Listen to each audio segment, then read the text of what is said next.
All praise to the Most High, Yah. Praise, Yah. Everything you allow, only cause of your will. His will be done. And you allow us to walk in it still. So, Yah, your will be done. Thank you for life. Thank you for eyes. Thank you for sight. Praise your name, get me through every fight. Thank you for wrong, it made me know right. Thank you for dark, cause it made me know light. Thank you for days, it mean me make it through the night. Thank you for grace, it get me through every plight. Thank you for death, cause in you, me appreciate life. Satisfied with where you give, cause where you give, I'm more than what you need. So don't let me great, satisfied with where you give, cause where you give, I'm more than what you need. So don't let me great. Thank you cause me don't put money first. Thank you cause you tie faith to the works. Thank you cause you found flesh from the dirt. Me thank you for the healing but come from the earth. Thank you cause you allow me to put you first. Thank you cause you tie faith to the works. Thank you cause you found flesh from the dirt. Overall me thank you for you. Satisfied with where you give, where you give, cause where you give, I'm more than what you need. So don't let me be satisfied with where you give, cause where you give, I'm more than what you need. So don't let me be. Thank you for life, thank you for eyes, thank you for sight. Praise your name, you get me through every fight. Thank you for wrong, it made me know right. Thank you for dark, cause it made me know light. Thank you for days, mean it make it through the night. Thank you for grace, you get me through every plight. Thank you for that, cause in you, me appreciate life. Satisfied with where you give, cause where you give, I'm more than what you need. So don't let me be satisfied with where you give, cause where you give, I'm more than what you need. So don't let me be satisfied with where you give, cause where you give, cause I'm more than what you need. So don't let me be satisfied with where you give. Sing for Amaya, where you give, I'm more than what you need. So don't let me be satisfied.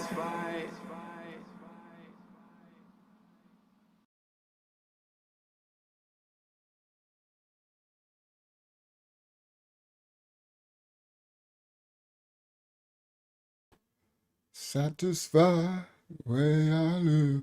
All right, let me see. Your mic can hear me. Okay, my mic is kind of loud too. All right, so let me turn that on so I can hear if I'm peaking. All right, peace and blessings on this Wednesday night. Pardon me for starting so late. It was they restarted my computer, bro. It's like I'll be set all up, have everything set up, all my tabs, all my things, all my windows, all my images, and they sometime I guess I don't know a power surge or something. They restart my computer, so now I don't got none of my tabs, none of my images, none of. I'm like, oh my goodness, now I got to like put the piece together while we live. All right, but I'm gonna do it. May the Most High bless everybody. Thank you, honor in our ministry too. That's a brother in our ministry.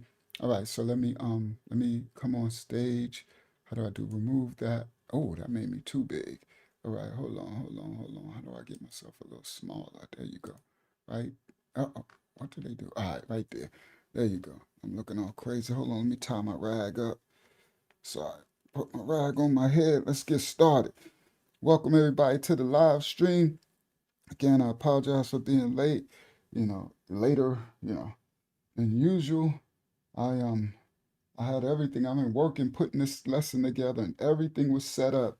And it feels good when everything is set. I'm like, all right, once I press go on the stream, Then I just got to figure out how to walk it down, how to put the puzzle together. And I didn't even think that they might restart my computer, reset the, and I'm like, oh my goodness, all my stuff is all over the place. Peace and blessings on this Wednesday night to you all. May the Most High cover and bless you all as y'all come, as they come in the building. I'm gonna add my brothers and sisters in a second. Hold on, let me get my life together. I got one more rubber band in here somewhere. I think there it go. So let me get right. May peace and blessings to the Most High and to you all.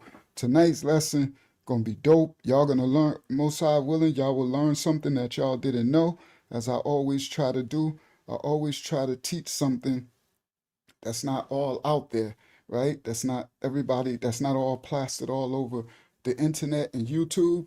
I try to find some exclusive. Sorry guys, I'm getting my stuff together, getting my life together as I get ready to teach this word of the Most High.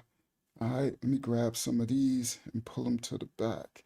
I'm gonna grab this one, this one, this one, some of these and tie it around my head.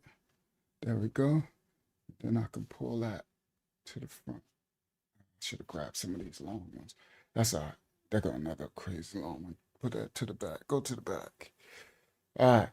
All right. Peace and blessings. Nah, it'll probably look more decent if I leave it back like that because I got like a dress shirt on. All right. Peace and blessings. Everybody open that up a little. Now, let's get started. So, let me add my brothers and sisters to the screen. Why do they change my setup like this? Okay, right there. Share. Oh, not share. Present. Invite guests. Copy. Come back to the comment section. Peace and blessings, everybody. All right. I didn't get to see the comment section yet. All right. So shout out to Yaron in the building. Control V. Just seeing the comment section. All right. They got a link so my brothers and sisters can join me on screen. Hold on. Do I see it? There it go. Shout out peace and blessings, everybody. Not your all. Sister Phyllis Richards. Who that? Zayala Yah. To everybody in the building so far. All right. Let's get started. So tonight, I got something. I'm gonna, y'all, Most High willing, I'm gonna teach y'all something y'all didn't know before, y'all didn't see before. All right, that's what I always try to do. Okay, they got this box real small. There we go. Now, let me bring it down some. There we go. All right, so I'm centered on the lives, on the vertical as well. All right, peace and blessings, everyone. Please, peace, Elder Thomas Yah. Shout out to Oakland, California in the building. As they come on in the building, oh, I don't even got my thumbnail. I don't got nothing. They took all my stuff away. So, all right, so I gotta go open all my stuff. All right, wow. All right, so we winging this. All right, so now I gotta go to my screenshots folder. Bang, scroll to the bottom. And I gotta find my thumb, and I had everything set, bro. So it's all right. May the Most High cover this lesson. May I be able to put it together as best I could live. And usually I try to remember to take a screenshot of the bottom windows that I got open so I can try to look and find it again. But may the Most High cover this lesson. All right, so hold on. Hakyama's coming in the building. Shalom, Hakyama, peace and blessings to you. All right, come on, Delara Shah. All right. So hopefully all of y'all had a blessed day. We got to expose some things. Tonight's lesson is about Epstein's and Clinton's Temple of Sin, exposed, fact or fiction, right? So y'all know a lot of people, y'all seen this image right here, right?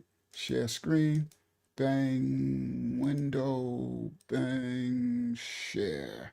All right, hold on. I got one headphone in. Let me put the other one in. All right, there we go. And my mic, all right, my mic, all right, mic sounds, I guess the mic sounds decent. Ain't nobody complaining.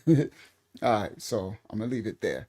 All right, so, all right, now let me, I should hear myself. Yo, oh, I hear it then. All right, share screen, bang, let me see.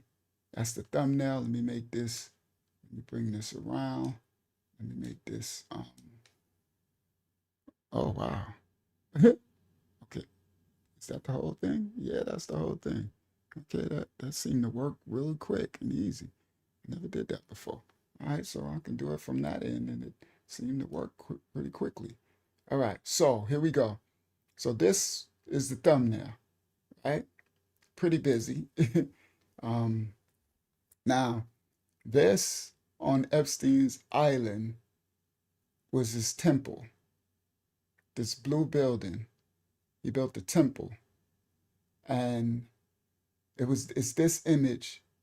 I know, I know y'all's gonna be like, what do he have on? Y'all know, y'all know I try to find the exclusive stuff.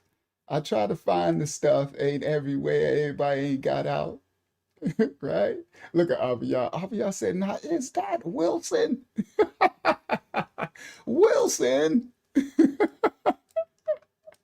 Oh, come on, y'all know we doing it. Look at Wilson. Wilson." And so I try to take Epstein, I don't know if y'all can see it, and put him in a globe, right? I try to make it look like he in a globe and a hand is holding him up. His hand is holding him up in the globe. He's in like a crystal ball, right? And then the hand holding up Wilson. They said Wilson. All right. All right. So Shalom Yasha. All right. All right. His life top down. All right. No doubt. All right. Peace and blessings, Yasha. All right. So this, all right. So I had all my other image. Now I just got to grab stuff willy-nilly. So let me double click this. Right? I wish I would have knew that it was going to be like this. I could have tried to set it up before we started. So let me show y'all. So double click this. Let me see if I can use this one. There we go. Let me see. Is this one better? I think the other one is better. Let me see. Come back to screenshots. Double click that one. Yeah, that's better. That's a better looking view. You get a better angle. So let me come back to y'all, right? And then let me stop share. Let me share screen. All right, this is gonna be a dope lesson. I got some info. We got some things we're gonna expose. So Hakiyama, let me know if they let us through. You know, if we get past 100, let me know. 200, let me know. 300, whatever. And so this is the temple, right? Now most people only have a view of this part of the temple, but from that brother video in the corner of the screen, I was able to find this image of the temple, right? So they got the temple steps, they got the two. Now, this is a temple of horrors because that Epstein Island was a horror island for those who found themselves, unfortunately, um, victimized on this island, right? And the others, they are the perpetrators of this, right? All right, been shouting out loud Shabbat's presentation. All right, thank you, Hayazak. Now, this right here was interesting to me because I had never seen that they had Shalyam Yadasa, all of these markings. Now, y'all know these things mean something, right? All these markings, because people even ask me, Unc, what does the blue lines mean? I don't know. Maybe when some of y'all know, I don't know. But I didn't know they had these red markings. Now this is, and then when you look behind it, all you see is marine kingdom water. This is a dreadful thing. Now, allegedly, people say that most of most of the things when these people be on these islands, most of the stuff be built underground. So what you see on our other live stream, remember when we was talking about the ranch, the Zorro Ranch, and he was gave money to that company, right? That company who builds, let me turn my mic up a little. That company who builds those bunkers underground. You see how far down it went. And they said you could just have a little building on the top, right? A little building and but what's under is a whole, and these islands, they be up on a hill, they be up high. So and so these are entering, these doors are probably like entering the doors to another level of hell, because being on that island as a victim is a hell. And this was the island that they were hunting people to. So there's probably hunting, they were hunting black people. They said it in the files. that they were hunting iggers, right? And they I can imagine some of them running and finding this, and I would probably run away from it, right? You probably run and be like, oh no, no, let me go the other direction, right? I'm not trying to hide behind this because if they catch me here, they probably can take me in here, and that's probably a whole nother level of horror. But it's just interesting, these markings, right? Makes sense. The high places are always spoken of negatively in the Bible. Yep. And they look for these high places because they build their things under the ground. And the Most High said He gonna crush the mountains and stuff on them, right? So, what was I? I was about to do something. Um, what was I about to do? I was gonna show y'all something. Crap, I just forgot it. All right. But anyway, so I grabbed this image because it was I'm like, okay. So then I tried to make my thumbnail based around this image, right? So let me stop share, right? Let me come back, share screen, window, bang, share. Now I made it a little bit too busy. I ain't want it to be this busy. But yeah, it's probably some that's good work, longitude and latitudes, right? So now y'all see I got the floor. So then I got right? Temple of Sin underground. I got, with the help of AI, to make an underground chamber under it, right? That's pretty dope. I think that's pretty dope, right? And then I put Epstein here, all right? And this dude, I know y'all like, what do he got on? I'm about to show y'all in a second, right? Yeah, I got lost all my tabs, bro. All my tabs. Because I got five. Uh-oh. Oh, man. Oh, I lost my PDF. Oh, I know where they at. They in my downloads. Okay, because I got Epstein files to show y'all, right? So then I put Wilson. I know y'all like Wilson. Yeah, Wilson. All right, so let me go find his this because I know some of y'all like, what is what is he doing? What has he got on? Right? So let me do that. Uh uh do I want to do that first? Or do I want to bring it? Oh man, do I want to bring us in first? All right, so let me grab this. Sorry guys, I gotta set up everything for the first time. That is horrible. Can you imagine spending hours and hours setting everything up just to go live and then find out they took all they restarted your computer so all your stuff is gone. It's like, and now you're live and it's like, oh my goodness. So let me double click this one. And then what was the other one? I don't even know what I named it. Is it this? Hold on, let me scroll down to the bottom. Let me look for this. I apologize. I usually be rocking and rolling already. All right, but so let me scroll down. Okay, I think that's this. Yep, that's this. I got that, but I don't know what I named the other one. Um, um, yeah. What did I name the other one?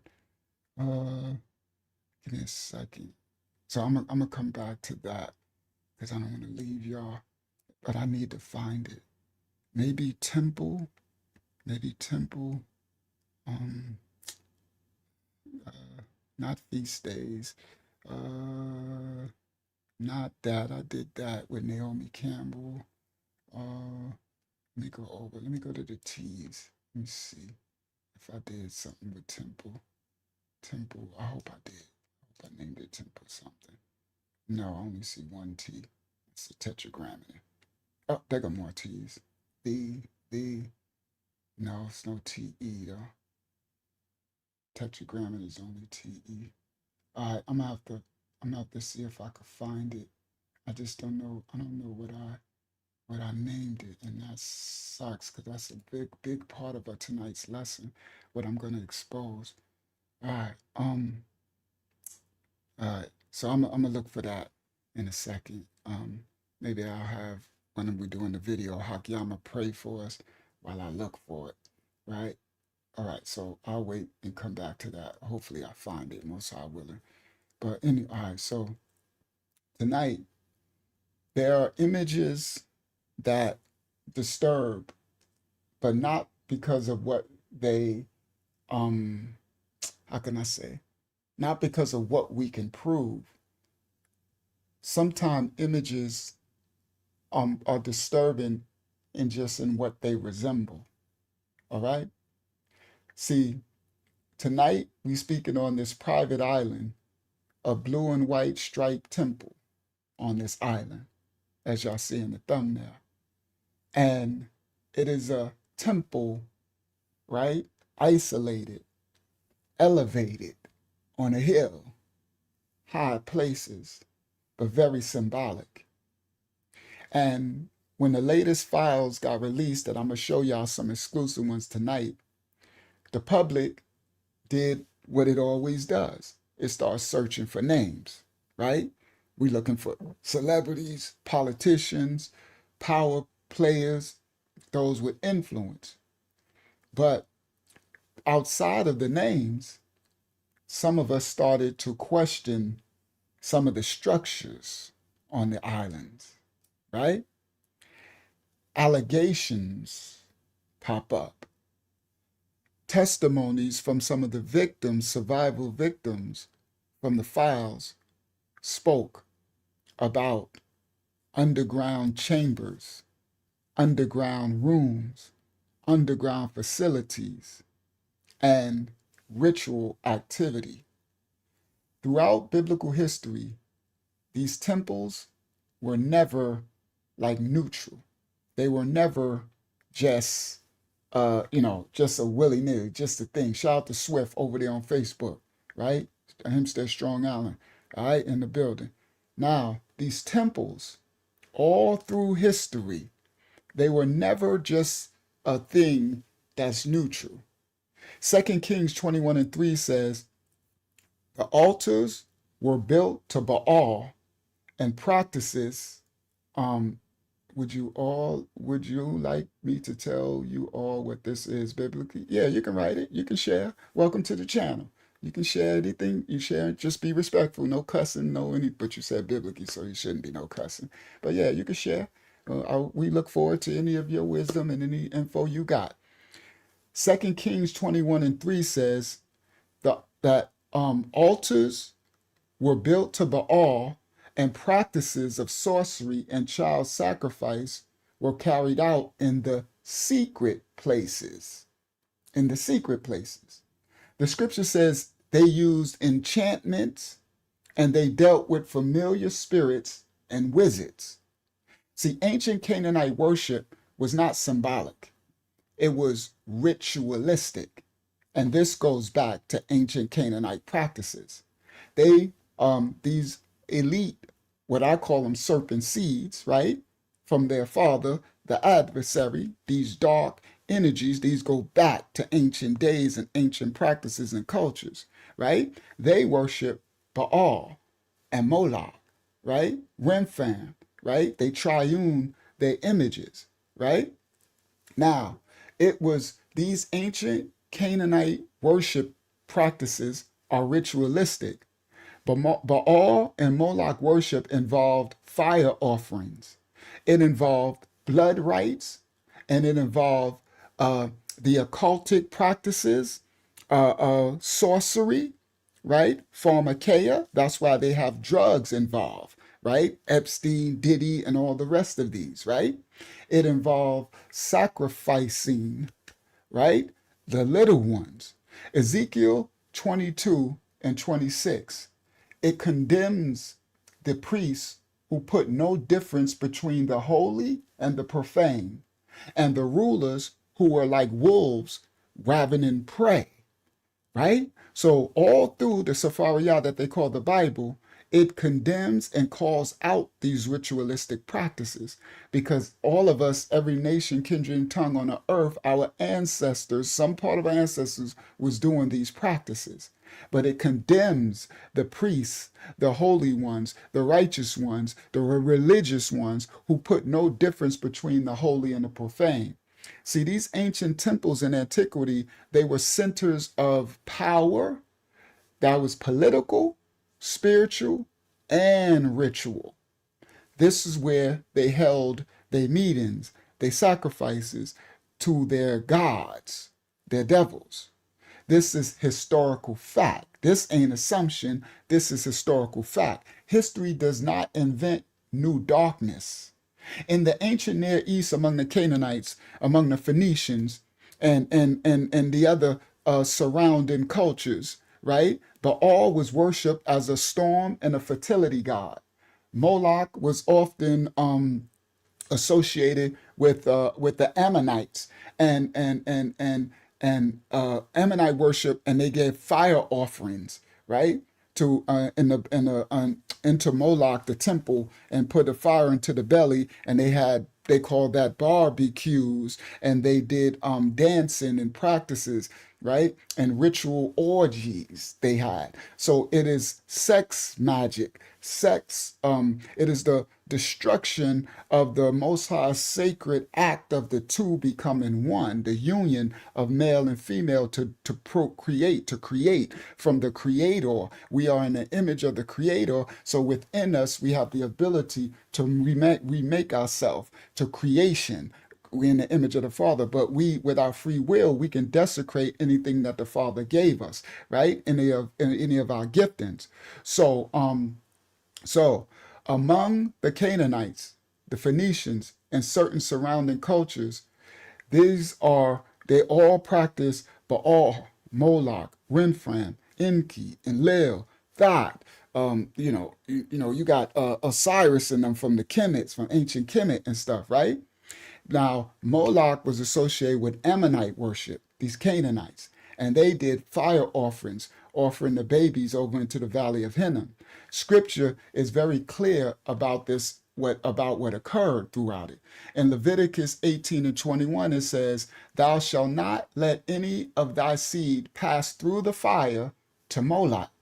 Okay, so the Most High was given instructions, prohibitions, that we should not, his children, our ancestors should not give the babies over to these gods, right? Because they would especially Moloch. Moloch was a god. When they had fear, they thought they would get blessings and protecting, right? So archaeological records from the Phoenician sites, from Carthage, describe what historians believe were ritual burnings tied to all these deities, these gods. They found urns and tablets and records and containing, and these contain clay urns which contain the remains of the little ones. They have been discovered all through the ancient lands. Anatolia, what they call Turkey, the Hittite land, all through the Mediterranean, all through what they call in the Middle East, all over. They found these urns containing the remains of little ones discovered in ancient Tafets. Ritual enclosures. These temples, that's where that blue building is. Ritual enclosures dedicated to Baal Haman. Okay? These ancient practices being redone and still practiced today. And this is the elite, what they're practicing. Now, ancient sources, including historians of all culture, even like the Hellenist Greek historians, Diodorus Siculus, they wrote of these fire rituals. Oh, I didn't grab my clip. I had a clip. They just got a new clip. I should have grabbed it. They bring a brand new clip of what they doing at the Bohemian Grove today, right? These councils, these groups, these Bilderbergs, these Council of Foreign Relations, you know what I mean? These families, these 33 families, right? They write of fire rituals where offerings were made to appease their gods in the times of crisis, okay? In the times of crisis. Now hear this clearly. Yep, that's what Ash Wednesday about, the ashes of the burnt. Yep, that's exactly what it is. And they would put it all on they will put the ashes on their bodies too and look like mummies walking around and stuff, right? Now, but all worship was not simply about sacrifice. It was about power. So they're not doing these. I'm talking about Epstein and all these other serpents who doing this stuff, even today. They weren't just doing it just for to get off sexually and just for sacrifice. It was about spiritual power appeasing, dark spiritual warfare power that they get from these devils, their gods. It was about fertility, prosperity. It was about dominance. It was about rain, bringing rain and harvest. You understand? Moloch worship was tied to desperation in ancient times. The belief that the ancestors believed that offering something precious would secure favor, right? So if they would offer something that they held close and precious, like their newborn, it would secure them favor when they with their gods. And the sorcery went along with it. Second Chronicles 33 says, speak of those who use enchantments and use witchcraft and dealt with a familiar spirit. Okay, so the Bible speaks all the way through it. That's what it's speaking on. These worshiping the gods, and the Most High spoke out against it all. Speaks of those who use enchantment and witchcraft and dealt with familiar spirits. See, this ain't no modern conspiracy. This is ancient history recorded all throughout scriptures and supported by historical texts. Okay, now let's go. Let's get started. All right. Where I'm going to go first. Let me go to this image, right? Let me go to this image first.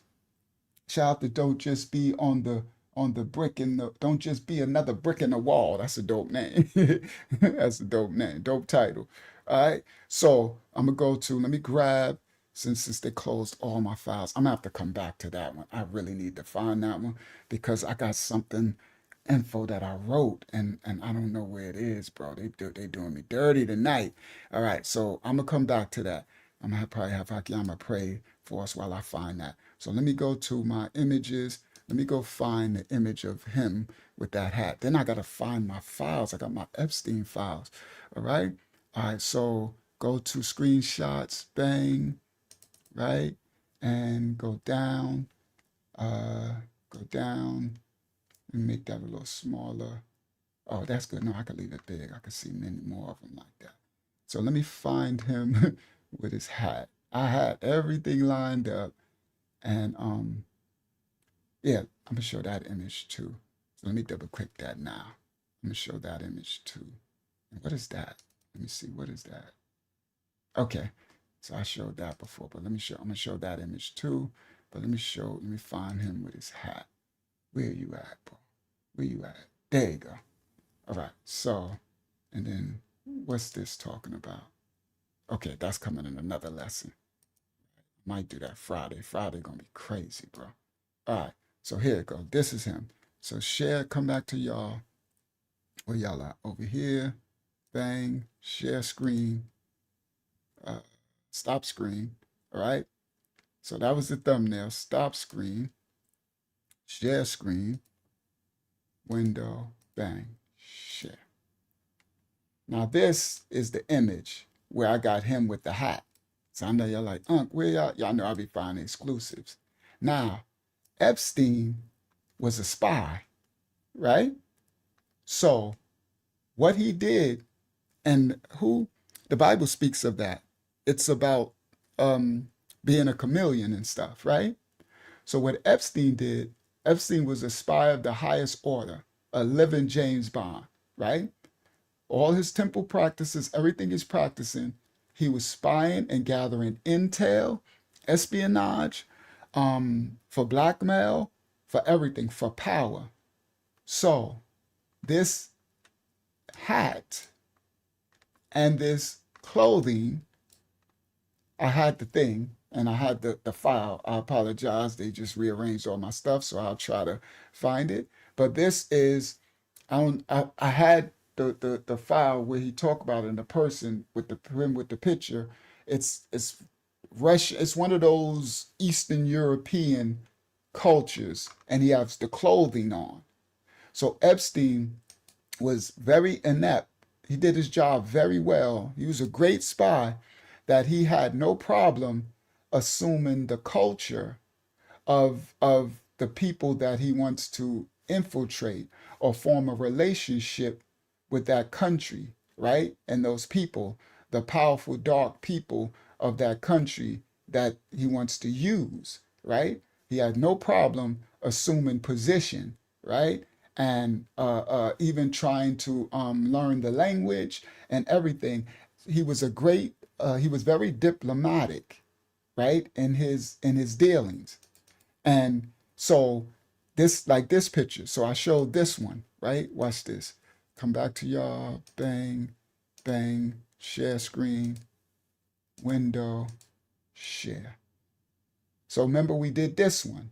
This is the Sultan, right? Picture here, shown Epstein's being very friendly with Sultan Ahmad bin Salayim, an Emirati businessman. Now this man owned all the ports on East Africa, Djibouti, everywhere, right? And he just stepped down now. And this is what Epstein used, right? He's the chairman of Jebel Ali Free Zone in Dubai, chairman of DP World and everything. So look at Epstein. See? So he's over there with the guard. So wherever he goes, diplomatically, he creates the relationship with these dark powers, right? And he assumes the roles and the positions as like a gesture of respecting of the culture. Okay? So he right? Thank you, Justy Thrasher. Right? So that's why I was showing you and then the other one with the big thing, he's assuming that country's dress code, culture, eat the food to get in with the with the culture of the people to be received, right? As like one of them. Okay. Now the so all right, so that's what that image is with him with the big hat. That's him assuming that culture, right? And hopefully I could find my what's the name again, right? Let me open my, let me see. Let me see if it opened, because I had a tab with, there it go. That file. Oh, that's the file with that. But oh, my PDF file. Oh, go to downloads. Let me go to my downloads, right? Go to downloads. Sorry guys, I gotta open all this now live when I had all this done. There they go. So I'm gonna open that, double click that. That should just open. There it go. And then open the other one. Come back there, then open the other one, double click. All right. So then I can, let's do this right now. Let's do this to start, and then we're gonna get to the first video clip of the night since I just opened that. So now I gotta go find my image to go with it, my picture. So, oh, I know where that's at. That's in screenshots, and it's right at the bottom. It should be at the bottom. It's one of the newer pictures. All right. Again, now I gotta do this live as I'm walking through this. It's crazy work. All right, here we go. So some of y'all saw this news, right? Stop share. Come back to y'all. Share screen. Share. Window. Bang, because this was news that affect most of us, right? Y'all know that the school system stopped picture day, right? So some of y'all seen this, heard of this, right? Picture day canceled over Epstein rumors. We all went through picture day, right? And picture day, you know, that was the day we all take the pictures, and it was a company called Life Touch. And that's been forever, because when I was little, I'm an elder now, right? Life Touch. And we all do picture day, right? Right? Now the schools have canceled picture day, right? Look what it says. My school just announced that picture day is canceled tomorrow. Apparently, there's been a huge wave of concerned parents claiming Life Touch is mentioned in the Epstein files, because it is. The school says they're canceling and having lawyers review the contract they got with Life Touch. The person says, I'm not usually one for conspiracy theories. See, that's when you go wrong. The whole world needs to apologize for calling us, because I was one that they would call a conspiracy theory back in the days, right? Because I was doing this content years ago, and they shadow banned and took my channel, right? Now, I'm not usually one for conspiracy theories, but the idea that someone like that Jeffrey Epstein and them could have access to our school photos nationwide is honestly disturbing. It makes you think about how Epstein identified and targeted vulnerable little ones and families, especially in rural or low-income communities. They had all, not only did they have all our pictures growing up, that's crazy work when you think that all of our baby, all the school pictures was going right to the PDFs. Okay? All right. This whole situation feels like something out of a horror movie. Yeah, everything that's happened is your horror movie come to life because the Most High is exposing it all. All right? Now, watch this. This is the person who it's over. Leon Black. He's one of the most nastiest, dangerous ones, PDFs of Epstein's inner circle. And a lot of the victims spoke out. Even that little girl who, remember we did that on one of the lives, her notebook, when she talked, the one that she said they was using her to be an incubator to birth the babies. And she said this dude would bite them. This was the one she said, this billionaire. She said he was one of the worst because he inflict pain. He would bite their vaginas to the point of bleeding and torture. Okay? Now this dude right here, schools all over the US are canceling Picture Day due to Leon Black, the co-founder of parent company that owns LifeTouch, being listed in the Epstein files. So he owns the LifeTouch. All right, this is Leon Black. Y'all know I got y'all an exclusive file. Here I go, an exclusive file of Leon Black. I always try to bring y'all something very exclusive, right? That's not released yet. Well, it's released, but it's millions of files. I try to be, right, proactive. So here we go, our first exclusive file tonight, and then we're gonna get to our video clips. All right, and we going somewhere real dope and real information.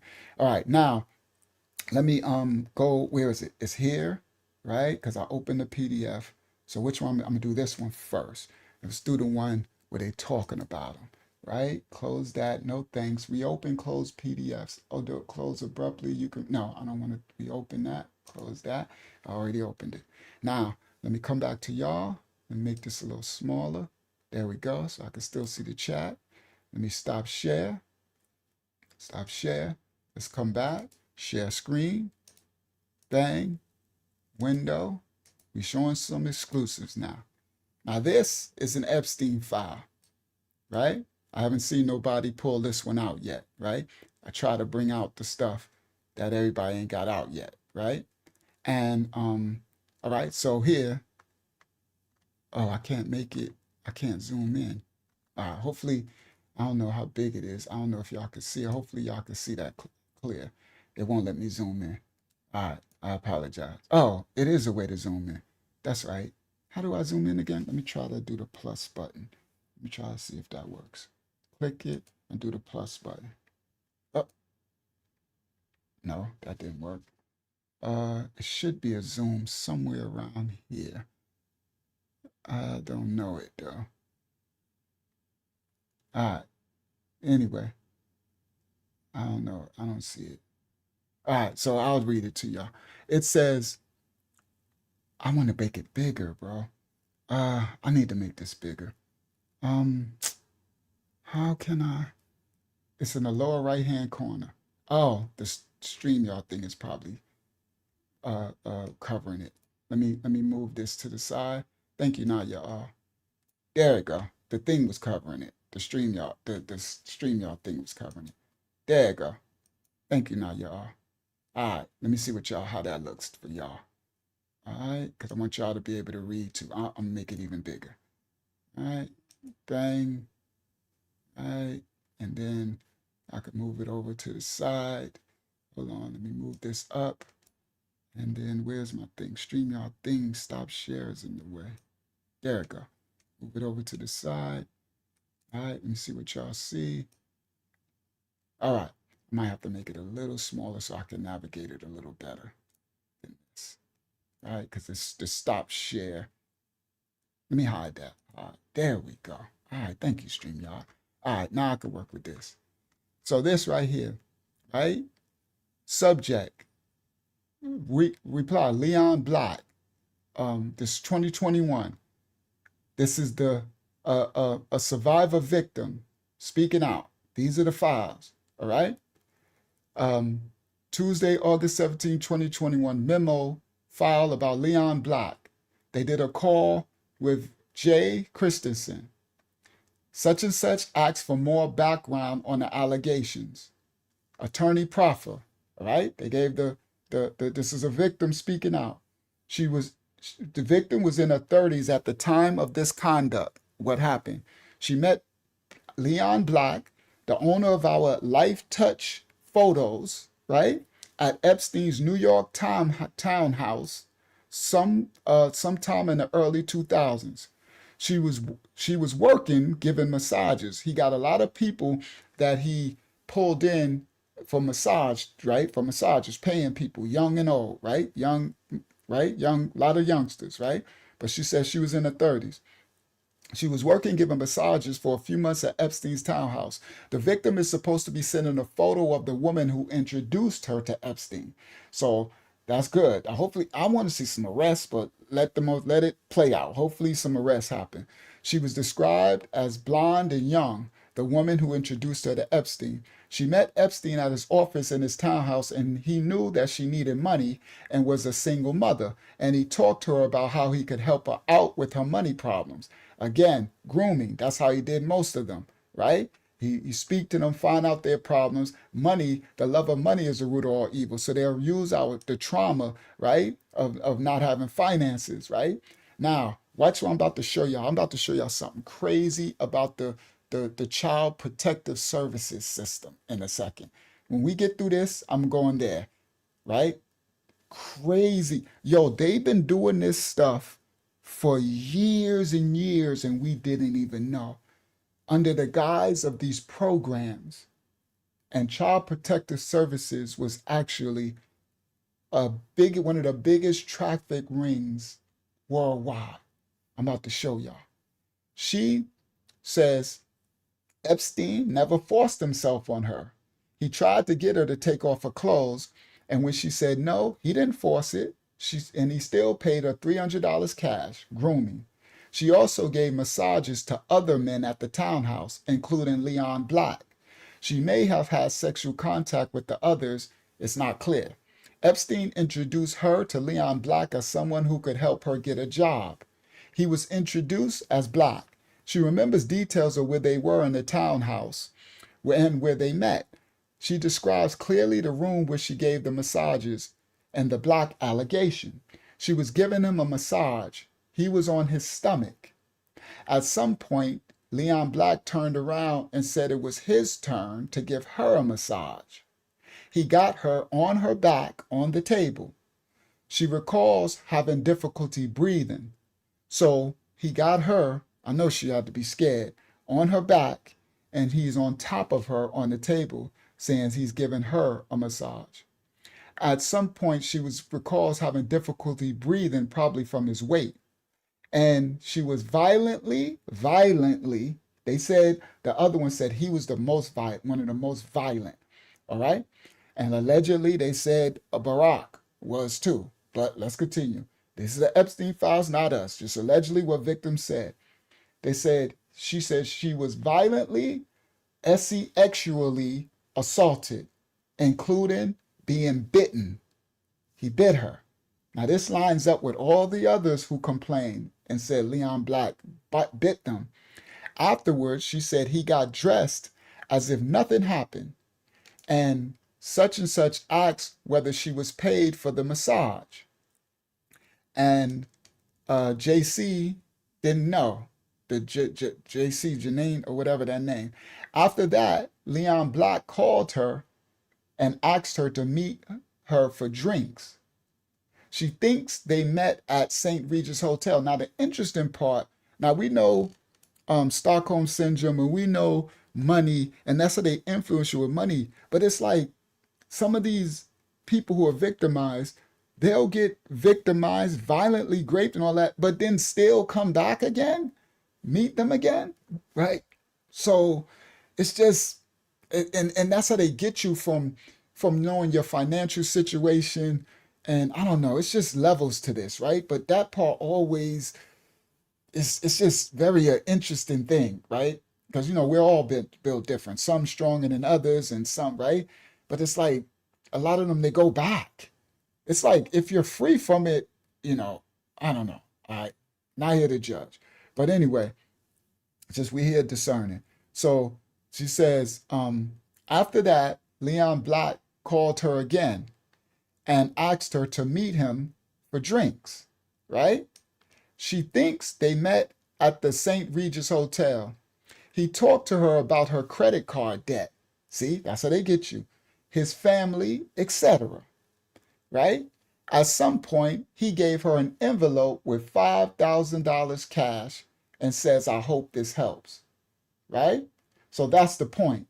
It's the no, they don't they get them they a lot of times they ain't threatened. So remember the other victim guys, the girl who said he so Epstein, I didn't do her full story. She did the same thing, massage. She got victim. I think she was 18, her and the other models. And after it, she was traumatized. And then 3 months later, he called her, Epstein, and just said, how are you doing? And I know you wanted to be a model. I can help you with that, right? And I got the person at Ford Models, and right? And then she's like, well, maybe he's not a bad guy, right? So um, it's like Epstein's grooming was very psychological, right? He play off the emotions, the situations of the individual, financial. That's why the love of mammon is the root of all evil. You shouldn't just do anything for money. I'd rather be broke and starving and busted and disgusted than to have my rear end busted and disgusted, or to sell my soul, or to do, you get it? I'm not selling my children for money. I'm not selling my body. Some people, people prostitute themselves, right? They're doing it right now on OnlyFans and all that type of stuff, right? So the love of money, the mammon. So they use their god mammon, right? That's the god of this world, this money god, right? And God they trust, right? So as you see, so right, but actually you would think he wouldn't answer the phone call, right? He wouldn't answer it. Hakyama is wondering if you can hear her because she tried to get your no, no, I don't hear anything. Um, there's themes, there's statements and questions. I didn't hear Hakyama. Somebody else. Who's here? Who's here? Is Elder Tamaya here? Tamaya, unmute yourself and try to say something. Let me see if I can hear you. Make sure it's not my end. Because I couldn't hear nothing. Akiyama said she was trying to say something. So Tamaya got a delay. Let's see, he about to see. Let me see if I can hear you. Oh yeah, I can hear Sure it's not Tamaya. my end. I'm here. I hear you. Can you hear me? Yep. He got a delay. So, all right. So no, Hakyama, He about restart to your. see.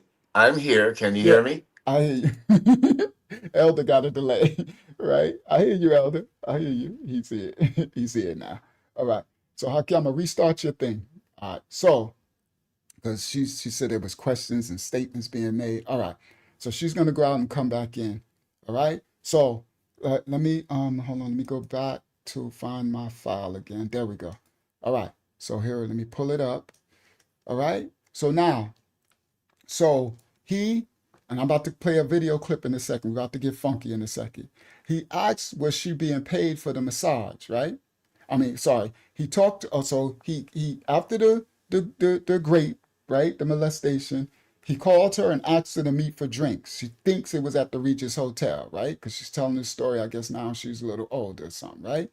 Uh, and she says he talked to her about her credit card debt, his family, and everything, right? And that's what these groomers do. They act like they ain't do nothing to you, nothing to see here, because they groom you so they can keep doing it again and again. And also, they trying to build agents, people that can go get other people. That's what recruiters. That's what the word I'm looking for. Shout out to Yala.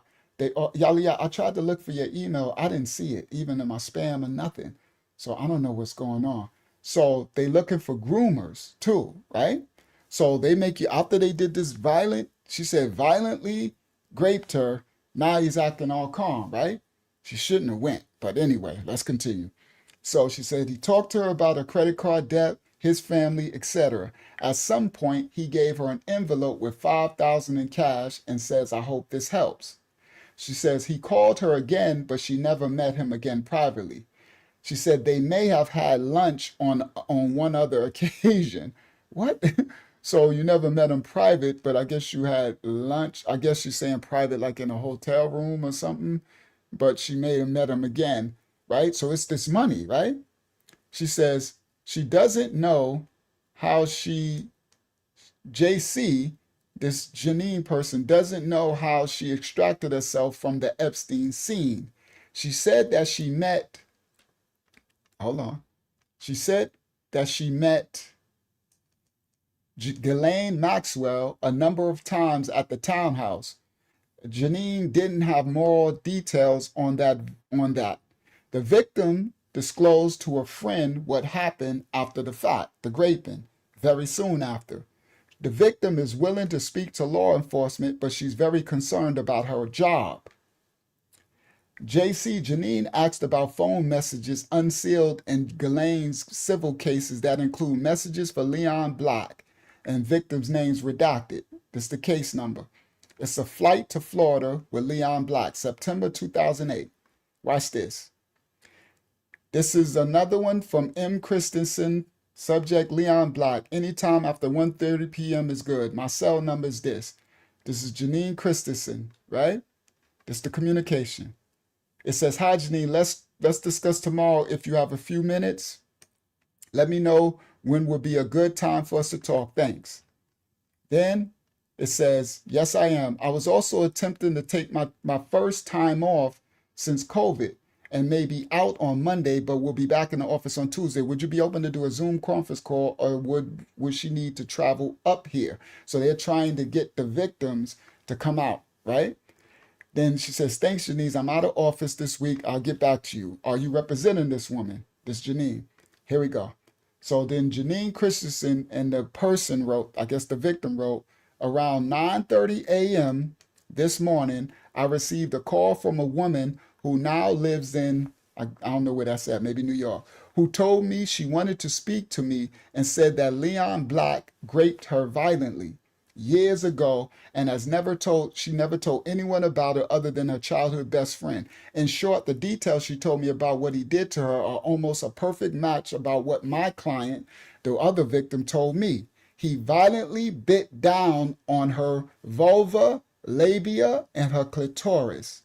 The biting would get harder and his teeth clamped down more whenever she yelled out in pain. This woman, the woman this morning basically told me about the same biting ritual and that she could not breathe because she was in so much pain. That Leon Black, the owner of Life Touch, our pictures, this woman victim said she could not breathe because she was in so much pain. This person said, it is too abnormal for all of these victims to be making up the same story. This victim does not know my client, my victim, the survivor.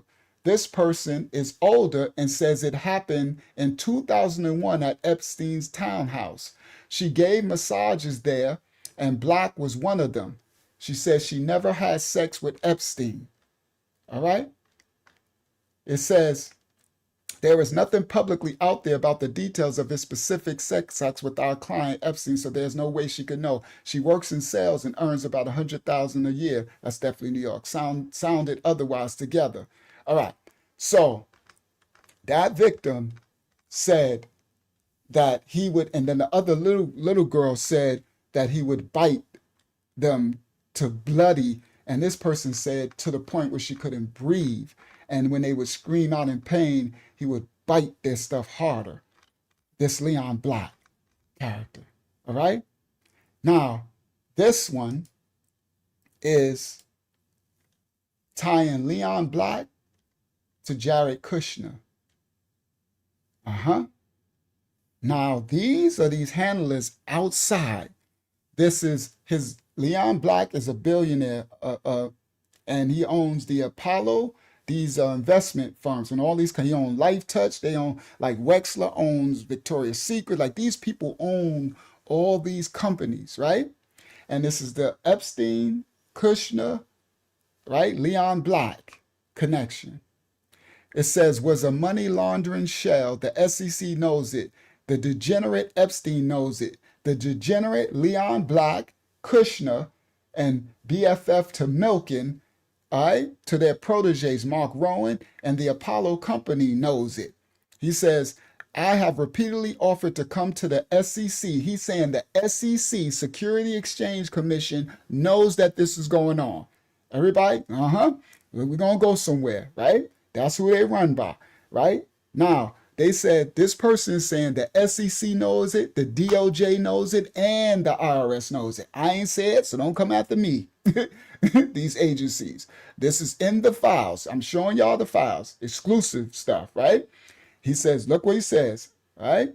He says, I have repeatedly offered to come to the SEC, to the DC headquarters, the SEC in Washington, DC headquarters, to have the brightest minds, and only to have the brightest minds at the SEC, Security Exchange Commission, totally humiliate me by refuting my allegations one by one. The grossly corrupt Security Exchange Commission, SCUM bags, have never taken me up on my generous offer for the very simple reason that all of my allegations are accurate and true. So again, I put the offer out there.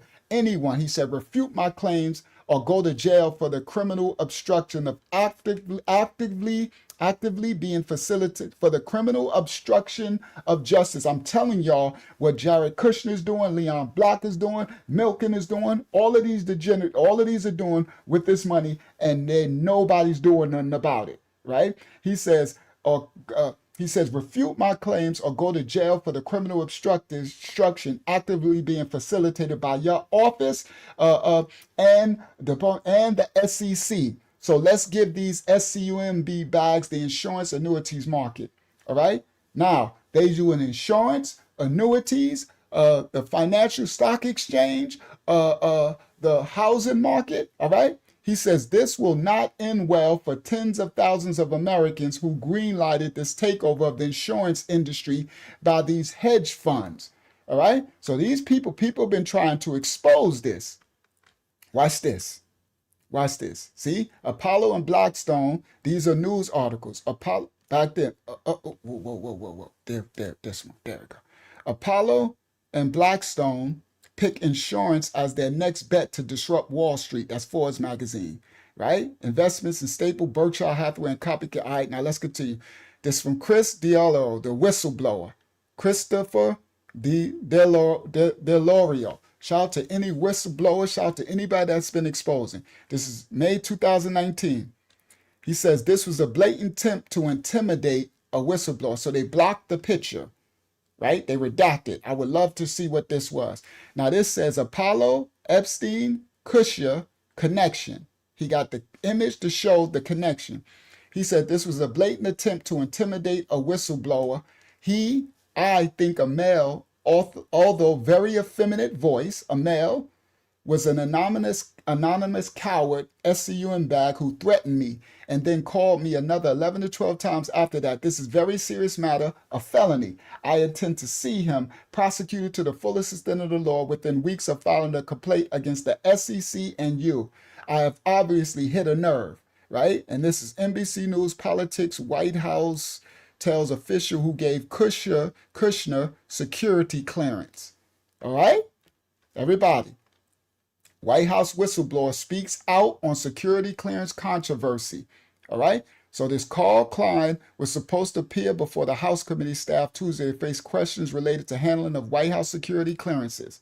Right? So he says, Christopher Dier, no L's, SCM bag. Now, all this is redacted. Now, this is the image of Leon Black, and he says a money laundering NASDAQ over-the-counter market shell, milk and degenerate, Leon Black, Joshua Harris, and the Apollo Company. That's Leon Black, and that's probably look like a young girl too. A victim and this Joshua Harris and all them, right? So these are the files. The SEC, he says, Jeffrey Epstein, all right? So a money laundering, NASDAQ, over-the-counter market shell company, milking degenerate Leon Black, Joshua Harris, Apollo, y'all can see the company, Jeffrey Epstein. The SEC has known this for years, that Epstein is running an extortion Ponzi slush fund, right?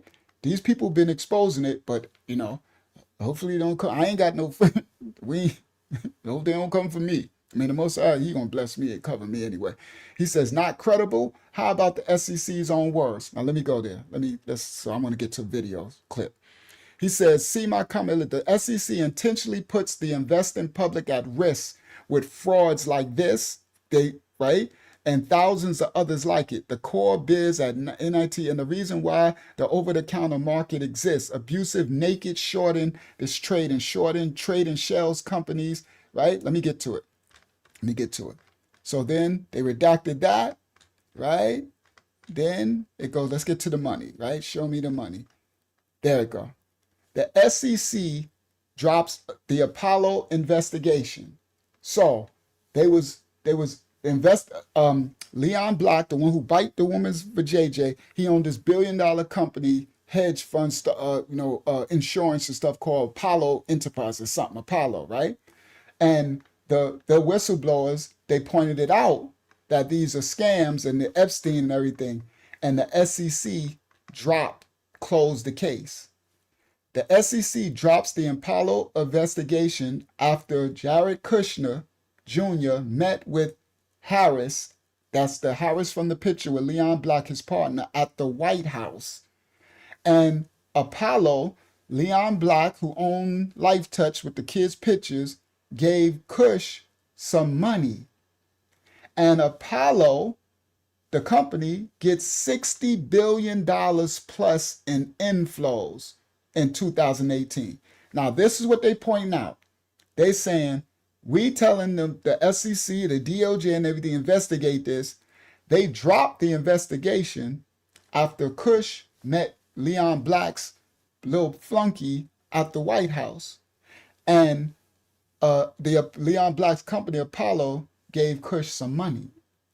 And the Apollo gets $60 billion in inflow in 2018. When we trying to expose for the SEC to close them down, not only did they close them down, they got $60 billion in inflow. He said, did I miss something? You corrupt effing SCUM bags.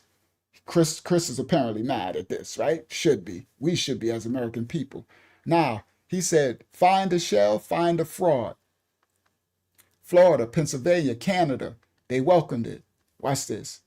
He says, dozens of filings by former milk and right-hand man Leon Black and the Apollo, his family trust, etc. Then there's this. Has anyone ever seen a PDF file Jeffrey Epstein on the other side of a trade, meaning on the losing side of a crypto or stock exchange trade? The only SEC filing of Epstein's Financial Trust Company, Inc., the only SEC filing that Epstein files for his financial trust company with his billions is in, wait for it, Leon Black's Apollo Environmental Solutions Worldwide. Now, these are the people that was victimizing these young ones. Leon Black, right? Epstein's Financial Trust SEC filing is in Leon Black's Apollo Environmental Solutions Worldwide Company, the one that this whistleblower was trying to get them, the SEC and DOJ, to close, to investigate. They stopped the investigation when Kushner with the White House, all right? He said, enter the amicus blocking release of the Epstein files. He said, and after that, enter the blocking of the Epstein files, right? Financial fraud appears to be a specialty of this recently formed SD alumni firm. All right.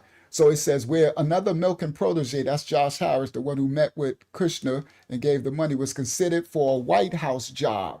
He said coincidences. So after that, now this Josh Harris was considered for a White House job. because of Kushner, right? SEC dropped the probe, right?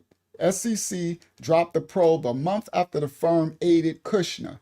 The feds last year dropped an investigation into a financial company a month after the Apollo firm gave Jared Kushner's family real estate a $180 million loan.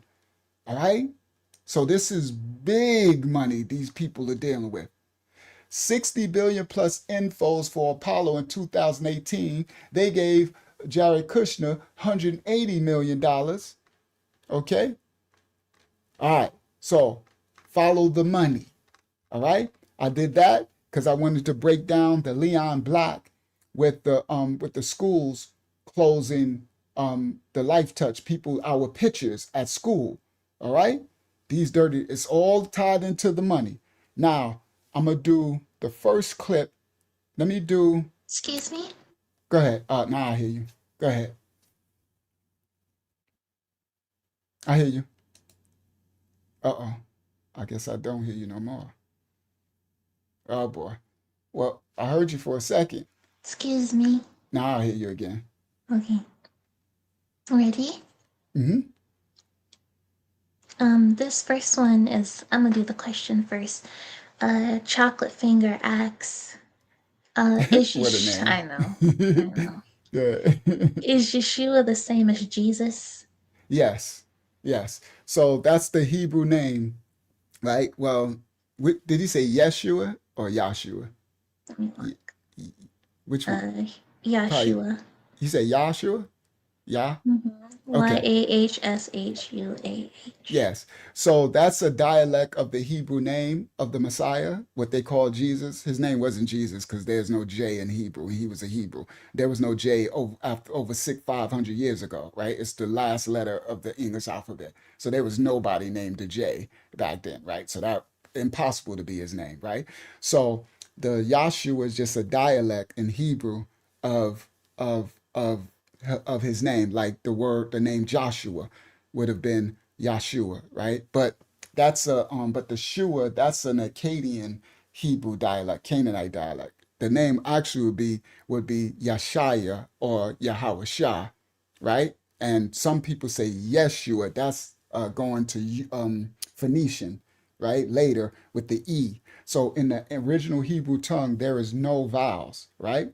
It's an abjad language. The Afro-Asiatic Shemitic group of languages, tongues were all abjads, not abjagitas, no vowel points. Later, they added the vowels in Acadia with the U and the Canaanites. That's Canaanite stuff. So then it became with Ua and Oshua and all these A, E, I, O, U. And then later, with Phoenician stuff, they got this Yeshua. That's taking the Father's name out. No disrespect to others who call him that. You have to make your way to understanding the fullness. Continue to empty your wineskin and study to show yourself approved.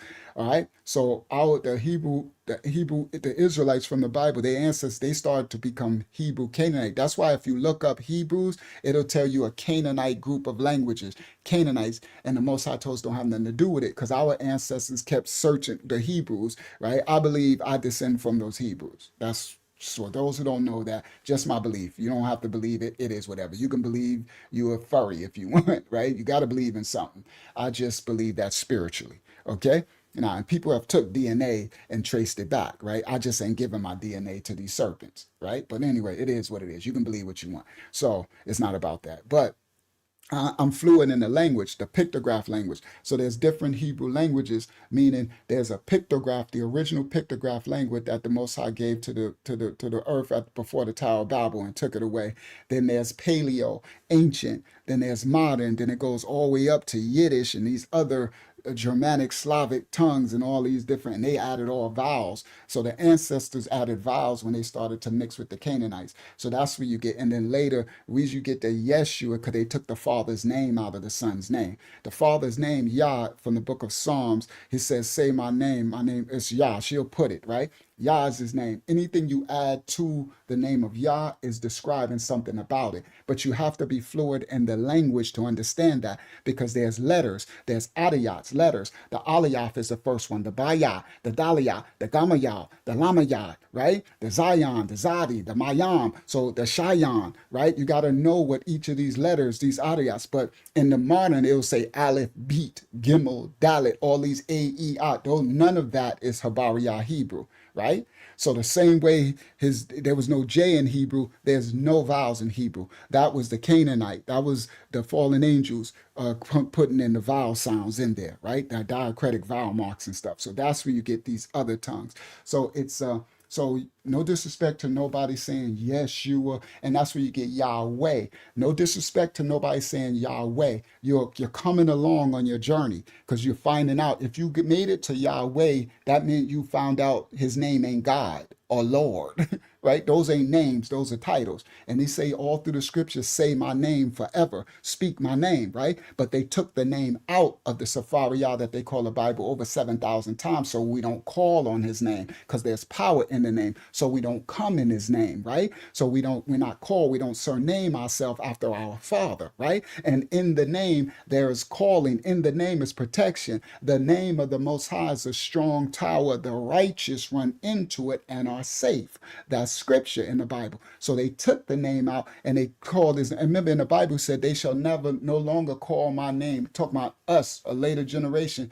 They shall no longer call my name for Baal, right? And Baal in the Hebrew tongue is a Lord. So they'll have you calling him the Lord, and then they put a big L. That was never in there. That's in Hellen's, when the Hellen ditties enslaved the 72 Hebrew elders on the island of I think it's Phyros, right? And made them transliterate their sacred scriptures into the bastardized Hellenist tongue, what later we call the Greek. We're doing all this ditty stuff, these Osiris and stuff, and they created a religion. So they took the name out. They changed the name so that we don't come in the name. So the name was taken out over 7,000 times. We speak the name and put it back. So yes, Yahshua would be a dialect of the Hebrew name of the Messiah, right? But it's not the total correct name, because that, when you add the vowel sounds, that you came about in Acadia. In Acadia, it comes from the ancient Sumer and the Amorites, and the Most High told us to have nothing to do with it, right? We got studies on it. So if all you got to do is go back and look. You can Google this, Wikipedia, everything I'm saying, go show it, look at it yourself. But most people, they just hear it and they just repeat it. But no disrespect if you call on. So that's same thing with Yahweh. So in the Hebrew, there's no way sound. It's a vowel. So vowel sounds, there was no vowels. There was consonant. It's a consonantal Abjad language, group of languages. The vowels came later. Every ancient language was vowels, consonantal first. It's linguistics, right? So you have to understand the etymology of languages, right? So there was no A sound. It was only Ah, the breathy sound. So it would never have been Yahweh. That was later. The Yahweh came about in Ugarit. The Israelites mixed their God, and that's when also the god El. So Yahweh became the god El God, and these are Canaanite gods. That's a whole nother lesson. I don't want to do that. Let me wrap it up right here so we can get back to the study. But and on this channel, just go. We got Hakyama post some of them, right? Yahweh, the El God, and we teach the language and the tongue, right? And I speak it fluently. We speak the whole, from the Aliyah to the Tayat, right? And not the Canaanite Hebrew, right? So, but again, everybody's on a journey. So we welcome you. If you made it to learn Yahweh, praise the Most High, you're on your way. If you learn Yeshua, praise Yah, you're on your way. Yahshua, Yahweh Shah, Yeshaya. Now you got different dialects for the name, right? It's like in a region, some might say my name, they'll say a name one dialect in another way, like in New Orleans and New York, you have different dialects of the tongue, right? So in the original Hebrew, they got some that say Yeshaya, Yahweh Shah, Yahayashah, and Yahshua came later with the U, and then you got Yahoshua and all that. That's once you add these vowels outside of Hebrew, it wasn't really his name, right? But again, people are coming along on the journey.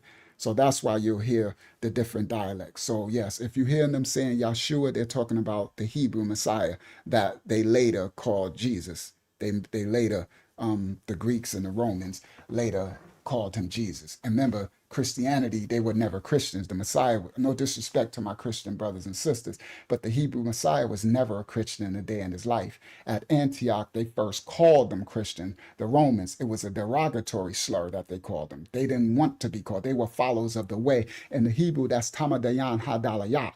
That is followers of the way. The Tamadayan are the followers. And in the Habariya Hebrew tongue, you have to know what Tamadayan mean. It's different from just following. It means following in the likeness and the image and the nature and the character and the functions, being as the Messiah, being his image on earth as he's modeled after the image of the Father. This is all scriptural.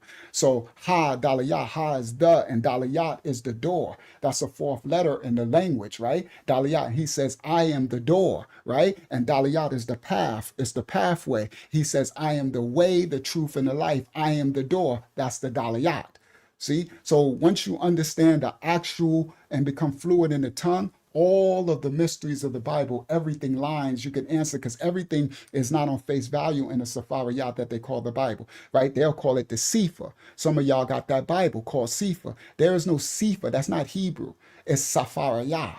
You understand? But most don't know that. But you have to study to show yourself approved. But that's why the Most High have elect who will study in an empty wineskin and come back, and all things will be revealed, right? Through the Rayak. That's spirit. Some say Ruach. Again, they're putting Canaanite ooze in it. Spirit is Rayak Hayakadash is the Holy Spirit.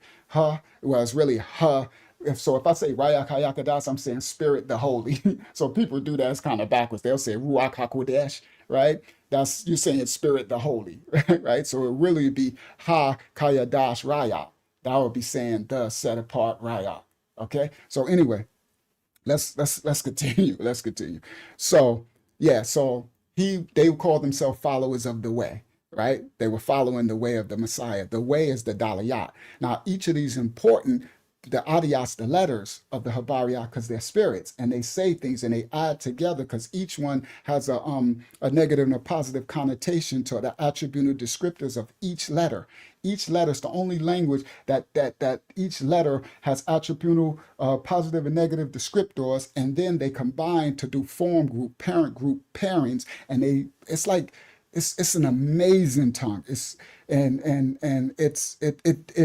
need it to really understand the mysteries and parables of the scriptures, because it's euphemisms in the scripture. It's not a literal book. Okay, there are literal things in the book, but there are parables, precepts, mythologies. There is mysteries. He says, he who got the keys to decipher the mysteries. There's euphemistic things, right? Just like in any other language, right? There are things that you won't understand if you don't know the culture, the language, the people, and what it means in the actual tongue. It don't mean the same thing being transliterated. Some things can't be transliterated, so it's wrong, all right? All right, so anyway, all right, so, all right, let me continue. Hakiyama, what, did you have something else?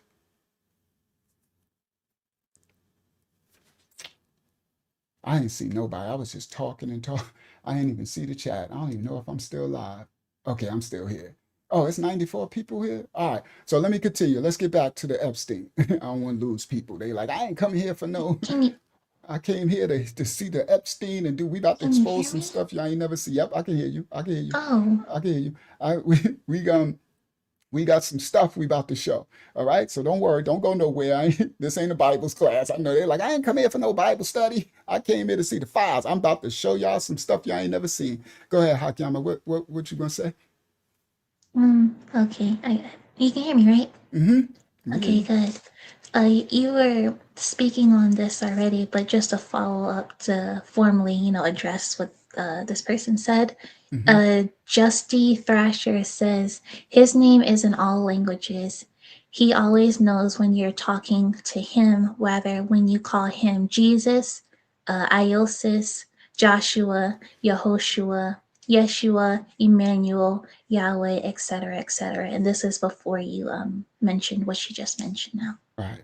And I understand her mention of that. And if that's her election up to this point in her journey, I respect that.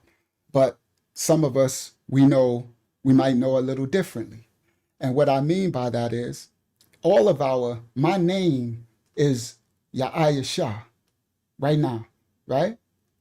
If I'm in Germany, my name is Yahya Shah.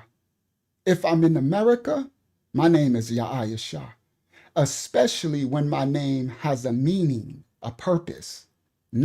It's not just, see, that's the difference when you don't understand the culture and the language. So you think his name is interchangeable. It's not interchangeable, because once you change one Adiyat letter, you don't even know what those letters represent and what it means. It's calling his name, and Habariya is actually calling his function and his purpose. We were named after our function and purpose. His name means the path to the Father. Yah is salvation. Those other names you just said do not mean that same thing. And some names are actually calling on other gods. Do you understand? In other languages. That's where people go wrong, right? So you think it's okay to call them, well, now grace and mercy covers us for our ignorance. Do you understand? We have a grace of the Father because of the transgressions of our ancestors. We got to live out the transgressions in today's age and stuff, right? But we are to empty wineskins and repent for the sins of ancestors. So you have generational curses too, right? So there's things that they have you calling on the Lord God. You don't realize I'm calling on the Lord Baal. So you're actually making covenants and you don't know it. But praise the Most High, out of our ignorance, his grace covers us for what we don't know.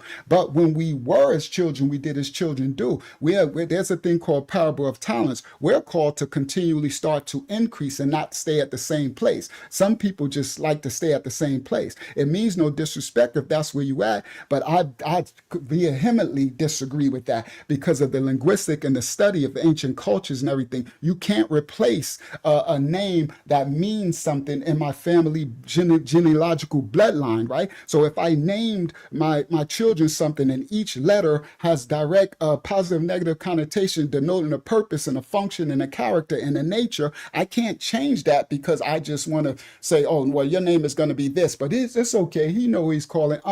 That's wrong. No, that's not. That's what they want us to believe, that you can just replace the sacred name. There are names that are sacred. Do you understand? The Most High's name is sacred. We just can't replace the Most High and say his name is Yah. And I'm gonna say, well, you know what? I know that the Hebrew says his name is Yah. I don't know what a Ya'ad is. I don't know what a Alayaf is. I don't know what the Hayat is, which is behold, revealed, the worship of the Father. I don't know what none of those is. I don't know the linguistics. I don't know the etymology. I don't know none of it, but I'm going to just call the Most High name. Instead of Yah, I'm going to call him Chucky, right? And then say, he know his name, right? He knows his name. His name is Chucky now. No, his name is not Chucky. That ain't his name. I'm sorry. You can't, that's like me going to you telling me your baby, right? I see you, I say, oh, that's a cute little baby in the stroller. I say, what's his name? And you say his name is Nathan. And I say, Nathan? Well, I'm gonna call him Kenny. Right? And you like, oh no, I'm sorry. I said his name is Nathan. His name has some meaning. Right? It may be tied to his father. He may be named after his grandfather. It might be passed down. It might have some, right, function character, right, like other nations. And I'm like, no, his name is Kenny. No, his name ain't Kenny. No, it's not. Sorry. Again, no disrespect to you or anyone. But again, we have to continue to study and show ourselves approved and understand that there's layers to understand it. And you have to go back. And everything I'm looking up, everything I'm telling you, go and study, seek it out. You'll see. I ain't making up nothing. Study to show yourself approved. All right? Go a little further and be willing to empty your old wineskin too. Don't hold on to old wine. You got to be able, because I did. I was, that's why I say my name is Uncle Ayasha, also known as Uncle Yahshua. Because there was a time I was Uncle Yahshua. I didn't know that Shua. I didn't know what Shua meant. I didn't know that actually ain't Hebrew. I didn't know that was actually Akkadian. I didn't know that the Hebrews became Canaanite Hebrews and the Canaanite Shemitic group of language tongues. I knew none of that. But later, as I grew and understanding, I put away, I emptied the wineskin and come back, and now I understand. But I understand when I meet you where you at. That's why I said, if you're calling him Yahweh, if you're calling him God, if you're calling him Lord, if you're calling him, I'm going to meet you where you at. I'm not saying you're wrong and this and bow breed. I used to be in that mind state years ago, but I didn't know no better, right? I thought everybody had to say it this way and that. People are along the journey. You got to meet people where they at with love, respect, and kindness, and through your fruit as you continue to teach and stuff, then they might could receive your truth. You see, then they might see, but they got to see the fruit in you. You don't preach to people and like, no, you're wrong. His name ain't this and then I don't do that. I kind of years ago kind of was on that thing because I didn't know no better. I kind of was like, that ain't his name. Remember, we used to be like, his name ain't Jesus, ain't no J in Hebrew, ain't no this and ain't no that. And I used to try to correct people. You lose people like that. It's like you saying, I'm right, you're wrong. When people are on their journey, let people receive you in their own time and let the Most High, you plant seeds and let the Most High, because Most High, everybody going to be on the same level. People on levels for a reason. I learned that too. The Most High put people on levels because people are needed on every level. I used to think everybody had to be at this high scholarship level, right? Everybody need to, but the Most High showed me, no. And when we go to school, everybody ain't teaching calculus. Everybody ain't PhD professors. We got kindergarten teachers. We got pre-K. You need teachers on every level. So I used to think like, wow, because I remember I used to be, what's his name? The dude, I defend him sometime because, he seemed like a good brother, but I thought he should be coming up and stepping his game up. What's his name? Truth Unedited, right? Got 1 million subscribers, right? So I'm like, and I used to think like, come on, Truth Unedited, you've been teaching this word for 5 years and you still calling on this and you still, right? And I thought, but the Most High will slow you down. That's my point. Humble you. And he let me see, but you got to be willing to listen. You can't be puffed up, right? And I had a name in the awakening. I was the powerful man of Yam, linguistic. I could speak the Hebrew tongue fluently. I know the Habari, right? I got all, and the most, but I don't make that go to your head. Don't let it puff you up. Lower yourself. So as I lower myself in the Most High said, let me teach you something. I got people at levels. Because there's people who just awaken, they need the teaching where he at. They won't receive some of your deep, strong teaching. You'll lose people. And I'm like, oh, but you got to be willing to do that. So that's where I'm at now. So I'm thankful for the Most High for my development, my growth to come. I step back now. Right now I understand I got to receive everybody where they at. And meet you where you at and just be the image of the Most High in spirit and truth. Now, if I drop some seed that you can learn from, it's just a lead, just dropping the seed and let the Most High bring your increase or whatever. Or you can reject it or whatever, but we are to receive you all with love and kindness and respect and to teach. That's it. Each one teach one. Not teach. You don't got to believe what I believe or none of that. But I want you to be righteous. My teaching, and what the Most High told me, he said, you are to teach the kingdom of the Most High is at hand, right? That's what my Messiah taught, my King.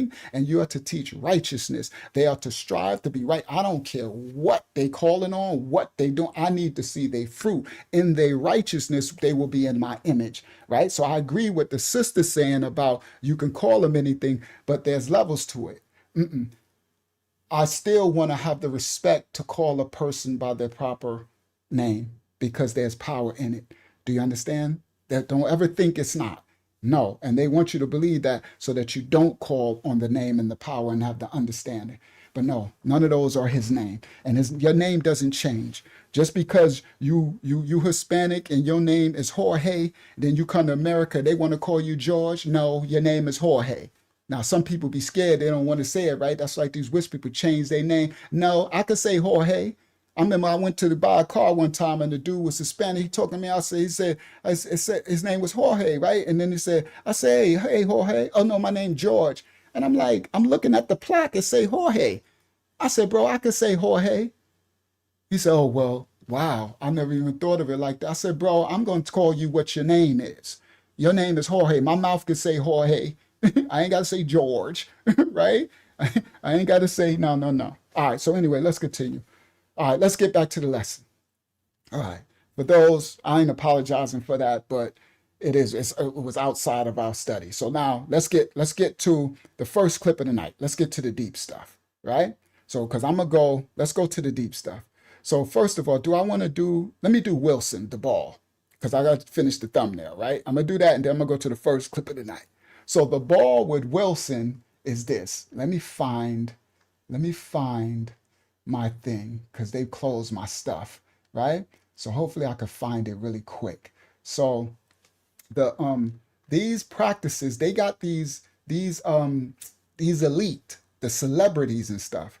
They do these rituals for them to get their money, their popularity, and all that stuff, right? So y'all remember the lesson we did? They got the panda eyes where they violate the young ones and violate, and then the blood vessels bust into the eyes, and they get these black eyes and stuff, right?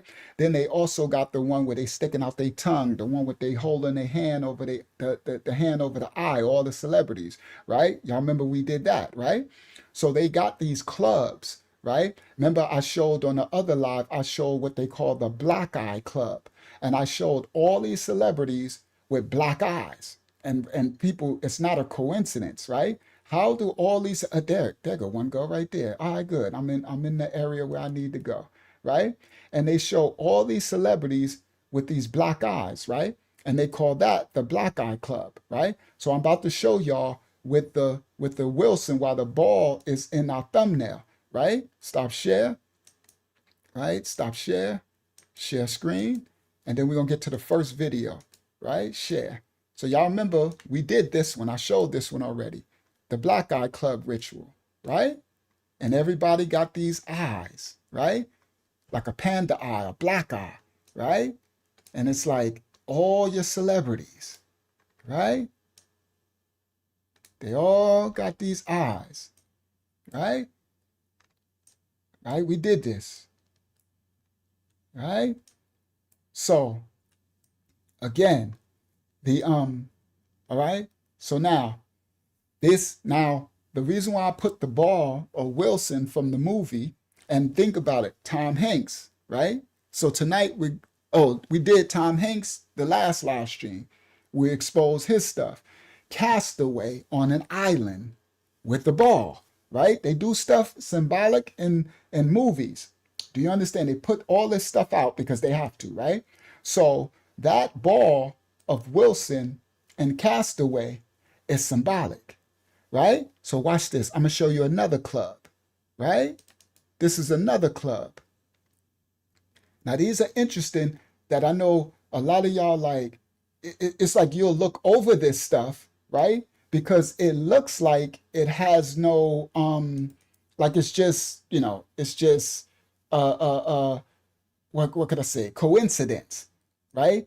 And it's not no coincidence that they all be putting their hand over their eye and sticking out their tongue and all this. These are all ancient rituals and these clubs that they join to get their increase, right? And they make them, it's kind of humiliation rituals too, but it's also, they always show the symbols of who they serving and what they serving, right? So I'm going to find the one, because I'm going to show y'all a new club tonight, right? I'm going to give y'all an exclusive one. Well, it's not new, but I'm exposing that. I never seen too many expose it, right? Let me try to, I had it all open. They closed, all right, so I can open up that one. Where is it? It's coming, it's somewhere around here. Is it there? I can't show that. That'll go on the Patreon. They'll strike us for that. Oh, I can't show that. Okay, this is my dangerous stuff. This is stuff came from the Epstein files that you can't show online. This is some sick stuff. Bro, these people are sick. All right, so let me find it. Hold on, give me 1 second. That's the black eye. I should be able to see it because it should be close around here somewhere. I'll find you. Where you at? Where you at? Not there. That's the skinwalkers. That's the skinwalkers. It's the that's the Sultan. That's his passport. That's that one. That's the other dude. That's the island. That's where you at? You coming? I know you here somewhere. Where you at? Because I want to show this specific club. It ties into the ball, to Wilson, the soccer ball with that image. That image, guys, that reason why that image is drawn on there, that's another, like the Pizzagate, it's another coded symbol. They do all this stuff in codes and people don't understand what they signifying, but they know. So that's why they show all this stuff and they do it, but they know the masses, we are dumbed down to the fullness of what they're doing. We don't know what it fully entails, right? and it's darker than we really could think. Okay? All right? So hopefully, hold on. Oh, that one's coming out tonight. All right? So, dag. I had it too. So let me grab this one, right? Let me grab that one. Where you at? That okay, I got that one. That ain't the one I want to show, but I can show that one. Okay, so I didn't want to do that. Maybe I'll do it another time. So I can do this one. Let me double click, right? And then I can do this one. And I could just show this, right? And then, yeah, I'll do the other one another time. I wanted to show y'all another club. It's crazy, but I'll do that another time because they closed all my tabs. They restarted my computer. So I don't want to hold y'all long. All right, so now let me come back to y'all. Let me show y'all this because I want to break down, before we get to the first video, I want to break down this club. Stop share, right? So y'all see that one eye club. Share screen, share. This is why I put this in the thumbnail, why I put Wilson in there.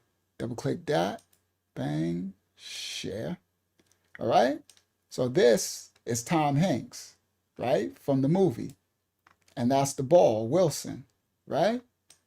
Now this image is, they have another club. I can't find it, but I'm going to show y'all another club that ties into this. I'll do it again. It's in one of my files. Sorry, they closed all my files. But this is actually an image. This is actually a PDF image. This symbolizes a bloody, like torture, right? This is a symbolic image of harming little ones. Okay, that's why it's on a soccer ball, right? Sports, kids, right? It's a so this is denoting, this is a symbol of bloody sacrificing. And if you can see, it's the opposite like of the panda eyes, right? So the panda eyes are black, red. So you see they still, the eyes are, you understand? It looks like blood. That's what it is. Goat eyes. And people don't understand. That's why y'all seen this. That's why Jay-Z and them. So y'all remember this? See, guys? Everybody? This is ritualist. I meant to cut that image, but you can't really see it. And look at Ellen, right? Y'all, some of y'all might remember this. And y'all pointed out, shout out to Amanda, right? Shout out to everybody coming in, right? Right? So we don't do stuff like this, but these celebrities, right? So they all started wearing this. This is image. This is like Pizzagate stuff. They show you this is symbolism, just like the black eye and stuff, right? So that's why I put the Wilson, this image on the thumbnail, because I was doing the temple of the island, and Wilson was on an island, the ball, right? From the Castaway movie, right? So it's the symbolism of the red. Now the red, I was going to show y'all another club. I'm going to do it another time, but I'm about to show y'all another red club tonight. I'm going to give y'all an exclusive. The red is symbolic, is symbolism of blood. So whenever they show the red, that's why they'll do something and have a red scarf, they'll leave it. It's the symbolism of the draining of the blood and like adrenochrome and stuff like that, right? So it's always the red symbolism. That's why, yes, this looks like blood, because that's what it's a symbolic of, right? Who wears something like this? Right? And you know, Jay-Z, he did the do with thy wilt, Aleister Crowley clothing and stuff, right? So they show their allegiance. Okay? Now watch this. This is an exclusive club. Then I'm gonna get to the first video clip of the night. This is an exclusive one. Let me show y'all. All right, where is it? I think it's that. Yep, there it go right there. Let me click it. All right, stop share. All right, this ain't the one I wanted to show y'all, but this is still, I'll show y'all that one maybe on Friday, but I got a crazy one for Friday. Friday gonna be crazy. This is another club. It's called the Red Shoe Club. Everybody listen. Everything is red. This is why they like those red bottom shoes, sisters. We don't know that this symbolism, the Red Shoe Club, the red shoes worn by members of the Red Shoe Club are often made from human flesh of the unalived sacrificed little ones. For example, the Jesuit Pope Pius the such and such, his papal shoes. Everybody listen clearly. This is stuff that they said, just conspiracy theorists, nothing to see here. All this stuff coming out with the Epstein files. Now we're able to go back. I'm able to go back in my old stuff and bring it out now because everybody's starting to see, oh, y'all wasn't crazy. Y'all little aluminum foil hats, y'all wasn't crazy. Oh, no, no, no. These are the papal shoes. This goes back. This is ancient little one sacrifices, but all in Moloch. So the red shoes worn by members of the Red Club, right? For example, these papal shoes, these red shoes are worn during satanic SRA ceremonies. So when the blood falls onto the shoes, it blends in and does not expose them.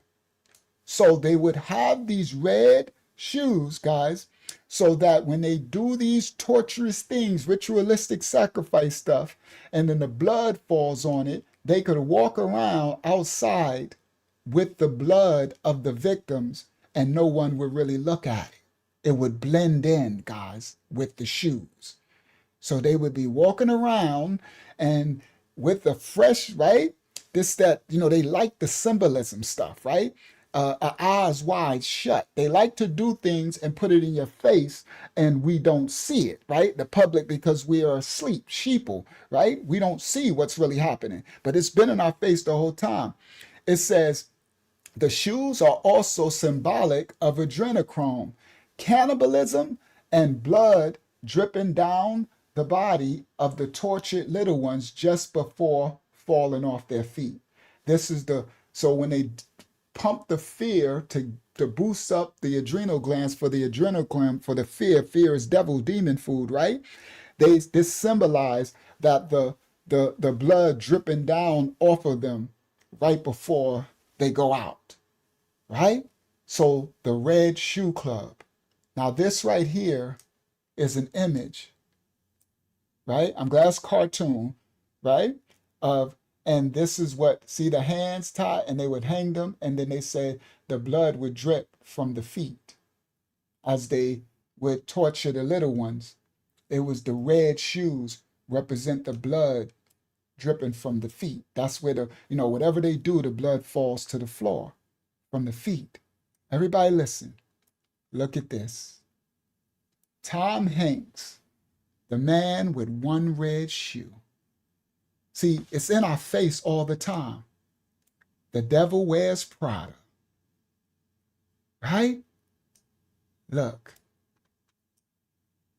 The red shoe. The red shoes. The red shoes. I got another club I'm going to show y'all next time. Right? The red shoes. That's the Pope. The red shoes, everybody. It be in your face, but we thought it was just symbolism. Right? Now these are these images that they put up in their PDF circles. See? With red shoes. Look at them. All the elites. Look at them. All got the red shoes. So this is the symbolic, what they do in their rituals. And there's another club I'm going to show y'all next time, and it got something to do with red. All right? So that's what that Wilson ball, with the image on the ball, it's representing that blood of the innocents. Okay? And before, come on, Sally Tate, they would say, we were, yeah, and what do they put in the McDonald's food? Y'all know what I'm saying? What they say, stop eating that stuff, guys. You remember the wish people said they put flesh and blood in that food. Shout out to Tea Tree One, all right? Yes, and it's always in our face, guys, all right? All right, now I'm about to go somewhere really, really heavy. Shout out to everybody coming on the vertical. Welcome to the live stream. All right. Now, Over let's a go. 100. Oh, it's over 100? All right, salute to everybody coming in. All right, we going somewhere. All right? So that's why the ball on the thumbnail with Wilson with the red face, and that's why Jay-Z and them got that image on their shirt, because they all be showing who they worship. All right? And they put it in our face. Now we about to go somewhere really dark. Well, we about to expose something really dark. All right? And this is what they worship right here. Right? Let me show y'all this. Stop share. Let's get started. I had all my tabs, but I'm starting to knock some of them out a little bit, right? I had all my tabs. They closed all my stuff, right? But anyway, I'm about to get to the first video clip of the night, right? I ain't going to show that. I'll show that club next time. I'm going to save that for y'all. I'm going to show that club next time. There's other clubs I'm exposed to y'all for these. Boy, they not playing, bro. These dudes is crazy. They do everything. All right, there it go. Now come back to y'all. I'm gonna click that. Bang. Stop share. Share screen. Window. Bang. Share. So this is an image, right? At the top of this image, they worship Baal, right? They're king. Then this image says that family, the royal family, that family. I ain't saying it so we don't get shadow banned. Then you got that, the Vatican, the Masons. Then you got the world leaders. Then under them, these are the puppets, the actors, the singers, the sports stars, the media, right? This is like a hierarchy from Baal worship, right? Fallen angel devil worship, okay? And then you got the world leaders, and then under them, the actors, singers, sports stars, media, and then us, the public. And they show us through media, television, the masses. All right? It's a great little image, right? The official Jeffrey Epstein PDF arrest counter, 0. We need to get these arrests going. All right? We'll come back to this one. That was Obama with his $65,000 hot dog pizza party from the Pizzagate. We about to go somewhere right now. People here, watch this. So that's the image. And see, now y'all understand the symbolism. I got another club I'm going to show y'all maybe Friday. I got something for Friday, but maybe Monday. Now this is funny to me. They said this is, because tonight's title is Epstein, the Clintons, the Temple of Sin. So we going somewhere, right? They said this is her without her makeup. She's actually George, right? I ain't got to say it. I don't want to get a strike, right? That's a crazy looking image right there. That's a crazy picture. All right. So, but I'm going somewhere. This is why we don't quit. They call that the panda eyes. All right, let's continue. This is an interesting image. I never knew this.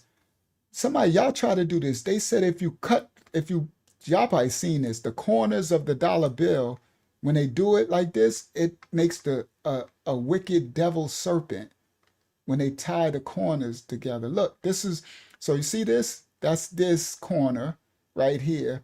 Then put another, whatever, however they did it, when you fold the dollar bill. I know about the 9/11 buildings on fire, but I never seen this with this image when you put the dollar bill. That's crazy. All right, but anyway, y'all know all the symbolism stuff they be doing. All right, so that was in the Epstein. Oh, look. The red shoes. Remember, this is a picture of Bill Clinton from the Epstein files in Epstein home. We did this already on the live, right? And Bill Clinton in the blue dress, right? And the red shoes.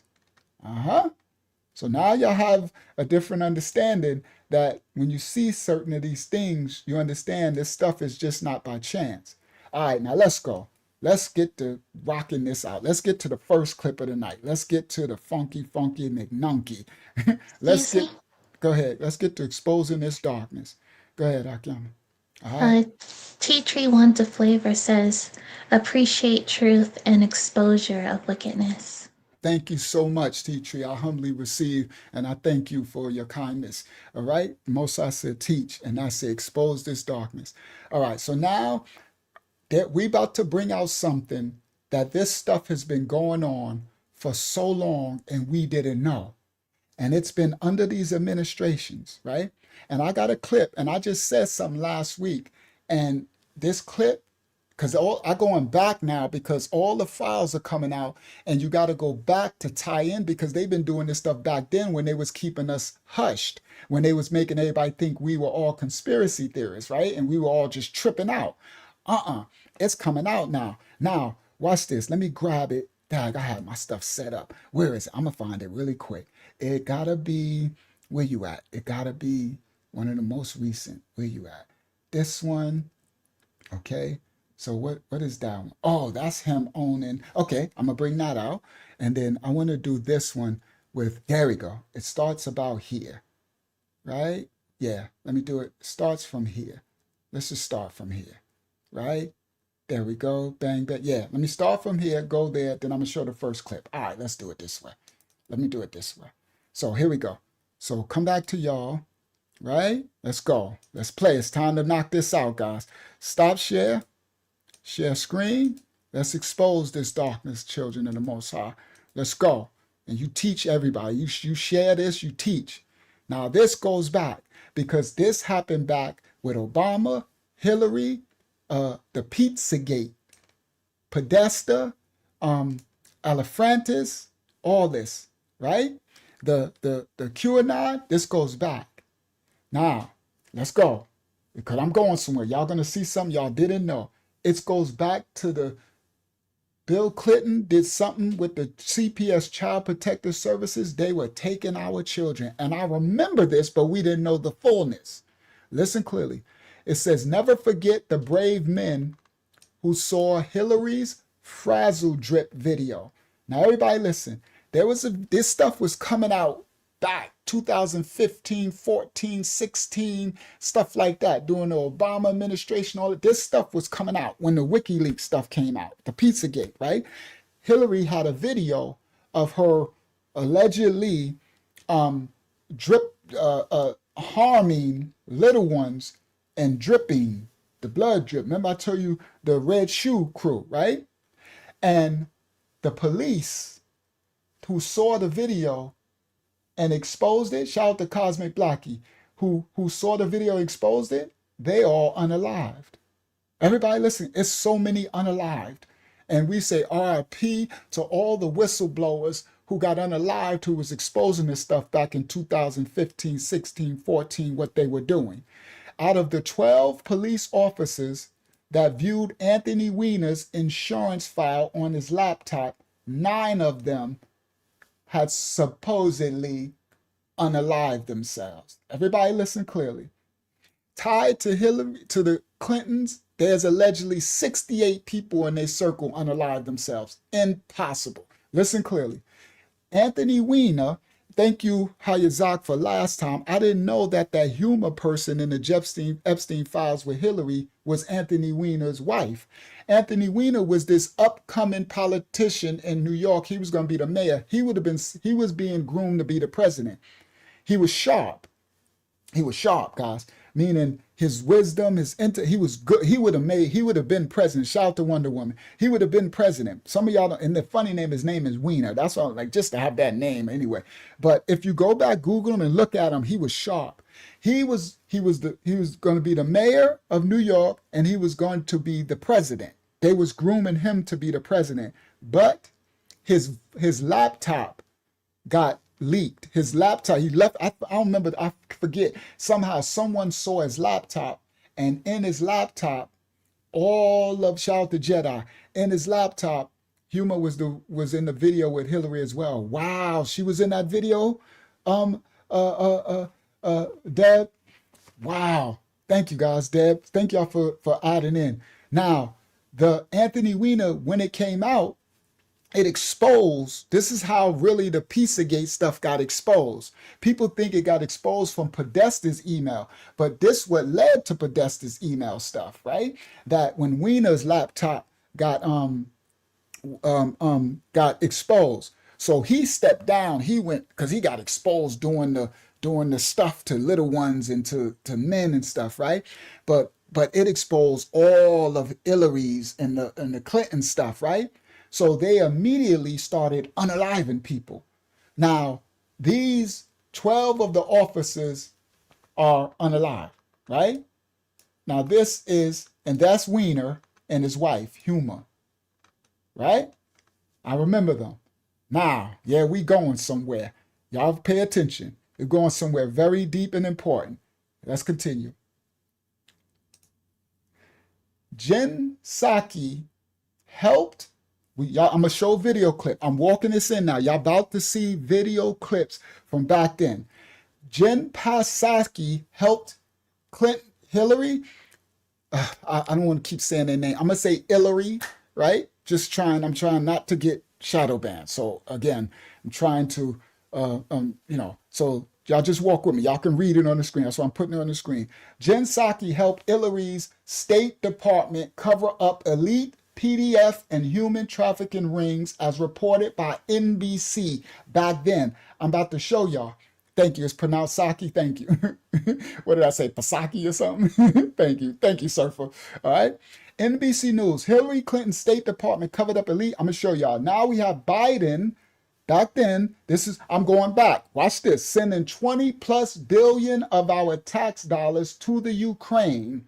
This is back in 2000 and Biden's administration and Clinton's and Obama's administration, right? Now we have Biden sending 20 plus billion of our tax dollars to the Ukraine and to ensure the funds are being used responsibly. The funds are going through the Clinton Foundation. All right. So the Clinton made a foundation and it was supposed to be to help the little ones, everybody.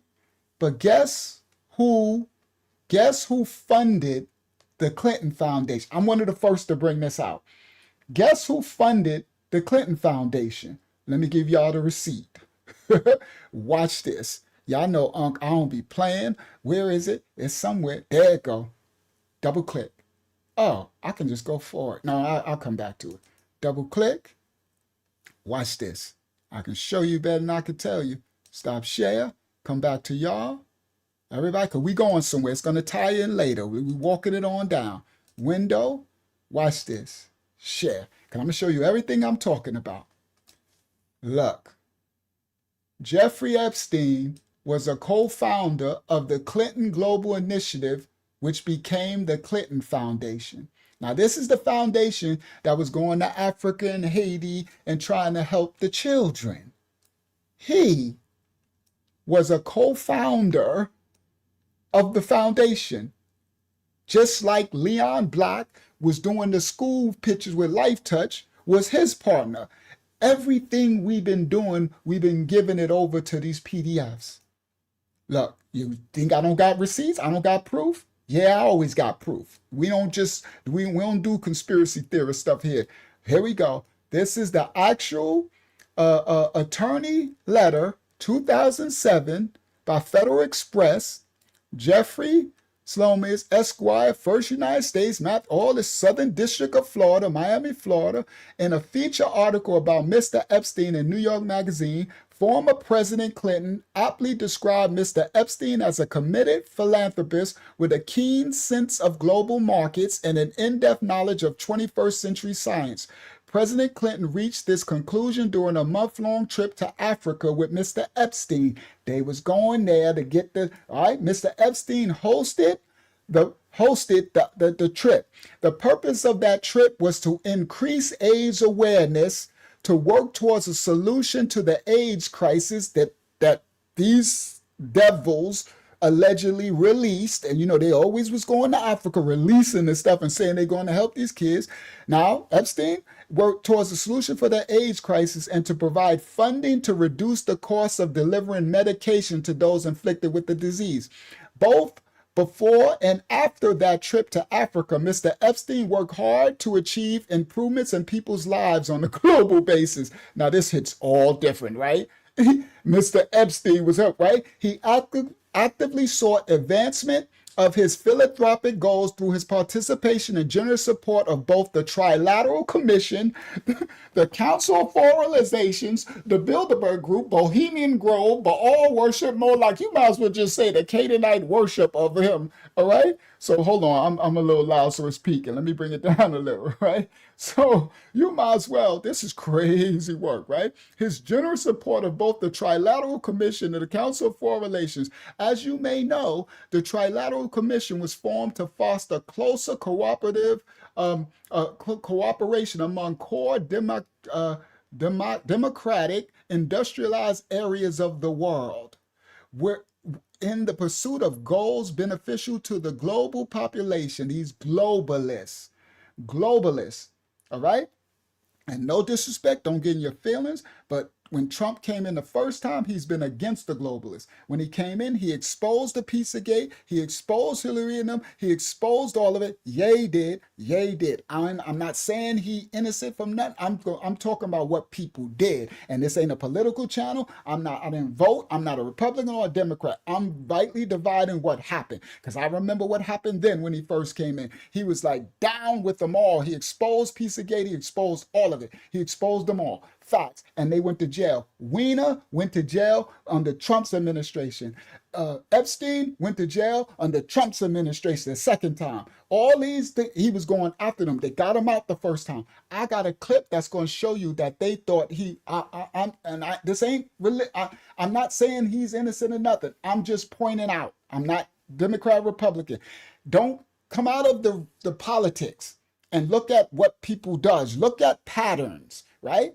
Right? So now, again, if he done something, our president, that was with this illegal, show it, we'll expose it, and may the Most High bring him down too. But I'm just pointing out stuff that I seen and lived through, all right? Because these globalists, it's called the deep state. I remember he was against the deep state. I'm talking about the first one when he came in. They didn't like him because he was going against them. These globalists, the deep state, right? These powers that run out, no matter what administration, they're the puppet master. So these globalists, that's the WF and all that, these systems, right? These Council of Foreign Relations, these Bilderbergs, the ones who be doing these sacrifices to Baal and stuff. But anyway, the Council on Foreign Relations is an independent national membership. All right. But anyway, I just wanted to show y'all that because I'm showing y'all that he was the co-founder of the Clinton Foundation. All right. Now we going somewhere, Dolores Shaw. All right, let's get back. Stop share screen, because I'm going to wait till y'all see the video. It's going to all tie in when I play these video clips. Share, window, bang, share. I'm walking it on. Y'all going to see the clips. Now, the Clintons allegedly were trafficking, and they were supposed to be trafficking in the satanic PDF protectors, and they were in charge of our money because Biden sent $20 billion to the Ukraine back then, right? To ensure that the funds were used responsibly, he sent it through the Clinton Foundation. Now I'm tying it up. Now listen clearly. Yeah, it ain't about politics. If they're guilty, facts. And they need to be held accountable. That's what I'm talking about. We bipartisan. I ain't vote for neither side. I'm on the side of truth. I'm a child of the Most High. We need to expose this wickedness. Now, y'all listen clearly. I just tied in Epstein funded the Clinton Foundation. Biden sent $20 billion to the Ukraine. Now, what they would do when these countries are at war, the children would go missing. There was 300,000 children missing under Biden's administration. I'm going somewhere. I'm about to show you. Watch this. We about to show video clips. I ain't talking. I'm going to show y'all. Now, listen clearly.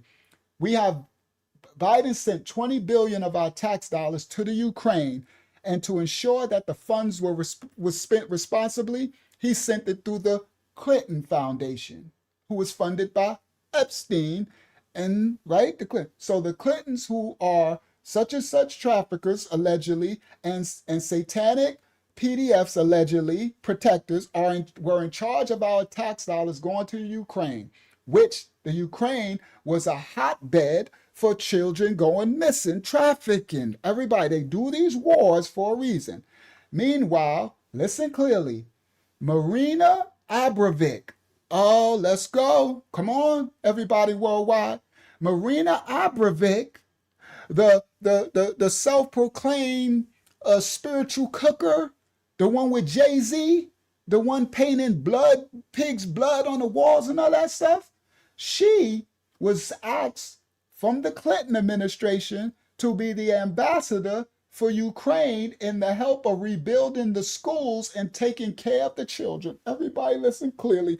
We gave these children over. We didn't know no better. That's why the scriptures say my people are destroyed for a lack of knowledge. Now, we going somewhere. I'm about to show y'all video clips. Nobody knew this. The Clinton Foundation, funded by Epstein and them, the Clintons, but they sent $20 billion into Ukraine. Then they sent Marina Abramovic, the doggone spirit cooker, to go be the one to take care of the children. Both the children. Everybody listen clear. Let's go. Does anyone else see what our satanic, corrupt system is doing right in front of our faces? When I'm going to show y'all an NBC video, and when it aired, when this aired, we had no idea that it would be Joe Biden running for president at the time. So I'm about to go back, everybody, because you got to go back to go forward, because they had something in plan and they didn't know that Donald Trump was going to get in office the first time. I brought that out. I said he was a roadblock in their plan. Their plan was for after Obama, 8 years, Hillary was going to do 8 years. They did not plan that this actor from the, well, he's a real estate tycoon, but he was from the Apprentice, where you say you're fired, his move. They did not know he was going to run for office. He interrupted their plan. I'm about to show. Now, I said it on another live stream, and guess what? I got a video clip from back in 2014 with a governmental agent saying that same thing. And I'm about to show. I said, I know the Most High be having me saying this truth, right? And then he give me the receipt to show. Now, about to show this. Back then, we had no idea that Joe Biden would be. So they had no idea that Joe Biden was going to run for president. Nor did we even know that Jen Psaki was, let alone she would end up having Pentagon Patty become Joe Biden's White House press secretary. Clinton players up front and center trying to cover everything up while exposing themselves in the process. I'll stitch a second clip of you. All right, so we got the clip. All right. So in reality, incriminate. All right, let's continue. Now, y'all, here goes some exclusive, guys. You know I try to bring y'all exclusive. That's young Hillary, 27 years old. All right, shout out to Terry. Watch this. As a 27-year-old staff attorney for the House Judiciary Committee during the Watergate scandal investigation. This is her entrance into DC politics stuff. All right? Now, as a 27-year-old staff attorney for the House Judiciary Committee during the Watergate investigation, Hillary was fired. That's for her last name was Rodden before she was married. She was fired by her supervisor, lifelong Democrat Jerry Zifman. When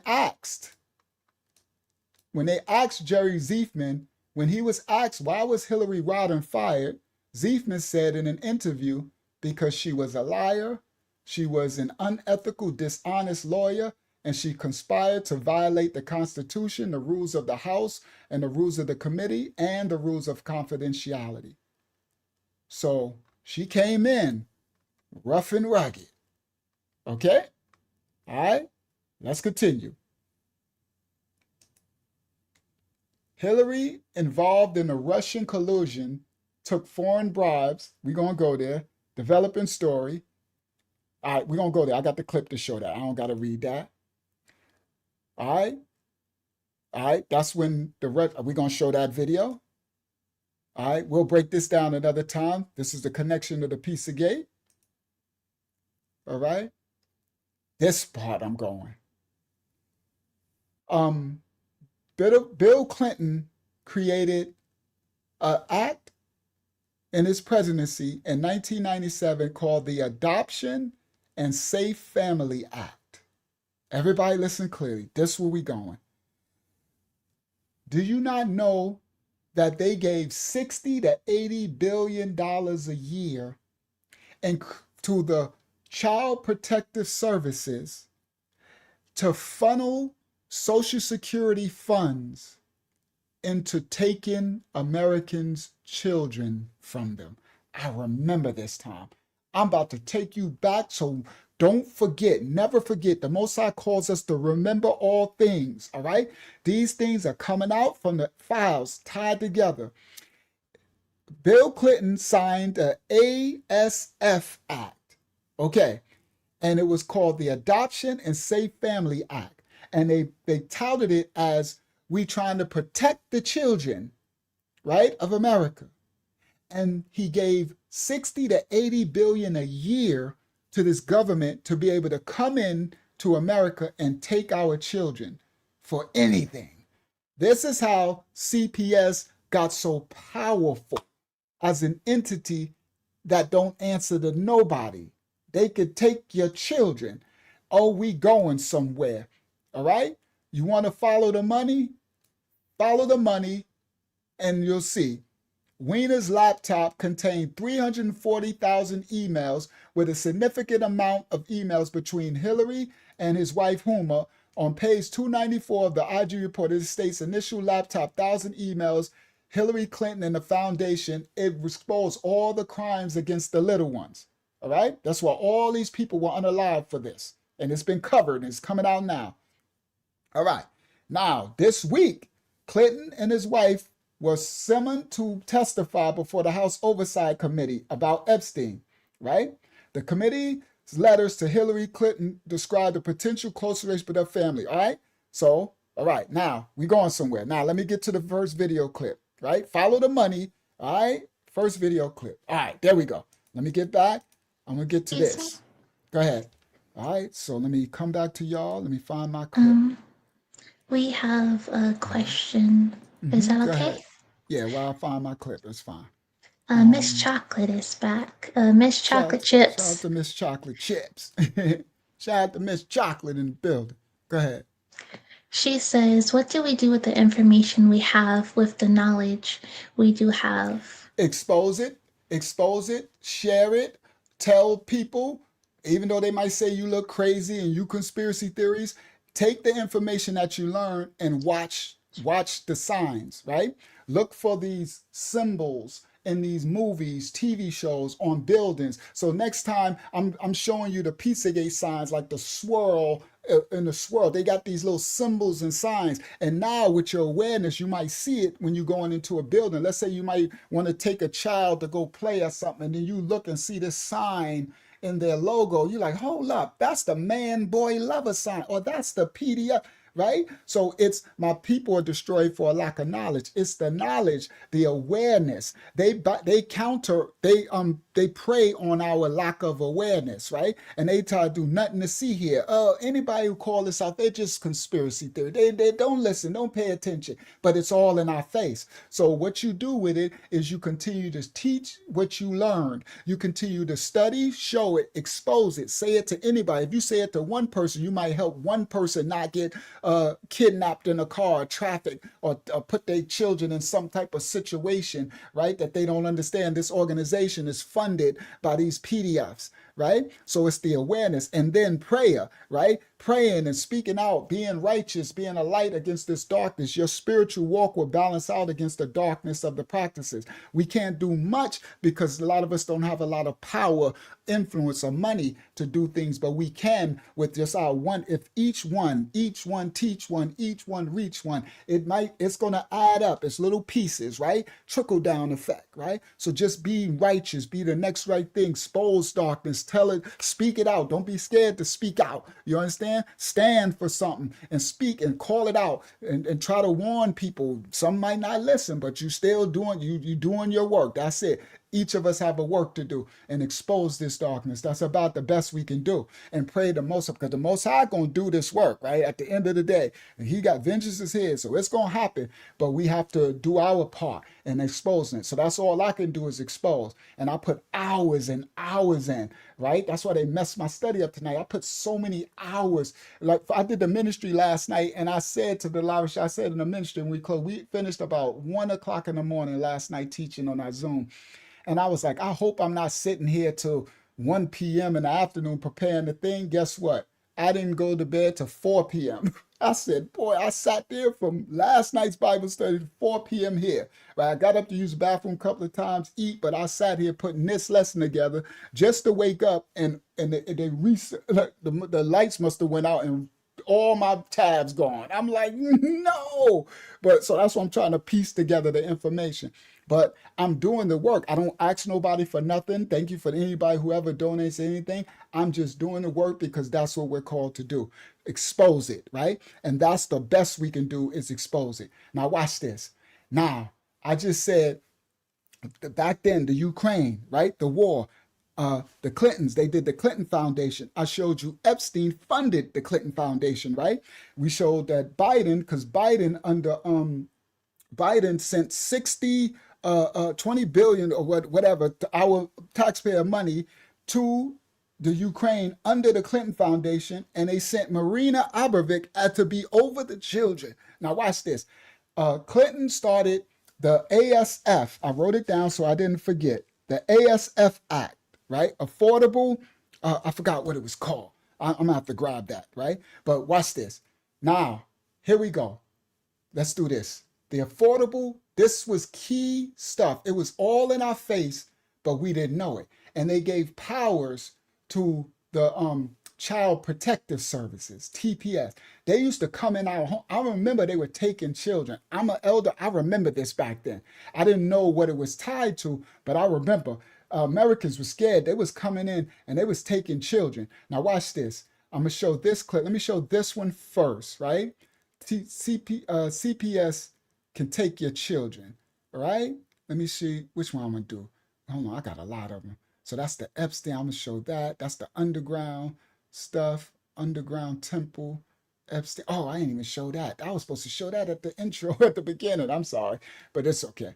All right, so we're going to, because I had some showing the temple, inside the temple, right, for the thumbnail. Now, I want to do the temple as, is it this one? Yeah, let's do this one. Let's do this one. Watch this. Share this tab first since I'm talking about it. For those who might remember this, let's go. Let's expose some darkness. It's been going on for a long time. And most people, we didn't even know. The sheeple, we had no idea this was happening. Watch this. Share screen. Right there. Bang, share. Some of y'all might be seeing this for the first time. Watch this. Shout out to Sherika Kyle, Sherika in the building. Copyright disclaimers for effect. We don't own rights to the video. There you go. Adoption and Safe Family Act. Let me write it down. Adoption. So I could say adoption because I'm going to be saying that. And safe. See, Safe Family Act. Right? Because I'm going to need to know that. This is what they did to us in America during the Biden administration and the Clinton administration and Clinton. And we didn't know. Well, this is the Clinton administration. I didn't mean Biden. This is the Clinton administration, right? And then Obama finished, right? Now watch this. Copyright disclaimers are in effect for reactionary purposes only. We don't own rights to the video. We're reacting to the video. Let's go. This is actual in what happened in America. The states are taking children, giving them to somebody else for money that they get from the federal government. That means that all 50 states are involved in government subsidized child trafficking. It's a ring. It is the largest and most pervasive child trafficking ring in the history of the world by sheer money and numbers. Now everybody listen.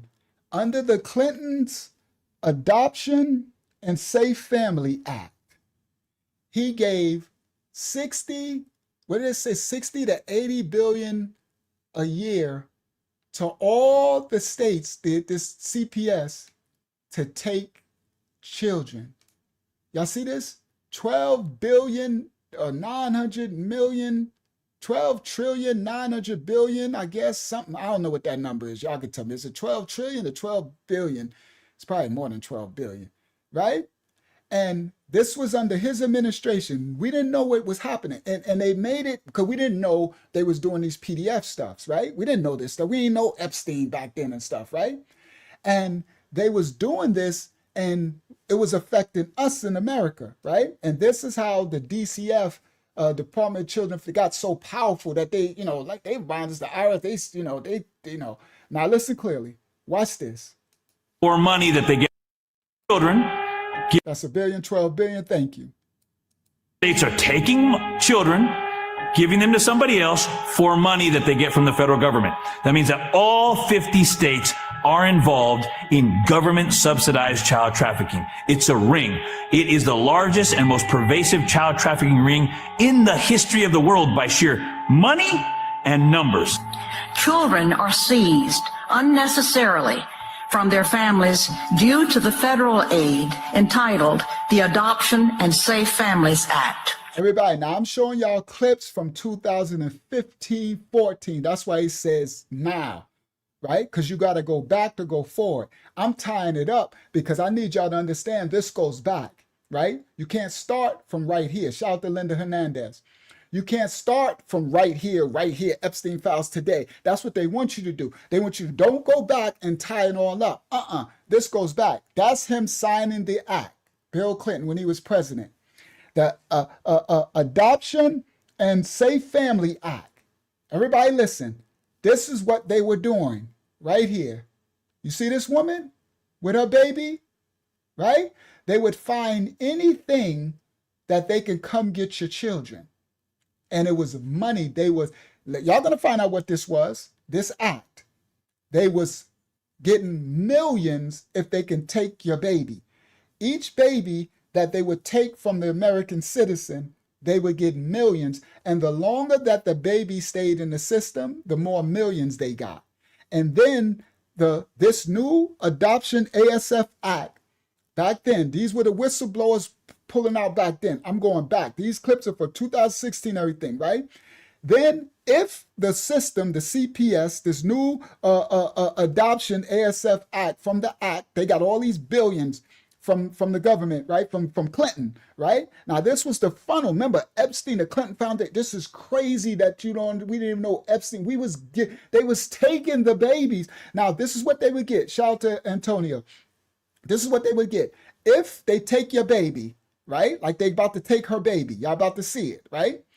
If they take your baby, right? And look at all this stuff she got. Then you could tell she take care of her kids, right? Look, right? So if they take your baby, the longer that they keep the baby in the system, they get millions, right?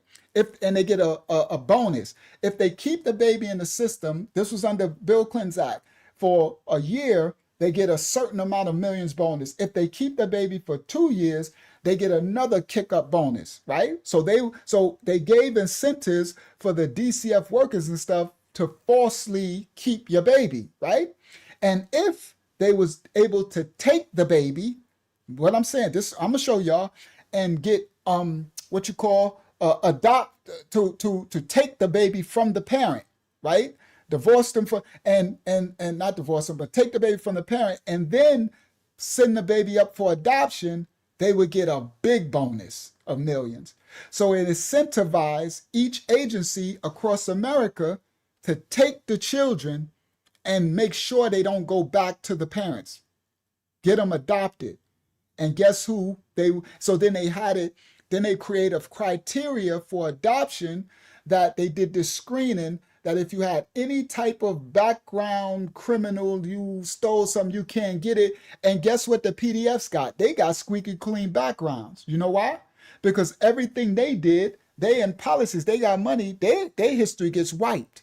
So they would come in and adopt. And then they ran this, and the Clinton Foundation went around the world to Africa, to Haiti, and did all this stuff. We going somewhere. Now watch this. You got to go back to go forward. This is actual history. So this person is speaking this right here. That's why he's saying today, because shout out to Alvin in the building, because he's talking about this is what was happening then. All right. And I'm going back to go forward. Now let's continue. Now y'all have the understanding. Now watch this clip. right? So they're there. They're going to take her children. They're going to show you take the black girl children. We going somewhere. I got other video clips. It's getting funky now. From here on, the video clip's going to show it all. Watch this. The states are taking children, giving them to somebody else for money that they get from the federal government. That means that Thank you so much, Sherika, for your donation. I humbly received, daughter of the Most High. Thank you so much. Thank you. I humbly appreciate it. All right, let's continue. all giving them to somebody else for money that they get from the federal government. That means that all 50 states are involved in government subsidized child trafficking. It's a ring. It is the largest and most pervasive child trafficking ring in the history of the world by sheer money and numbers. Children are seized unnecessarily from their families due to the federal aid entitled the Adoption and Safe Families Act. It was put into law in 1997 by Bill and Hillary Clinton, and I said it that way on purpose. And it is a law that literally steals money from the Social Security Fund and gives this money to the states in order to incentivize them to kidnap babies. To receive the adoption incentives or bonuses, local CPS must have more children. They must have more merchandise to sell. Every child, once you've added it all up, is worth approximately $1 million to the state. But we've been told that this is a $60 to $80 billion a year industry, meaning the federal government is taking $80 billion a year and giving that money to all of the 50 states to kidnap children. Parents are victimized by the system that makes a profit for holding children longer and bonuses for not returning children to their parents. But their own statistics state that 83% of all children who are taken by CPS, Child Protective Services, are for unsubstantiated allegations, meaning never should it have happened in the first place. So that imagine anything else in the world where you know you get it wrong 83% of the time and you admit it, but you just keep doing it. Case workers and social workers are often guilty of fraud. They withhold and destroy evidence. All right. I'm about to show y'all some clips that's going to shock y'all because y'all about to learn. Shout out to Death Before Dishonor. You can email me too because we teach it on the channel. And if you go back to some of the live streams and the videos, it's in the videos where we teach it. But on our Tuesday Bible study, we teach it too. So if you really wanted to learn the actual Habariyah, the actual Hebrew, not the Canaanite, get the link. Uncle Yahshua Truth TV at yahoo.com. Hakyama will put the link in the chat, right? And just email me. We'll give you the link to the study and you can learn the tongue. Absolutely, because you need to learn that to decipher the scriptures. All right, so let me continue, guys. Now, I let that play because I want y'all to have the fullness of the understanding, right? Now, this happened. I remember this. I remember them taking people's children. Y'all see this? This will break your heart. Now, we didn't know, and I remember when the DCF got so powerful, right? Like they were the IRS. Like we scared of them, like because they could take your babies for anything. It was like, yo, like if you get a call from them, you could lose your children. Now watch this. Let me come back to y'all. Stop share screen, window. It's this one. Bang, share. Y'all know I'm gonna screenshot so y'all can see what's going on. So this is the act, right? I screenshotted the first part. This was Bill Clinton's act that he signed. An act to promote the adoption of children in foster care. He called it the Adoption and Safe Family Act. Now, these were PDF traffickers. We didn't know it, all right? And he was our president at the time. Be it enacted by the Senate and House of Reps of the United States, Section 1, short title. This is an act may be cited as the Adoption and Safe Families Act of 1997, right? And they got the table of the contents, responsible efforts and safety requirements for foster care and adoption placements. So they were incentivized to take our children, put them in foster care, and get them adopted by who? You understand? Clarification of the reasonable efforts requirement, including safety and case plan and renewed case review system and everything. They gave billions to this. All right?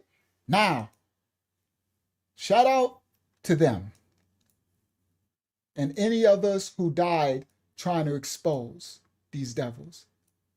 Paul Walker, exposing the Clinton Foundation in Haiti, they unalive. Anthony Bourdain, Princess Diana, because she was exposing the UK family. I got a video going to show her. Chester Bennington, the singer, Virginia, Brother Cappy, this dude Avicii, he was gathering evidence against the child such and such ring in Hollywood. He was working on a documentary, Silent Children doc. Chris Cornell, all these people unalive trying to expose what we are bringing out. All right, now let's continue. Watch this. I got more. We all gonna learn some stuff that my head is blown from what the Most High showed me. I'm like, you gotta be kidding me. All this stuff was in our face. All right, here we go. Excuse me. Go ahead. We do have a question from Go ahead. Anthony. He asks, one thing I've been screaming is when will people realize or question how many migrants get lost in this? Should we be questioning these sanctuary cities? Oh, yes. That's why they trying to shut down the sanctuary city. So the problem is, this ain't political, but I go off what people are doing. Our actual president now is trying to shut down this traffic. He was trying to do it back in his first term, but people, they make you not see, right? Bro, and I'm not political. I ain't vote for neither side. I don't know what he does. Right? If it come out that he doing evil, but maybe the Most High is just using him to call us out from the first administration when he called out these PDS. He tried to stop the trafficking. He tried to close the borders. Everybody. The reason why Biden them opened the borders flood for the voting rights again, and they've been trafficking people, bro. They've been doing this whole time. Through this whole administrations of Barack, of Clinton's, of Biden's, and he came in and disrupted. He came in and exposed it all in his first time, and they got him out of there. Do you understand? They tried to lock him up. He came in and he said, I'm exposing all the deep state. I'm exposing the globalists. I'm exposing all of these PDFs. He said the QAnon and the what's he saying? The what's the names? The WikiLeaks, the files. Then, right? And nobody wants to talk about this. He actually exposed Epstein back then. He was the one that called the police on him. I got the stuff, right? I could show y'all the files, but we're doing this right here. I don't want to get on another thing because people think we're being political. But I'm just talking about fruit. I'm telling y'all what happened. I'm not saying he's doing, I don't know what he's doing. I just know what happened, right? And I'm saying what's happening. Now, if it comes out that they got proof that he did some good, then he need to go down with the rest of them. But what I'm trying to tell y'all is he was the one against it, and he threw a monkey wrench in their plan that they had us in, right? And then when they got back in, what do? They locked us in, right? They put fake Jim Joe's jab juice. They did this right? And then he disrupted again and just got back in. Do you understand? And what happened? So the first time he was in, they got exposed. WikiLeaks, all of them, the Clintons, the PDF files, all of that got exposed. Weiner got arrested, went to jail. All of them went to jail. Second time he come in, now they come out, the Epstein file, they had it the whole time when Biden was in there. They opened up the borders, flooded the migrants, flooded the stuff. This stuff been going on, right? Missing 300,000 children missing under Biden, right?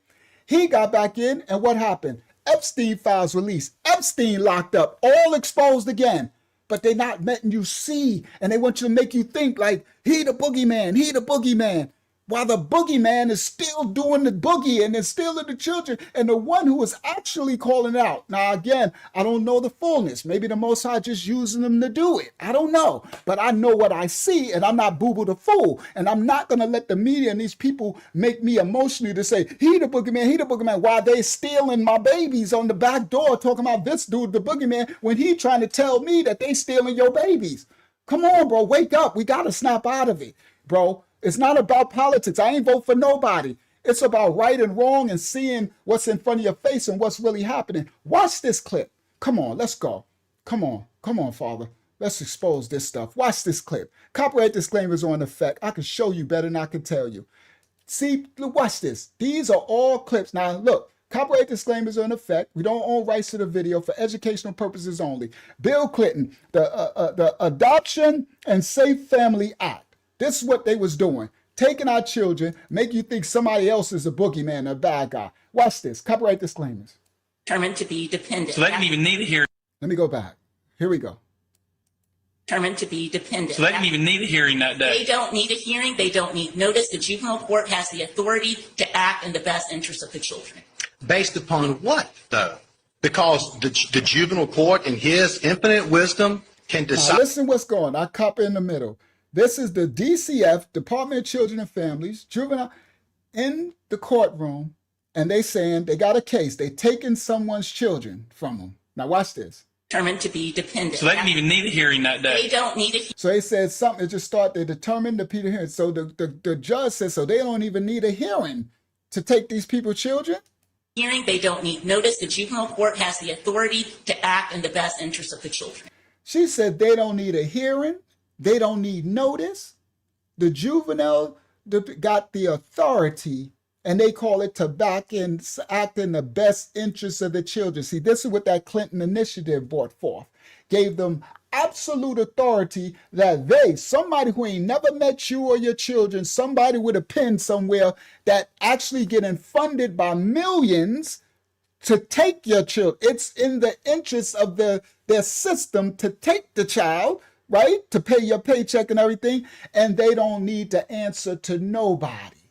And they say it's in the best interest of the children. And you seen them snatch that child out that woman's hand. All right? Now watch this. Watch this. And I got more clips. We got some deeper and darker coming. Watch this. To act in the best interest. The juvenile court has the authority to act in the best interest of the children. Based upon what? Even need a hearing that day. They don't need a hearing. They don't need notice. The juvenile court has the authority to act in the best interest of the children. Based upon what, though? Because the juvenile court, in his infinite wisdom, can decide now this is in the best interest of the children, and I don't need to hear from the children or the parents or anybody else. As long as the government says it's okay, then by God, it's okay. Yes, that's what the juvenile court has the authority to do. And your remedy at that point is to appeal. It doesn't make. Now you hear the judge. The judge is like, what? So you mean to tell me? And she said, yes, that's the authority we have. Listen what the judge said. The judge said, I don't need to hear, listen. And I don't need to hear from the children or the parents or anybody now. This is in the best interest of the children. Because the juvenile court, in his infinite wisdom, can decide now. So he's like, so the juvenile court in their infinite wisdom, all of a sudden they God, right? They can decide. They don't need no hearing. They don't need nothing. They can decide what's the best in the best interest of somebody else's children. You don't know the upbringing, the family, or nothing. And you don't need, right? Because the juvenile court, in his infinite wisdom, can decide now this is in the best interest of the children, and I don't need to hear from the children or the parents or anybody else. As long as the government says it's okay, then by God, it's okay. Yes, that's what the juvenile court has the authority to do. And your remedy at that point is to appeal. It doesn't make the order void. So what happens during the appeal? You just don't have your kids. You have to wait 8 months for this court to rule? Yes, and it's the juvenile with no court. Due process. Well, you do have due process. You have the right to appeal. Let me tell you what went on here. This is my guess from being on the bench a long time, down in the bar fights that are Superior Court. I'm telling you this. So you're telling me that DFACS can come to Department of Family Services. you, take your children, get you in front of the juvenile court judge, and says, "Listen, sign the consent order, and we'll let your children stay with you."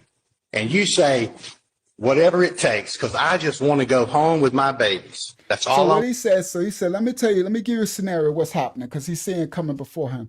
The Department of Family Services can come take your children, right? Now they bring you in and they say, okay, you want your baby back? Because you're hysterical. I want my baby back. And I'm about to bring out what's really happening, because I know y'all could think, well, they're protecting the children. We're about to find out in a second, right? Now, they can say, this is what he's putting out. He's saying, then they say, sign this disclosure and we'll give you your baby back. Now, he's saying the person is panicking and they'll do anything to get their baby, take their baby home with them, right? We're not, now everybody, what I'm pointing out is it wasn't them going after people abusing kids and stuff. Under Clinton, they made a worldwide law that you could just go in and take, it was incentivized to take Americans' children, right? And put them into a system. Now listen clearly. And I'm going to show y'all with the other clip. We're going to go back in a second. Now, what this judge is pointing out, he said that they say to the person who's panicking, because now, DCF, you got my babies and you want your baby to go home with you tonight? Yes. Then sign this disclosure. Thank you. You sign the disclosure, and in the disclosure, it gives them the right now that they can come and take your baby anytime they want. And you ain't got no right, like you signed away, but you did it at a time of duress, right? Which you would do anything. Yep, it's in the fine print. Now watch what this judge says. He's pointing this out.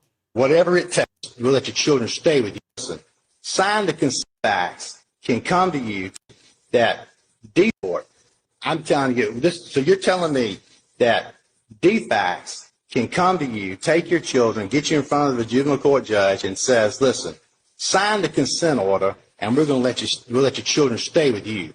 And you say, whatever it takes, because I just want to go home with my babies. That's all I want to do. Kind of like the mama said here, please don't take the children. And they say, fine, just do it. You can D-Facts, you stay at home with the children, keep rocking along, keep doing drugs. Just get off of them when you can. And then eventually, when you cross the D-Facts, they go to the judge by themselves, and then they take your children, and that's constitutional in this country? Yes, well, they had counsel. I live in the wrong They country. had counsel. He said all of that, and she said, and he said, and you telling me that's constitutional in this country? And she said, yes. And that's constitutional in this country? Yes, well, they had counsel. I live in the wrong They country. had counsel. If that's true, then the entire statutory regime in Georgia is unconstitutional. Yeah, well, children are determined to be. Even the judges, they said if that's true, then the entire statutory regime in Georgia is unconstitutional. And that's a black woman in Georgia, and they DCF taking people's children. Now let's go back and let me show you where it started. Let's go. Miss Chocolate put in the chat, she said, and when I was younger, they stole my baby too, and it was hard for me to get him back. Oh man, our condolences to you, sister, that you went through that situation. A lot of people went through that situation, and we didn't know the fullness of what they was doing. That Clinton and them, it was actually trying to traffic our children. That part is crazy to me. I'm like, what? They was trying to traffic our children. Watch this. Copyright. This is going to help you have more understanding. This right here is, no, I'm not going to do that. I'm going to do this one. Let's do this one. This isn't somebody whistle blown. Share this tab instead. Make full screen. Right? Copyright disclaimers are in effect for reactionary purposes only. We don't own rights to the video. We're reacting to the video. Hillary Clinton was the culprit in the Russian collusion in 2016. Watch what he says. He's going to expose this stuff. 2016. Let me go back. Oh, I should have made this clip a little louder. He's talking soft. 2016, right here in this town, Hillary, on behalf of the FBI, they came to me around December 1st, 2015. They told me Hillary Clinton had accepted a bribe from Turkey for $20 million. They told me that I would be working for a group in New York, FBI agents, who had authorization to set Hillary Clinton up in a sting. They asked me to facilitate a bribe for her, an $18 million bribe from another government. The bag man from that other government I was to befriend, and I was to get that person 10 minutes alone in a room with Hillary Clinton. I did. On January 14th, 2016, Hillary Clinton was in this town, and she met in a way that was kept off her schedule. She accepted an $18 million bribe. But General Barr knows this. This is the Durham. They know this was what is behind it all. And I'll even tell you, I'm going to drop one more thing. I've been waiting to say this publicly, and this is what really happened. I will tell you, if you hear this and you give me 90 seconds, your viewers will understand what's happened in the last 5 years in America. I've been waiting to say this on mainstream TV, and they will not have me back because once they understood what this was about. I had Hillary Clinton. I caused Hillary Clinton. I facilitated a bribe, and she took a second bribe for $18 million. And I worked with the FBI as I did that. They're deeply involved in this. They came to me 3 days later and told me I had to forget about it and forget that it ever happened. And I said, what are you talking about? And they gave me one excuse. They said, Hillary's going to win, and it's been determined, it's been decided upstairs, nothing's going to be able to stop that now. So she's going to win, and she's going to send her people over to the FBI and ask who was part of investigating Hillary, and any of us who were part of it. So he was given, I'm gonna break it down what's going on. He was told from Obama's administration, from the feds back then, to set Hillary up. This is what Epstein do, right? Set her up to get a bribe from another country so we can have something over her, right? Right? So we can, now listen clearly. She took the bribe. He set it up. But they came back to him and they said, forget the bribe, forget what's happening, because she's going to win the presidency. Everybody, this is back then. They thought she was going to win. Everybody, listen clearly. Hands down, he says, nothing we could do to stop that. And once she becomes president, and they said she was going to win and be 8 years, right? Because there's all control. Now listen clearly. They said, everybody listen, they said, once she become president, she's going to run a mission. We don't want her to find out who we try to set her up, and then she come after us. So they made a plan B. But they thought she was guaranteed to win. Listen clearly again. And forget that it ever happened, as I did that. They're deeply involved in this. They came to me 3 days later and told me I had to forget about it and forget that it ever happened. And I said, what are you talking about? And they gave me one excuse. They said, Hillary's going to win, and it's been determined, it's been decided upstairs, nothing's going to be able to stop that now. So she's going to win, and she's going to send her people over to the FBI and ask who was part of investigating Hillary, and any of us who were part of it are going to be destroyed, and that includes you too, Patrick. And so this mission has been scrubbed from the highest level. And I thought about that, and I said, yes, sir. And I came, but 2 or 3 weeks later, I was back with 3 federal agents this time. 3 federal agents. And I let them know that wasn't sitting, and this is in Salt Lake City, Utah, and that wasn't sitting well with me. And I'd like to know why we had almost a year before the election. They could have had me and another person in front of a grand jury in a week and gotten her indicted. And they said, but it's almost a year away from the election. Why are we stopping this? She already took the bribe from another country. Why? He said, it's not sitting well with me. Why would we allow her to go forward to be the president of our country? And we know she's dirty. She just took a bribe from another country, right? Right? He said, it's like a year away from the election. He's like, we can she could be locked up within a month. Now, right? It makes no sense. Listen, so this is what he's discussing with them. Why we had almost a year before the election. They could have had me and another person in front of a grand jury in a week and gotten her indicted. And they told me, and this is the key to understanding what's happened in America. They told me, this is word for word, Patrick, what's really going on is this. President Obama has his people across the federal bureaucracy at this point, but especially the Department of Justice. Hillary Clinton is going to be president for 8 years, and nothing's going to change that. But think of there being... Did you hear that? Yes, it's absolute treason. He said Obama got his administration all through it. Hillary Clinton is going to be president for 8 years, and nothing's going to change that. Has his people across the federal bureaucracy at this point, but especially the Department of Justice. Hillary Clinton is going to be president for 8 years, and nothing's going to change that. But think of there being a Bunsen burner within the Department of Justice. That evidence about the 2 bribes you were part of gathering is going to be sitting on the Bunsen burner. And the hand on the Bunsen burner is going to be one of Barack Obama's people. If Hillary's a good girl and defends Obamacare, that flame stays low. If she's a bad girl and thinks for herself, it's going to get turned up high. So they said to him, all right, let me bring you into the new game plan now. She's going to be president. It must have came down from the top. No, she's going to be for 8 years. He says, so now think of it as a Bunsen burner. We got her blackmail. We got her taking 2 bribes from other countries, treason, right? So we just let it simmer. Once she become president, if she acts right, and he says supports the Obamacare and everything, then she playing the game. But the minute she try to think for herself and do something else, we got her. See? All right, let's continue.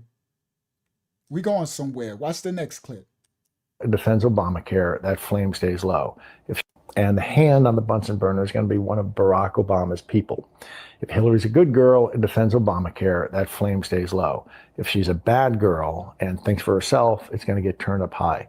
That way, Barack Obama is going to manage Hillary Clinton for the 8 years she's president, and then she's going to step down, and Michelle's going to run. And Patrick, that's the plan.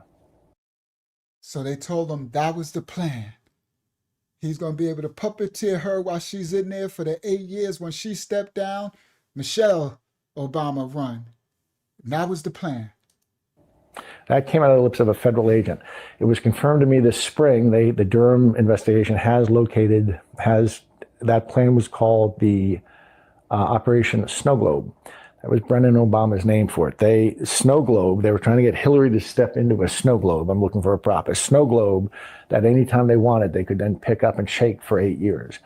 My bribe was the bait to get her to step into the snow globe. That's all from it. This isn't a theory. I'm the guy in the room. I'm acknowledging I took part in all this, and I thought I was helping them conduct federal law enforcement. It turned out that I was helping them set up Hillary Clinton for a deep state to control her. And for the deep state to control her. Operation Snow Globe, right? Anytime they can shake up the snow globe. That's why, and I came in public a year ago with some pictures that showed me with this Russian redhead, Maria Butina, lovely woman, that said, and so I'm saying this entire thing, this last 5 years, has been a coup. It was from Obama against Hillary, that when Trump won in a fluke, it got morphed into the Russian collusion delusion. And I say that. Bingo.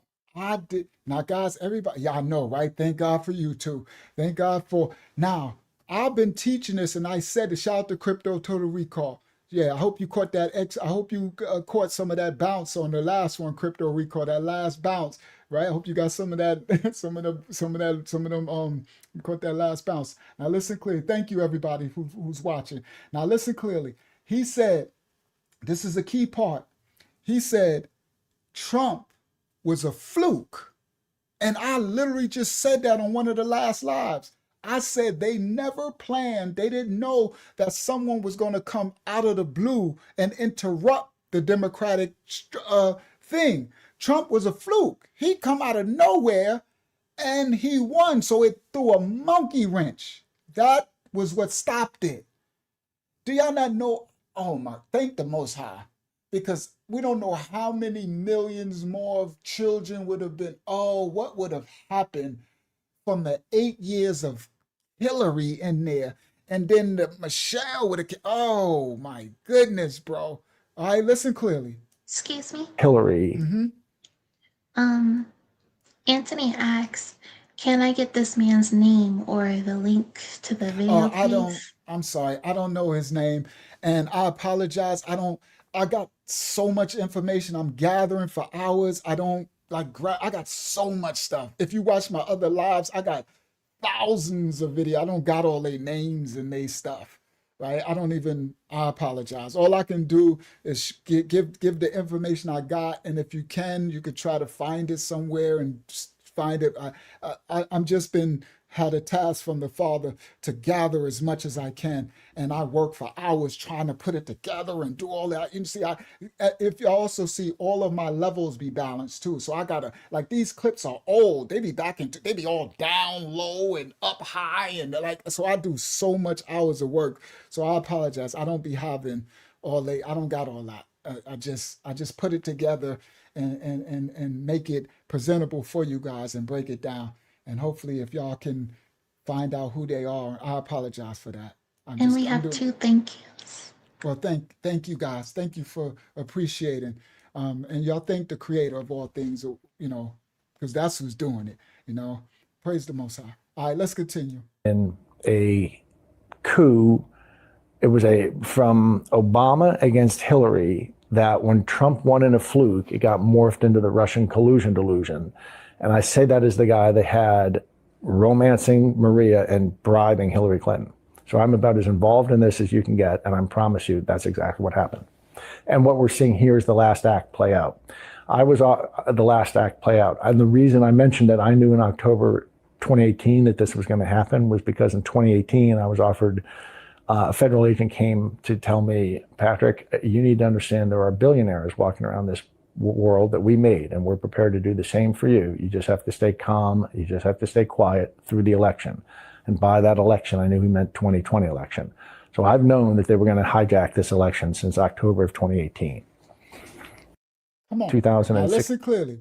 And they said this is when Trump got in, he was a monkey wrench in their stuff the first time. This actor, right? And he came out going against the deep state, exposing the WikiLeaks, all of it, right? And then they said that's where they did the Russian inclusion. They tried to tie him to Russia, but it was actually Hillary who already took the bribe and everything. So they took it and try to put it on Trump to get him, to get his administration trying to defend stuff, a deflection, right? And that's what he's pointing out. And he says, and so they knew that, okay, we got to get this dude out of here so we can get back to the plan. So he said he knew that he was going to lose in 2020 because they was, okay, now watch this. Now that's this person whistleblowing. Now watch this. I got more. All right, here we go. Now this one, which one I'm going to go to? Let's do this one now. Let's do this one. Let's do this one real quick, right? Because this tying in Epstein and the Clintons, and we're gonna go get back to the ASF, the adoption thing, what they did, right? So here we go. Share this tab instead. Copyright disclaimers on effect. We don't own rights to the video. We for educational purposes only. We reacting to the video. Here we go. Casa Pacifica uses IVE funding to turn kids into commodities. ASFA was created in 1997, and it created a pipeline, a private labyrinth. Everybody listen. Yep, it includes Haiti, Africa, all of it. It's going to come out. It's when they were trafficking, even the Ukraine, every war, when they would do the war, these children, they go missing. I got some stuff I'm going to show y'all. It's sad as stuff, bro. I got some stuff I'm going to show y'all. Right? It's sad as all outdoors, bro. They traffic these children, and it's bad, bro. But anyway, now this person is exposing the Adoption and Safe Family Act of Clinton. Now watch this, and he's tying it. Watch this to the ancient fallen angel Moloch Epstein. It's all tied. Here we go. Casa Pacifica uses IVE funding to turn kids into commodities. ASFA was created in 1997, and it created a pipeline, a private labyrinth. Maximus also later went in the 1990s, along with Casa Pacifica, turned this into a worldwide operation. Now these are companies, Casa Pacifica, Maximus, right? They turned this ASF, Adoption and Safe Family Act, into a worldwide trafficking organization, putting the price of the children, that they would take the children from American families and put them into these adoption stuff. I'm going somewhere. Come on, Delaware Shaw. Y'all pay attention. These gonna continue to tie up. I got more clips, right? It's gonna all tie up, right? Now, he's pointing out the industries behind it, and this is what they was doing. Now watch this. Created a pipeline, a private labyrinth. Maximus also later went in the 1990s, along with Casa Pacifica, turned this into a worldwide operation. Right here, what we're looking at is the Casa Pacifica in Ventura, California. Right here, you can see the coordinates, and you can see for yourself the private labyrinth, 66.6 feet wide, matching the private labyrinth sundial on Epstein Island. The Casapis, what he pointing out on the geo map, 66.6 miles wide. You know they do this symbolism, 33,666, right?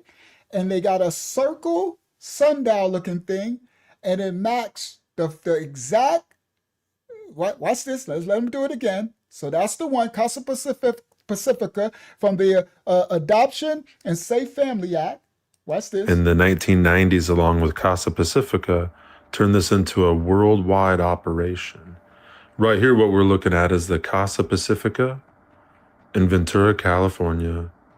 Right here, you can see the coordinates, and you can see for yourself the private labyrinth, 66.6 feet wide, matching the private labyrinth sundial on Epstein Island. We'll take a look at that too. Here you can see that. Here you can see the creepy, eerie, smiley face in the center, the 18.64 center, the 13 columns also as seen at Casa Pacifica. These sundials match in the size and all of the different satanic culturalistical. So the sundial with the 13 everything of the Little St. James Island sundial is identical to the Casa Pacifica. Epstein was the one that funded the Clinton Foundation organization, the adoption services. We going somewhere. Everybody pay attention. The Most High going to continue to keep time together. That's why I'm one of the only ones going back. You know, the Most High instructed me go back to go forward. You got to go history to go forward because this goes back. Now, I do today because I've showed some files that just came out. I got some more exclusive stuff probably before we close out. It's getting a little late, right? I got stuff, right? But I have to go back because this stuff ties in, right? And people, they don't want you to go back. Now, watch this. The 18 point, look at that too. Here you can see that. Here you can see the creepy, eerie, smiley face in the center, the 18.64 center, the 13 columns also as seen at Casa Pacifica.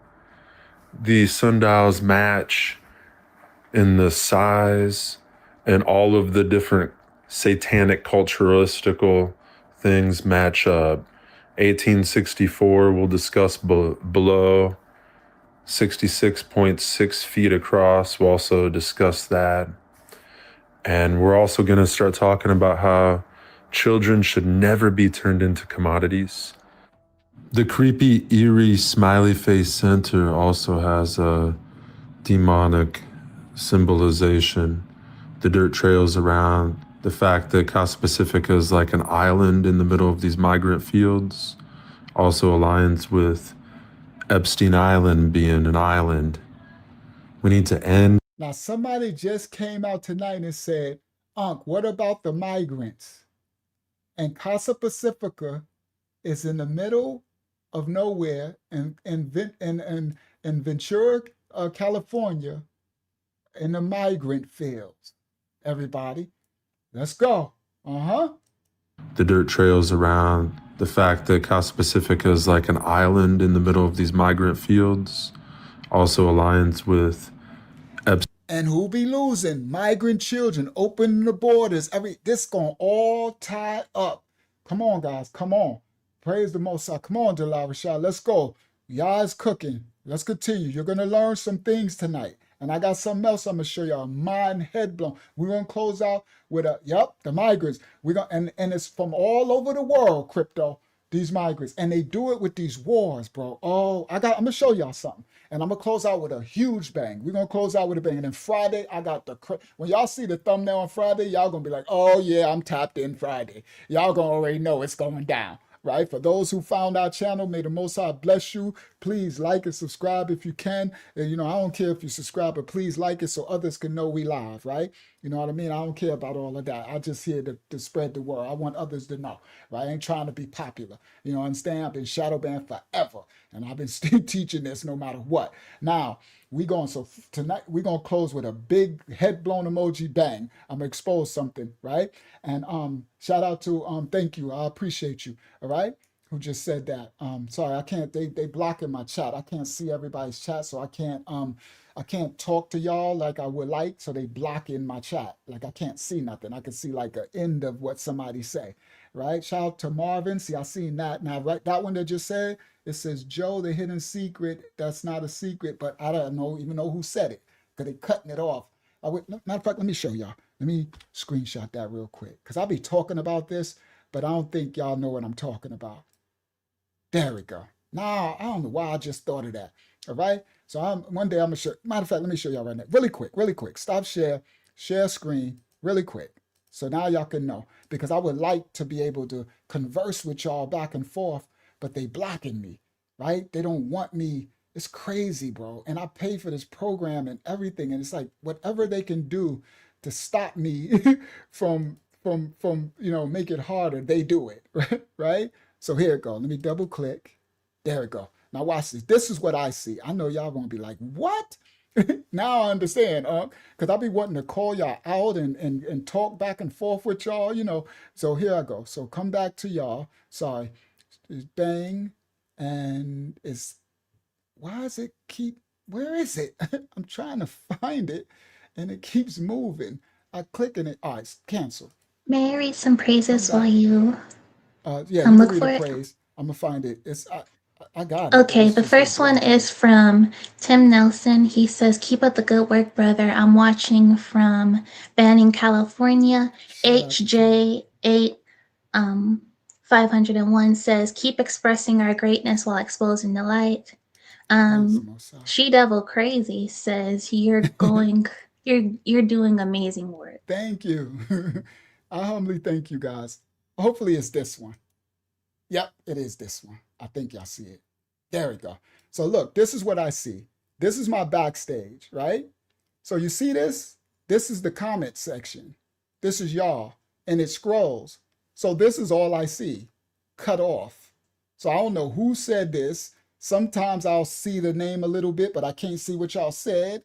So this square should be big, like this whole thing should be comments, so I can read everybody's comments and talk back to y'all, and but look what, and I wrote to StreamYard, and I complained, right? And I complained and I said, could you make the comment section where I can read the comments? I can't read, I can't interact with my audience, right? I want to interact. I want to see what. So now y'all get to see what I'm talking about. Because I know y'all like, Unc, you always say you can't see. Now you're like, dag, Unc, you really can't see. No, I can't see. And it be cut off crazy worse than this. Like I can't. So if you write a paragraph, I don't even see what you wrote. I don't know who said it. Right? And then when I try to scroll, it just moves past it. Scroll past. It's like, so anyway, I just wanted to show y'all so that y'all can have an understanding of really what's happening. All right, now let's get back. Share screen. Stop share screen. Share screen. Bang. Share. All right, let's continue. Island in the middle of these migrant fields also aligns with. All right, so now this is tying in. Now this, all right, there we go. Let's continue. I forgot, it wasn't finished yet. The fact that Pacific symbolization. Smiley Face Center also has a demonic symbolization. The dirt trails around, the fact that Casa Pacifica is like an island in the middle of these migrant fields also aligns with Epstein Island being an island. We need to end ASFA. We need to end all the suffering of the kids being turned into money. No kid should ever be turned into a commodity. See, the Adoption and Safe Family Act. You understand? And the ASFA and non-governmental organizations, these globalists, okay, abolish it. We thought they tricked us, and made us think that they was doing it for the children, but they're actually satanic. Epstein funded, all this stuff, bro. It's all tied. Kids being turned into money. No kid should ever be turned into a commodity. Kids are not for sale. All I'm telling the President of the United States to do is end all IVE funding and ASFA. If he doesn't do it, all we need is all 50 governors to make it happen. All right. Now, that just tied in the ASFA, Epstein Island, the sundials. Now we got an understanding of the coordinates and all this stuff. This And goes we're back also to gonna the fallen angels, to pyramids and all that. Now watch this. This right here is the actual foundation root of, watch this. Copyright disclaimers are in effect. Do I want to show this one first, or I want to do Jen Pasky? Let's do this one first, because I think this one is, yeah. Let's do this one. This one exposes a lot. All right. Copyright disclaimers are in effect for reactionary purposes only. We don't own rights to the video. We're reacting to the video. Exposing. Tonight's lesson. Epstein and the Clintons' temple of sin exposed. We discerning fact or fiction. We ain't accusing them. We trying to rightly divide. Let's go. Copyright disclaimers. Here we go. All right, it won't play. Let me. Hillary Clinton downplayed the emails and even poked fun at the pizza sex trafficking scandal she was all wrapped up in. And of course she had to. There has been so much evidence piling up against her and Bill Clinton that people from all over America are still to this day calling for her arrest. And the fact they have not been arrested shows. Now everybody, shout out to the other person that just said something. I can't see the name. Now, everybody listen clearly. These clips I'm bringing y'all are from 2016, 15. We got to go back. You know why? That's why you'll hear him say like it's today. Because I know y'all hear it and think, oh, no, this ain't today. This is when we was calling this out back then. All right? Now watch this. Hillary Clinton downplayed the emails and even poked fun at the pizza sex trafficking scandal she was all wrapped up in. And of course she had to. So what he's pointing out is when they came out with the Pizzagate, when the president now was in his first term, he exposed it through the Pizzagate. She made fun of it and poked fun. Oh, pizza, oh yeah, and everything, right? But now, fast forward 2026, it's all out, right? So that's why I'm going back. Now watch this. This is a great exposure right here. Copyright disclaimers. Hillary Clinton downplayed the emails and even poked fun at the pizza sex trafficking scandal she was all wrapped up in. And of course she had to. There has been so much evidence piling up against her and Bill Clinton that people from all over America are still to this day calling for her arrest. And the fact they have not been arrested shows how much power they really have. There is a well-known saying, follow the money. And that holds true when investigating Pizzagate. But when tracking down these Luciferian pedophiles, you have to follow their symbols. It's their footprint. It's how they communicate.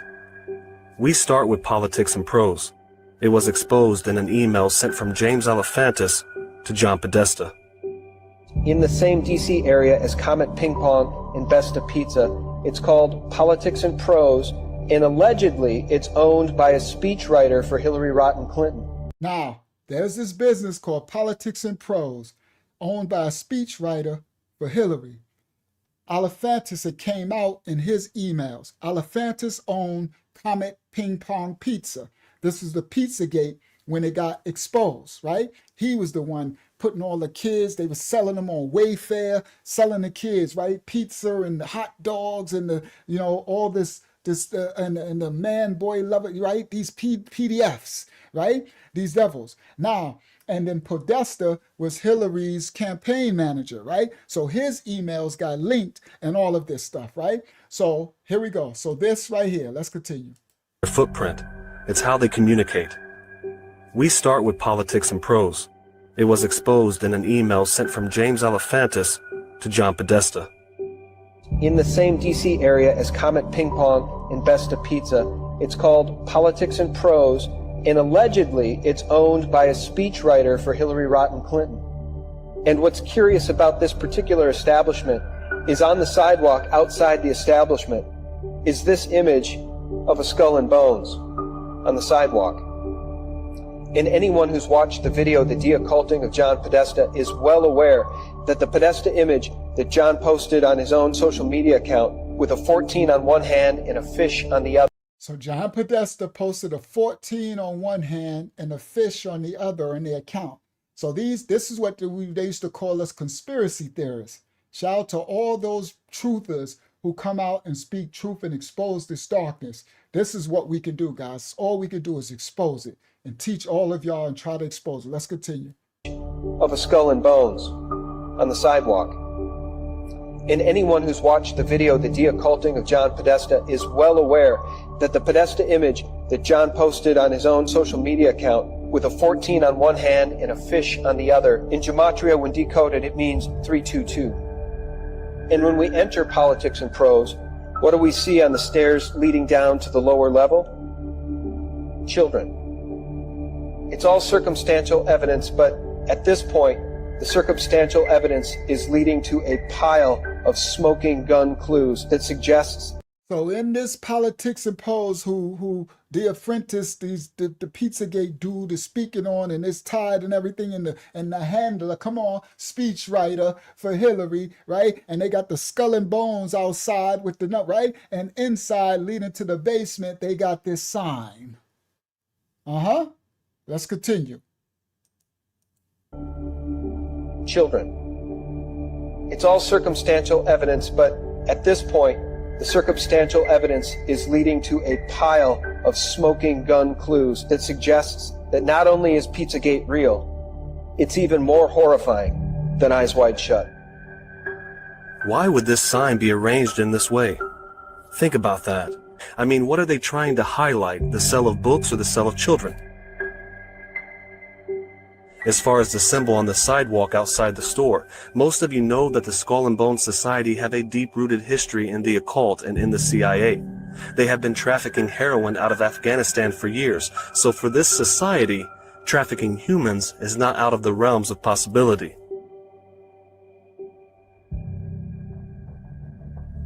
Max Spears, a 39-year-old researcher and investigator from the UK, didn't think so either. But he was found dead on a sofa in Poland after his investigation, alleging that the United States Army and deep state operations were involved in a massive international human trafficking ring. Just days before his death, he texted to his mother, "If anything happens to me, investigate."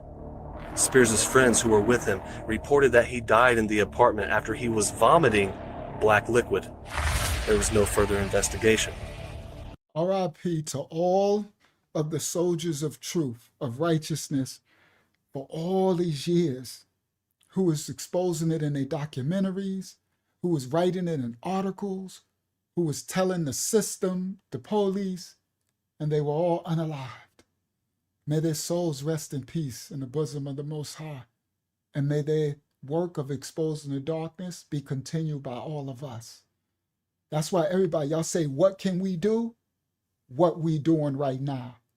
Y'all logged in at 12:40 a.m. on a Wednesday night to learn the truth. And you take what you learn and you teach it. You share this video, you do whatever you can, because they deaths won't go in vain. Do you understand? None of it. People have been trying to expose this since the beginning of time. And the Most High gonna have people who gonna continue to expose it. Dying for the truth. Just days before his death, he texted to his mother, "If anything happens to me, investigate." Spears' friends who were with him reported that he died in the apartment after he was vomiting black liquid. There was no further investigation. Mysterious deaths surrounding those who were investigating Pizzagate and child sex trafficking rings have not only been a theme in this series, but it is becoming a solid proof. And look, if it's hard for you to accept that governmental and non-governmental agencies are involved in human trafficking, take a look at DynCorp International, the private corporation that is contracted by and acts as a mercenary force for America. They have already been charged for human trafficking. It's known, but rarely shared by mainstream media. I thank the gentlelady from Georgia, Ms. McKinney. Oh, thank you, Mr. Chairman. Mr. Secretary, I watched President Bush deliver a moving speech at the United Nations in September 2003, in which he mentioned the crisis of the sex trade. The president called for the punishment of those involved in this horrible business. But at the very moment of that speech, DynCorp was exposed for having been involved in the buying and selling of young women and children. While all of this was going on, DynCorp kept the Pentagon contract to administer the smallpox and anthrax vaccines and is now working on a plague vaccine through the Joint Vaccine Acquisition Program. Mr. Secretary, is it policy of the U.S. government to reward companies that traffic in women and little girls? Did y'all hear that? Did y'all hear it?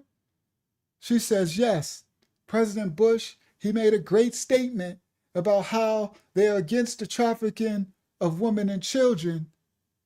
But at the same time, DynCorp is on the payroll of the government and in charge with bringing forth the vaccines and stuff. It's like, so again, the PDFs have always been in charge of everything. They have always. Yeah, I know. It's okay. I know. You're like, I'm surprised not more likes and everything. I know. It just is what it is. You know, praise the Most High. For those who like to like, give a like so others can know we live. But if not, it is. Take the information and do what you do. Try to share the truth. Expose this darkness. All right. So now look, she's like, listen again. Mr. Chairman, Mr. Secretary, I watched President Bush deliver a moving speech at the United Nations in September 2003, in which he mentioned the crisis of the sex trade. The president called for the punishment of those involved in this horrible business. But at the very moment of that speech, DynCorp was exposed for having been involved in the buying and selling of young women and children. While all of this was going on, DynCorp kept the Pentagon contract to administer the smallpox and anthrax vaccines and is now working on a plague vaccine through the Joint Vaccine Acquisition Program. Mr. Secretary, is it policy of the U.S. government to reward companies that traffic in women and little girls? What we're finding now is this trafficking is a lot bigger and a lot more involved politically than we care to look at or the media won't cover. Everybody's afraid because there's some real big heavy hitters that are very influential that are involved. And the acquisition of the children was for sexual purposes? Absolutely. Children are sold, and there have been cases, children are sold up to 75 times in one day. One day. 75 different Johns abuse this child. Now that broke my heart. Some of this stuff that I even found in the files, you can't unsee. She said it's documented that they had a child, that these devils, because that's what these people are, trafficked this child to have abuse acts done to this child 75 times by 75 different people in one day. I want y'all to know that this is scriptural too, biblical, that there is a grace and a mercy over the traumatized, the children. There is a out of body place, like a Abraham's bosom, that the Most High allowed the children to escape into. When I found that out, it's actually biblical. It gave me a little bit of peace of Shalom, okay? That, because I would be destroyed, because I used to think like what the trauma that they're going through and like continual 75 different nasty grown, what's the name in them? In one day, that's just continual. The Most High has his bosom. Everybody listen clearly. They are able to spiritually go into his bosom, and the things that they're doing are happening to their body, but they're detached.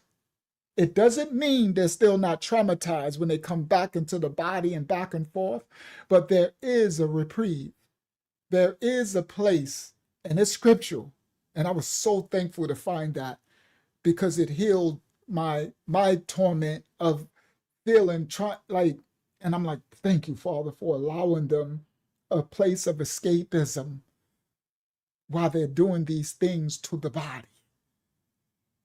Okay? And may the Most High will be done. 75 times. Than we care to look at or the media won't cover. Everybody's afraid because there's some real big heavy hitters that are very influential that are involved. And the acquisition of the children was for sexual purposes? Absolutely. Children are sold, and there have been cases, children are sold up to 75 times in one day. One day. 75 different Johns abuse this child. It's making the child trafficking industry, or human trafficking, I should say, industry right now makes more money than the illegal drug trade and illegal arms trade combined. According to the United States State Department, 600,000 to 800,000 people are trafficked across international borders every year, which 80% are female and half are children.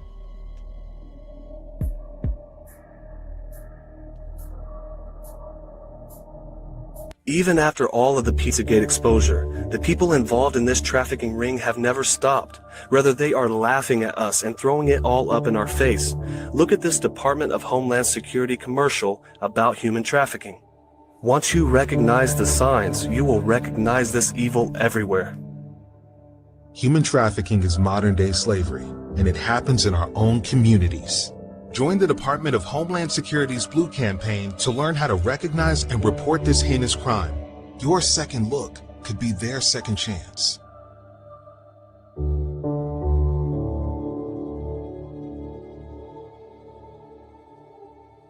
This is quite phenomenal what's going on right now, at the pace that it's going on right now. Everything that is being revealed, blown open, and then is this just coincidence? I don't think it is, folks. I mean, come on.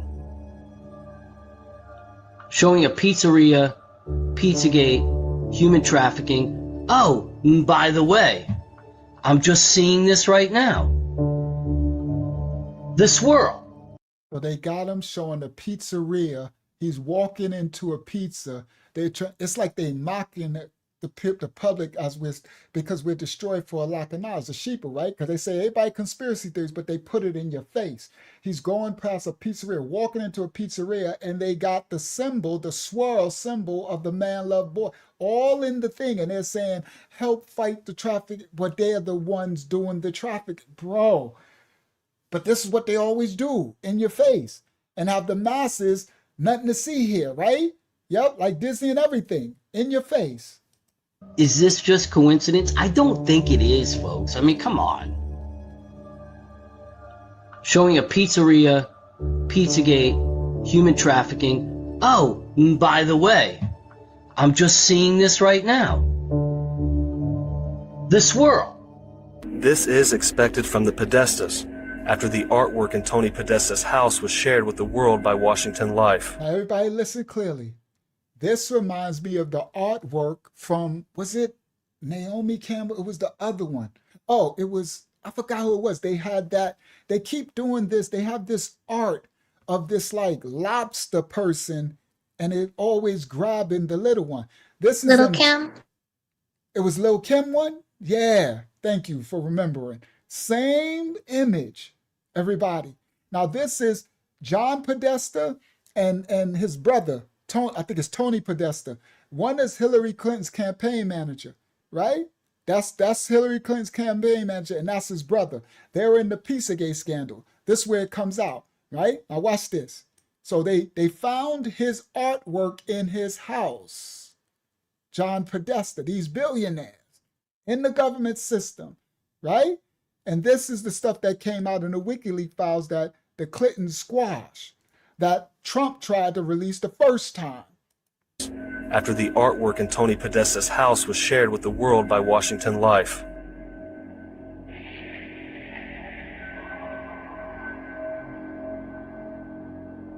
It's a strange... What was that? This was the artwork in his house. It was a person with no head, bent back, Jeffrey Dahmer. Hold on. Ooh.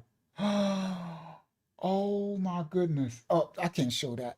That was a Jeffrey Dahmer victim. So he got the art. Oh, hold on. I can't show that. Hold on. Play. It's a strange... So that was, sorry guys. I didn't. So, oh my goodness. Oh, whoa. Yeah, that's what they be having. Art of the unalive, and they put it as statues. Okay? Oh my goodness. All right. We rebuke all this. Okay. So again, sorry guys, I didn't know what that was. All right, let's continue. So hold on, I want to go back to that. Go up. Right there. We have come to learn about the extremely dark worlds of James Alefantis and the... Y'all see that? That's the thing where I told you about the red shoes. Okay? Shout out to everybody else coming in, all the new people coming in, right? And then the I Club, and then the Wilson on the soccer ball, all these images, right? So all of this stuff is comes out in their houses when they actually get investigated and stuff, right? Justice. And after soaking all of... No, the solution is exposure. The solution is prayer. The solution is warning people. The solution is protecting your children from it. The solution is seeing the signs. The solution is each one of us putting it out, risking our health, our life, our channels, everything. That's the work. That's the exposure. Okay, that's the work. That's the best we could do. All right, so praise the Most High. So you take whatever information you get and you do the same thing. And then you're doing something to fight against it. Okay, that part. Because if not, if we didn't do this, then no one would ever know, and they just continue unhindered. So we're doing the best that we can, each of us as individuals. Okay? All right, let's continue. And after soaking all of that in, and understanding that they adhere to the teachings of Aleister Crowley, it's insane to think that they have been major players in the White House, influencing decisions within the United States for decades. We have been living in a dream world, and they have been deceiving us for... These are the Podestas. These are these PDFs doing all this, Pizzagate, all this stuff, right? You see them with all the presence. These are the powerful people. For a very long time. Hollywood certainly plays in a dream world, have been major players in the White House, influencing decisions within the United States for decades. We have been living in a dream world, and they have been deceiving us for a very long time. Hollywood certainly plays its role in Pizzagate. In December 2013, Macaulay Culkin uploaded a viral video of himself eating a cheese pizza. Many of you may remember this. This, of course, was to promote his new band called The Pizza Underground. Of course, now in light of Pizzagate and the DC Comet Ping Pong Pizza Network being exposed online, we can now see this in a new light, and it's disturbing to say the least. The video featured the group performing on a bed of pizza boxes surrounded by pizza checkered walls, with members of the group wearing slices of pizza as masks. Masks being yet another indication and blatant reference to this occult satanic world. Love that. You want this pizza? What's your name? Fresh out the oven, bon appetit, baby. And then they had the spiral logo on the little child's clothing. These are celebrities' participation. There have been many actors speaking out against the rampant pedophilia in the industry and around the world. But these are all surface problems. It is clear among the people that Hollywood has been pushing a satanic agenda for some time, that they are glamorizing cannibalism and pedophilia, desensitizing the people to a new future they hope to usher in. The Clintons have been around U.S. politics since most of us were kids. Similar to the Bush family, they are something like American royals. They never seem to leave, and their record for honesty is about as bad as their record of acquaintances. There is another place nearby Comet Pizza. It's called Beyond Borders. It proclaims on its website that it works to end child slavery and violence against girls in Haiti. The same exact sentiments of the Clinton Foundation. When Hillary Clinton was Secretary of State, Haiti was one of the major focuses of the Clinton Foundation. But there were huge concerns over its corruption. Billions of dollars worldwide that was sent to Haiti after the devastating 2010 earthquake simply disappeared. But we have every reason to be mad because the Clintons have destroyed Haiti for the decades. And, you know, they pretend to be our friends when in reality they are our #1 enemies. So they're doing a lot of things. Right now, if there's a millionaire or a billionaire who wants to do business in Haiti, they cannot do anything unless they check with the Clintons. The Clintons are the one who's running Haiti. But money wasn't the only thing disappearing from Haiti. A lot of children were too. In fact, even the Clinton Foundation's CEO, Eric Braverman, disappeared. Not long after John Podesta named him as a possible mole within the Clinton Foundation. Well, some of those who were investigating and speaking out. Oh, these are some of the people who was calling it out, and they always end up disappearing or say they unalived themselves. Shout out to this brother and any other brothers that called it out. CEO Eric Braverman disappeared. Not long after John Podesta named him as a possible mole within the Clinton Foundation. Well, some of those who were investigating and speaking out against the Clintons' involvement in child sex trafficking in Haiti have ended up that way. John Ash, who was facing trial for tax fraud, died June 22, 2016, in his house in Westchester County. The UN said he'd had a heart attack, but the local Dobbs Ferry police said his throat had been crushed, presumably by a barbell he dropped while pumping iron. He was involved with the Clinton family, as well as art dealing and laundering money through restaurants. And it is very important to note John's link to the highly controversial Art in Embassy program, an operation that allows high-profile people to ship art, and this includes living art, through a private shipping channel that bypasses airport security. One of the most talked about cases in the Pizzagate scandal revolving around Haiti and the Clinton Foundation, undoubtedly, is Monica Peterson. On November 14th, the Laboratory to Combat Human Trafficking reported that Monica Peterson, investigating the Clintons' involvement in Haiti for the Human Trafficking Center, mysteriously died the day before. Peterson had been highly critical of the Clinton Foundation, writing on her blog, "Hillary Clinton should get far more scrutiny for her scandalous conduct." And I just showed y'all, Epstein funded the Clinton Foundation. Prayer works. I know that's right. Say it again, crypto. Prayers over all of y'all. May the Most High cover and bless y'all and grab y'all in the bosom in his mighty Kayav hand, mighty Ya'ad arm and hand of the Most High. May you be covered and blessed and anointed in favor, grace as you go forth and be the light in your walks every day. Be the light, children of the Most High. Yeah, prayer works. That part. Let's go.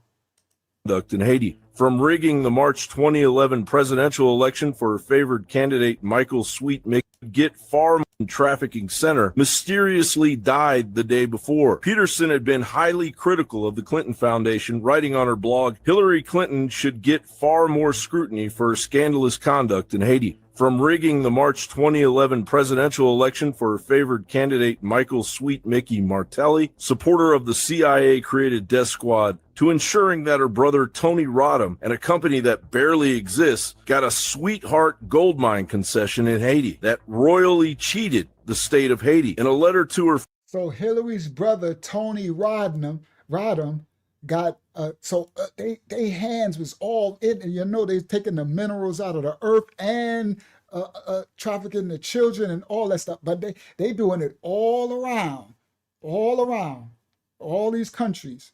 More scrutiny for her scandalous conduct in Haiti. From rigging the March 2011 presidential election for her favored candidate Michael Sweet Mickey Martelli, supporter of the CIA-created death squad, to ensuring that her brother Tony Rodham and a company that barely exists got a sweetheart gold mine concession in Haiti that royally cheated the state of Haiti. In a letter to her friend, Peterson had uncovered 2 huge trafficking scandals and a social displacement scandal with billions in unaccounted earthquake aid leading directly back to the Clintons. She had just begun investigating the correlation regarding the Clinton Foundation's Caracol Industrial Park complex and its connection to a human trafficking network when her life was mysteriously cut short. The Haiti Sentinel reported that just 2 days before a major anti-human trafficking sting took place on the island, the Clinton Foundation announced that it would be cutting all programs in Haiti. The Clinton Foundation just announced on Saturday that it's going to be cutting its programs in Haiti and splitting them into separate entities. This stirred controversy and speculation on the internet as to the timeliness of this because it occurred just a day or so between the Haitian child trafficking bust that rescued 31 girls ages 13 to 17. She doesn't have to answer any questions right now. She has scrubbed the server and their emails will never see. She was supposed to have her emails separate to begin with. And then she wiped the server clean. How can you get answers from the ones that were scrubbed? If there's nothing to hide, why do they always act? I don't think they are. Conflict of interest concerns have surfaced around presidential candidate Hillary Clinton. Her nonprofit organization got millions of dollars from foreign donors while she was Secretary of State. The biggest individual donations came from Ukraine. Wouldn't it at least be fair to look into it and ask these questions? Everybody, this they revealing. Shout Traveling Lamp. Shout to everybody new coming in on the live streams. Welcome you all to the house of the Most High. Everybody, it got exposed that she was getting these millions and millions of dollars while she was Secretary of State, all right, under Obama, from all of these Ukraine, from Saudi Arabia, from all, and this is a conflict of interest, it's treasonous, right? She was getting all these millions, and they're like, for what favors? But everybody, all of these millions that she was getting, this is allegedly stuff, right? Y'all can look it up, it's actual out there, but I'm trying to speak, y'all know how we got to do, right? Allegedly. So they were saying allegedly that all of these millions coming from all of these countries, these powers, that there would be wars in the countries, and then all of the people that they warned, the children would end up missing. Do you understand? By the hundreds of thousands. All right. So let's continue. Excuse me. Uh-huh. There's someone in the chat that said a few things. Their name is Afua Warner. They said, this planet cannot be fixed if good, righteous Black people do nothing. We know now individuals can't alone. Community action is necessary, a strategic plan. Facts. I agree. And yep, he's right. Good Black people, good white people, good brown people, whatever color. But you're right. I agree. And, he's speaking for his own nation of people, that we got to step up. And my white brothers and sisters that's righteous, step up for the white ones and the Hispanics, whatever nations of people, they call us colors, right? But whatever nation, he's correct. And you're right. And that's why we are gathered together. And that's why some of y'all find us and y'all might subscribe. I wish some of y'all hit that like button, because that let others know, right? Because I'm Shadowban. So praise the Most High, he found a way that we could reach more people. Now, I didn't even want to do this content. I just understand. I'm a ministry. We do ministry. Like I got years on this, right? Shadow banned for years. And the Most High told me like a month or two ago to do this. And I didn't want to. Honestly, the ministry know about it. I was going, but I always do what the Father says, the Most High. I call him Yah, that's his name, right? I always do what he said. I might pout and complain a little bit, not too much, right? But I'm going to do what he says. I might not like it, right? It might not be what I want. But so I did it. And then he said, next week, do it again. because I wanted to get, we was doing a series about Rome. We was at the point of the Greeks, the Hellenes, and then Rome entering Helen. Like, 'cause we do powerful lessons. Look at our what's the name? Our our portfolio of our lessons, right? Over a million hours on YouTube. But Shadow Band, not a lot of views, right? They only let us get like thousands of views, right? 1 or 2,000, right? Something like that, 7 to 1,000 views. But we but the hours watched, right?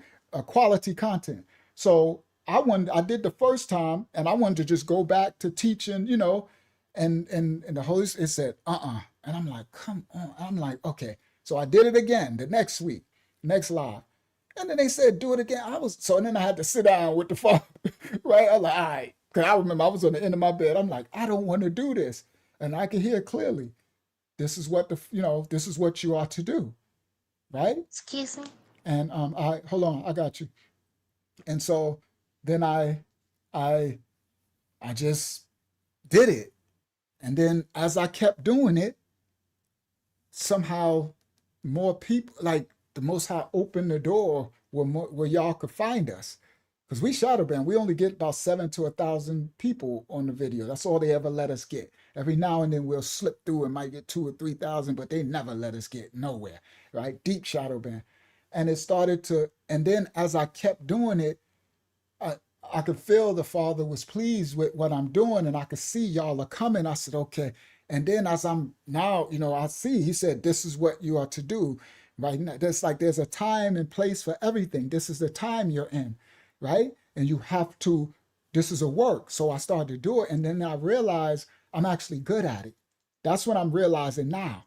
Like when I was putting this together, because it took me like 10, 15 hours to put this stuff together and to cut it and find it. And I'm like, I'm actually good at this. And then I could feel the Holy Spirit like, duh, that's why the Father wants you to do, focus. I'm like, I'm actually really good at it. Okay, I get it. I see. And y'all are starting to find. And that's what it's about. It's the truth being spread. And listening and doing what the Most High wants you to do, even if it's not what you want to do. You understand? His will, not ours. All right. Go ahead, Hakiana. And there was the one comment. Let me pull it up. It is from Traveling Lamp. They say this channel is definitely in the top 5 most important on YouTube right now. Well, thank you so much, Traveling. I humbly received that. And I thank you all for appreciating all the work, right? The ayada, the work that is done. It is work for the Father, and it is to, and that's it. That's what we're each of us. Nobody's less or more important than anyone else. The Most High sees us all equal. You understand? We're his children. We just have different purposes in our life. You understand? Right? So I was doing this when I'm reaching one person, and I'll do it even if no matter what. I've been doing it for years, reaching one. I remember my sister like, how ain't nobody ever gonna watch you, and how are they gonna find you? I don't know. I just gotta teach. And I was teaching for years.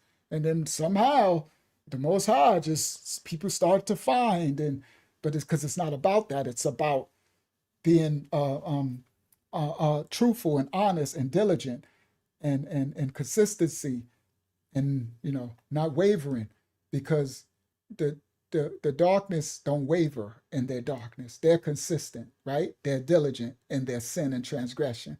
So the righteous, we have to be, if the darkness is so strong in their evil works, how much more should we be in our righteous works, right? And that's all it is. Doing this work, right? And I'm nobody. I come from the slums. You heard? I come from the lowest of the low, right? But I was a jewel in the slums, I guess.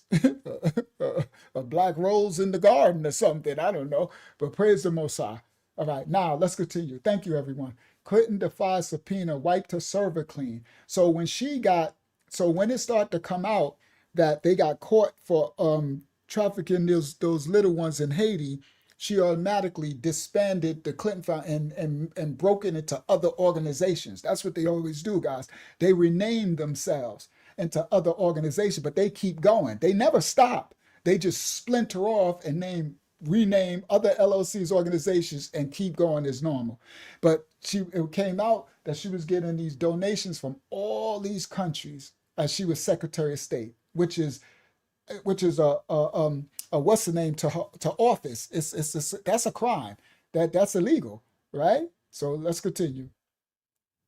Bust that rescued 31 girls ages 13 to 17. She doesn't have to answer any questions right now. She has scrubbed the server and their emails we'll never see. She was supposed to have her emails separate to begin with. And then she wiped the server clean. How can you get answers from the ones that were scrubbed? If there's nothing to hide, why do they always act I don't think they are. Conflict of interest concerns have surfaced around presidential candidate Hillary Clinton. Her nonprofit organization got millions of dollars from foreign donors while she was Secretary of State. The biggest individual donations came from Ukraine. Wouldn't it at least be fair to look into it and ask these questions about whether or not the giving of foreign money to a Right. This is back then when we knew nothing about Ukraine, right? This before that war and all this stuff. Now we know about Ukraine. The biggest money donations was coming from Ukraine to Hillary's foundation. All right? Watch this.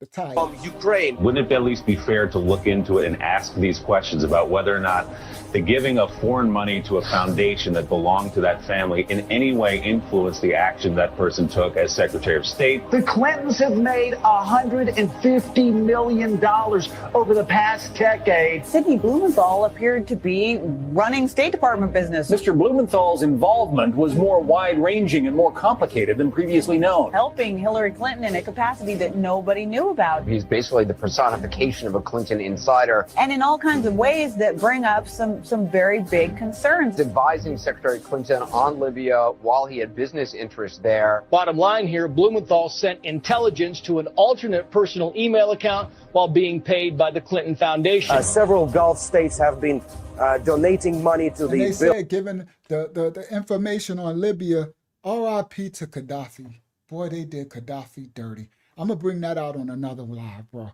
Gaddafi, and they didn't even want Gaddafi tried to resign 3 times to America. He said, I will go away, I will leave. And they said that allegedly Obama administration, we want him unalived because we need to take all of his resources, everything.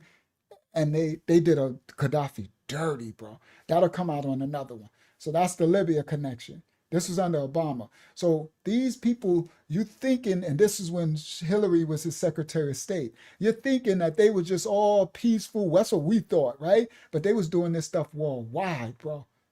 Bottom line here, Blumenthal sent intelligence to an alternate personal email account while being paid by the Clinton Foundation. Several Gulf states have been donating money to the Bill, Hillary, and Chelsea Foundation. Tens and tens of millions of dollars from countries with atrocious human rights records. Saudi Arabia, United Arab Emirates, Qatar, Kuwait, and Brunei. She's taken money from countries that abuse the rights of women. All those countries have been criticized by the State Department for violating women's rights. Are they expecting something in return? Name one country on this planet in which we have a better relationship with them now than we did in January 2009. She was the Secretary of State. Her handling of Benghazi. Sidney Blumenthal. She wiped the server clean. And we will never see them. They decide they're not going to play by the same rules. She has to answer some very significant questions. So let the conversation begin.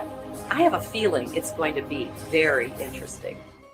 I have a feeling this is going to be very interesting too, and verifiably so. Hillary Clinton is not just linked to the deranged, satanic, and pedophilic characters of James Alefantis and John Podesta, but there are some more notable ones, such as George Soros and Frank Giustra. George Soros, a man who has been called the one-man Illuminati machine, donated millions to the Clinton Foundation for works in Haiti, even making personal visits with Hillary Clinton on several occasions. And I have to say, they both seem a little too excited when they come walking up on these poor little Haitian kids.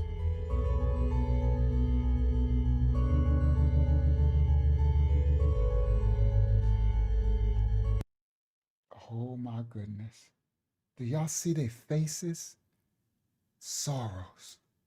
I didn't even know. He went there. Yo, bro, they've been doing this stuff when we didn't even know, right? This way, but I didn't know about Soros until they did that fake Black Lives Matter stuff. that took, the movement that was trying to speak out against, the unaliving of the blacks, and they turned it into a whole, that was Soros funded it, right? They was in, now look at his face. On these poor little Haitian kids.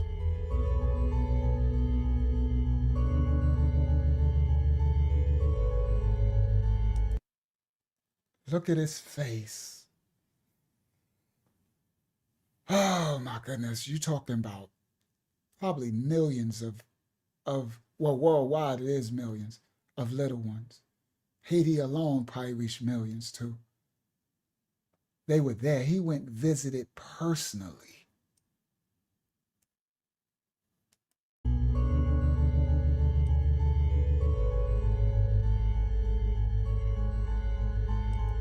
Frank Giustra, a very well-connected and powerful person, donated over $100 million to the Clinton Foundation. One of his ventures is known as Elpida. He gave $100 million over. This is, bro, I'm talking, you talking, and look at his logo for his company. This is the Man Love logo, Boy Love. You can't make this up, bro. Frank Giustra, a very well-connected and powerful person, donated over $100 million to the Clinton Foundation. One of his ventures is known as Elpida. Look at the image spray painted on one of the compound walls. Does that look familiar? By now it should. It's the Boy Lover logo, right on the wall at an Elpida project. Elpida, or should we say Elpida File, just happens to work with refugees. And you will find that the federal international human trafficking agencies are even more sinister than the Child Protection Services. There is also a strong connection between the Clinton Foundation and the British royal family, through the new Prime Minister of Canada, Justin Trudeau. All right, so how does any of this relate to the royals and the Clintons? Well, you may recall when Justin Trudeau was sworn in as the Prime Minister of Canada, he swore a very lengthy and detailed pledge of fealty to the Queen of England. I, Justin P.J. Trudeau, do solemnly and sincerely swear that I shall be a true and faithful servant to Her Majesty Queen Elizabeth II as a member of Her Majesty's Privy Council for Canada. I shall keep secret all matters. Trudeau announces $241.5 million donation to the Clinton Foundation. Everybody, I started off and I showed y'all Epstein was one of the founders of the Clinton Foundation. We are in the United Kingdom. We ever shout the Nadia waking up, coming in the building. Yes, guard your children, Saudi tape. That's why we're exposing it. It go back because when you tie it all in, you understand how big it is. Do you understand how big this is? I ain't even gonna get through all my clips. I got 10 more clips. I guess we'll be here till 3 in the morning. So I'm probably gonna do one more and close out somehow because I'm like, dang, I got enough stuff for the whole another 3-hour live. All right? But we'll do it another time. The Queen of England. I, Justin P.J. Trudeau, do solemnly and sincerely swear that I shall be a true and faithful servant to Her Majesty Queen Elizabeth II as a member of Her Majesty's Privy Council for Canada. I shall keep secret all matters committed and revealed to me in this capacity, or that shall be secretly treated of in council. Generally, in all things, I shall do as a faithful and true servant ought to do for Her Majesty, so help me God. The excuse for this 241 point... The devil's a lie. I would never make no doggone oath like that to no doggone majesty. You ain't my majesty. I'm sorry. No disrespect to my United Kingdom brothers and sisters, but I'm not, I got a king and it ain't y'all, right? You see all that secrecy? I would do in secrecy and make an oath in secrecy and do the secret. What's all the secrecy, right? Secret society trying to keep the eye on me. We're prodigy when we need them. Secret society trying to put the eye on me. Illuminati want my mind, soul, and my body. Secret society trying to keep their eye on me, right? And you know they unalive prodigy too. R.P. the prodigy, right? Him stays on Strong Island. All right, let's continue. In all things, I shall do as a faithful and true servant ought to do for Her Majesty, so help me God. The excuse for this $241.5 million donation to the corrupt Clinton Foundation is supposedly that it will support projects that will provide critical sexual and reproduction health services around the world. Strange timing for a prime minister to donate over $250 million to a nonprofit organization ran in the private sector by a former U.S. president and secretary of state. A time where the trafficking investigation in Haiti was at its highest. It's not just the British royals. There are some big Arab royal families involved in all of this too, and who heavily support the Clinton Foundation. Nations that are known for dark pedophilic tendencies, such as Qatar, the United Arab Emirates, and Saudi Arabia. What's very interesting is that Tony Podesta has big clients among the Arab elite. The Podesta Group lobbied for fracked gas to be exported from the United States to foreign partners. That project is funded by the Qataris. In so many ways, all of these pieces fit together in the same puzzle. Now let me explain. Tony Podesta is John Podesta, Hillary Clinton's campaign manager. These are the ones where WikiLeaks came out.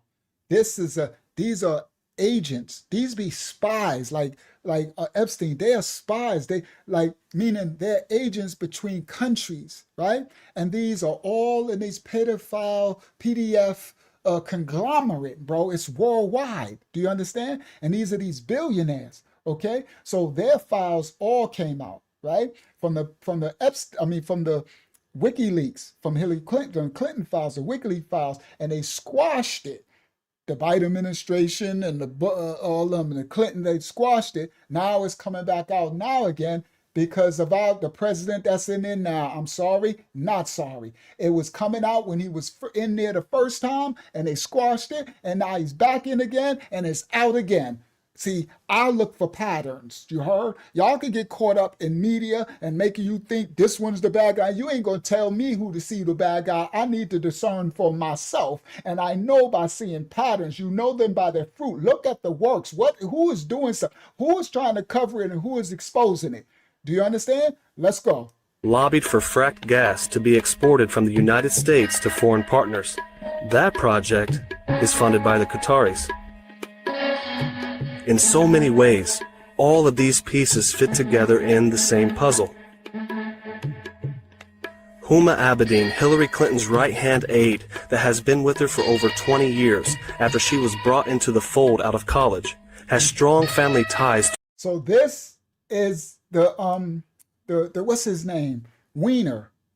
She been Hillary's right-hand sister. They all in the Epstein files. He was going to be groomed for being the president. All right? Later. That would have probably been later after Michelle, after everything. It would have been Weiner. He was going to be the mayor of New York until the files, his laptop got exposed. That's where it all fell.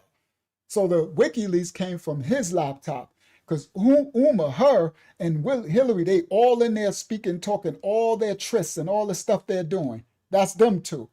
Right? Y'all go study and show yourself approved and watch it. All right. Thank you. Moninget. Sorry, it's hard for me to say some of y'all. Moninget. I don't know how to say it, but thank you so much. All right, let's continue. Huma Abedin, Hillary Clinton's right-hand aide that has been with her for over 20 years after she was brought into the fold out of college, has strong family ties to the Muslim Brotherhood. And Clinton has admitted to receiving big donations, millions of dollars for her pet projects from the Qatari government, members of the Muslim Brotherhood, and especially Saudi Arabia. Now, this Muslim Brotherhood, that's why it's such a push. No disrespect to nobody Muslim, but I'm calling out what it is. That's why it's such a push to have these Muslims in America now, in office. Do you understand? In New York, in Minnesota, right? And they love this Sharia law. Understand? Oh, I'm going some. We about to close out with a bang. All right, let's close out with a bang. This is why it's right in your face now. They are trying to push this, and that's why the president now is like, America first. Forget all this stuff, because they're trying to push all these Muslims into these positions in the administrations, and they're trying to enact these laws, and they're all about PDF, Sharia law. Sorry, not sorry. That's what the culture was built on from the foundation. Look, Kingdom has turned Jeddah into a SEX slave market, Saudi princess reveals. Watch this. We going somewhere. We going to close out with a bang. Millions of dollars for her pet projects, has admitted to receiving Julian Assange and ISIS and Clinton Foundation are both funded by Saudi Arabia and Qatar. Let's go. big donations, millions of dollars for her pet projects from the Qatari government, members of the Muslim Brotherhood, and then she mentioned one of the most repulsive things, buying and renting the little ones, especially the orphans from countries like Sri Lanka, Bangladesh, the Philippines, Djibouti, Somalia, Nigeria, Romania, and Bulgaria. That's what I want y'all to understand, because I'm showing Haiti got exposed because it was so much and they got exposed. And I know a lot of my nation of people, so-called blacks, will be like, well, it's just the blacks. No, it's not. It's the children from every nation. Now, are they classified differently? Yes, correct. They're classified that they want different things from different children, but it's children of every third world nation. I don't care what it is, all across the world. These devils are setting up jungles, these temples of Baal worship, sacrifice these babies, and they start wars in these countries. And with the wars, that's that stuff going on with Palestine and stuff, okay? I don't want to say, y'all know what I'm talking about, right? And there's millions of these kids, brown, missing, right? Right? And these go missing because once it's under the guise of a war, right? Under a war, then it's casualties, right? So it's under Biden, it was 300,000 children missing. That'll come out on another one. It was going to come out tonight, but I got so much to come out. We'd be here all night, right? So everybody listen, it's all nations. So these people, especially third worlds, these children go missing. You won't never even know. That's why I showed on the last one, what's her name? The model, Naomi Campbell and them, right? Setting up in Kenya and setting up. And that's why I was pointing out to y'all. Remember my Kenya brother was like, Kenya's doing all right. No, they going to the poor. They going to the right. And then they start these wars and these governments and these dictators and these presidents and these leaders and prime ministers of all these countries, they all serve devil of money, mammon. They'll sell their mama for the mammon. Do you understand? So they sell the children. Do you understand? All right? Thank you, everybody that's watching tonight, right? This is what we always do. We live every Monday, Wednesday, and Friday. Wait, Friday, come back, 9 p.m. We start about 9:15 or whatever, come back. We go long, all right? And it's all the time, right? Now look what it says, especially the orphans from countries like Sri Lanka, Bangladesh, the Philippines, Djibouti, Somalia, Nigeria, Romania, Bulgaria. The children become the property of those who buy them and are not allowed to leave without permission. Even the Asian maids who come to work often find themselves in a kind of slave-like position. Young girls are divided into smaller groups and exploited for immoral acts. Trafficking of white women and exploiting them for sexual practices is also relatively common. Members of the royal family, government, ministers, and business tycoons were caught. See, it's going to all come out. Let's continue. Especially Saudi Arabia. Just ask yourself why the Podesta Group receives $140,000 a month from the Saudi Arabian government, and why is Tony Podesta a registered foreign agent for Saudi Arabia? Ask yourself why James Alefantis, a pizza shop owner, is close friends with this guy. So Tony Podesta, brother of John Podesta, Hillary's campaign manager, why is he getting $140,000 a month from this Saudi Arabia? They getting millions a year from all these are spies, these are cross agents. And why is Alefantis, who just owned a little pizza parlor in DC, Ping Pong Pizza Night, what do they got to do? See, Pizzagate tells it all, and Epstein is in it. James Alefantis, a pizza shop owner, is close friends with this guy. A guy who clearly has shadowy and deep state relations in Saudi Arabia. That's him. See, when you understand spiritual discernment, they look the part. They look like the devils that they are. Right? I don't know. It's just an energy, guys, that come across from these people. It's like, bro, these are serpent seed. They have no heart. They have no compassion. They can do these to the children, women, little boys, older. They can do whatever, and they don't care. It's just for money. The love of mammon is the root of all evil, right? They do everything for this mammon. They have no compassion and empathy. Their aura is antimatter. That's a good one. All right? Yeah, they be looking like devils, right? Demons. They all, it's like you could, now if you got discernment, you could see it, right? Foreign agent for Saudi Arabia. Ask yourself why James Alefantis, a pizza shop owner, is close friends with this guy. A guy who clearly has shadowy and deep state relations in Saudi Arabia and with other Arab royals. Many of the young women that were captured by ISIS were... Oprah's in it too. She did it with Kenya. She got, I think hers is 30,000 of those women, children missing, right? Yeah, they're all in it. Oprah, any of these, most of those celebrities, that's how they got to those positions. And some of them, the ones who try to get out of it or don't, they lose their authority or they'll unalive them or something, right? All right, so let's continue. In Saudi Arabia and with other Arab is close friends with this guy. A guy who clearly has shadowy and deep state relations in Saudi Arabia and with other Arab royals. Many of the young women that were captured by ISIS were sold as sex slaves inside of Saudi Arabia. Lamia Aji Bashar. See? So these wars, we hear about the wars, right? We hear about ISIS and all this stuff, but we didn't think, because we didn't know that they was doing, we didn't think that, yeah, they're saying they had a war in Afghanistan, ISIS, Saudi Arabia, all these places, Iran, but we're not thinking the women and children, the little boys that are going missing, right? We hear about like the bomb might have been blown and this amount of people have died, but we never hear how many go missing. Do you understand? We never hear about that part. All right, let's continue. Many of the young women that were captured by ISIS were sold as sex slaves inside of Saudi Arabia. Lamia Aji Bashar, an 18-year-old Yazidi girl who escaped her Islamic State group enslavers. As she was trying to escape, her two friends stepped on a landmine. Bashar survived the blast and is now free, but her little 9-year-old sister is still enslaved. It's estimated there are still 3,000 women and girls being held as sex slaves. ISIS is even using technology to keep track of the girls and sell them. The terrorists are using encrypted software inside of apps like Telegram and WhatsApp to advertise 12-year-old virgins for sale. The women and children are mostly from the Yazidi community. They were taken prisoner in August 2014 when ISIS fighters overran their villages.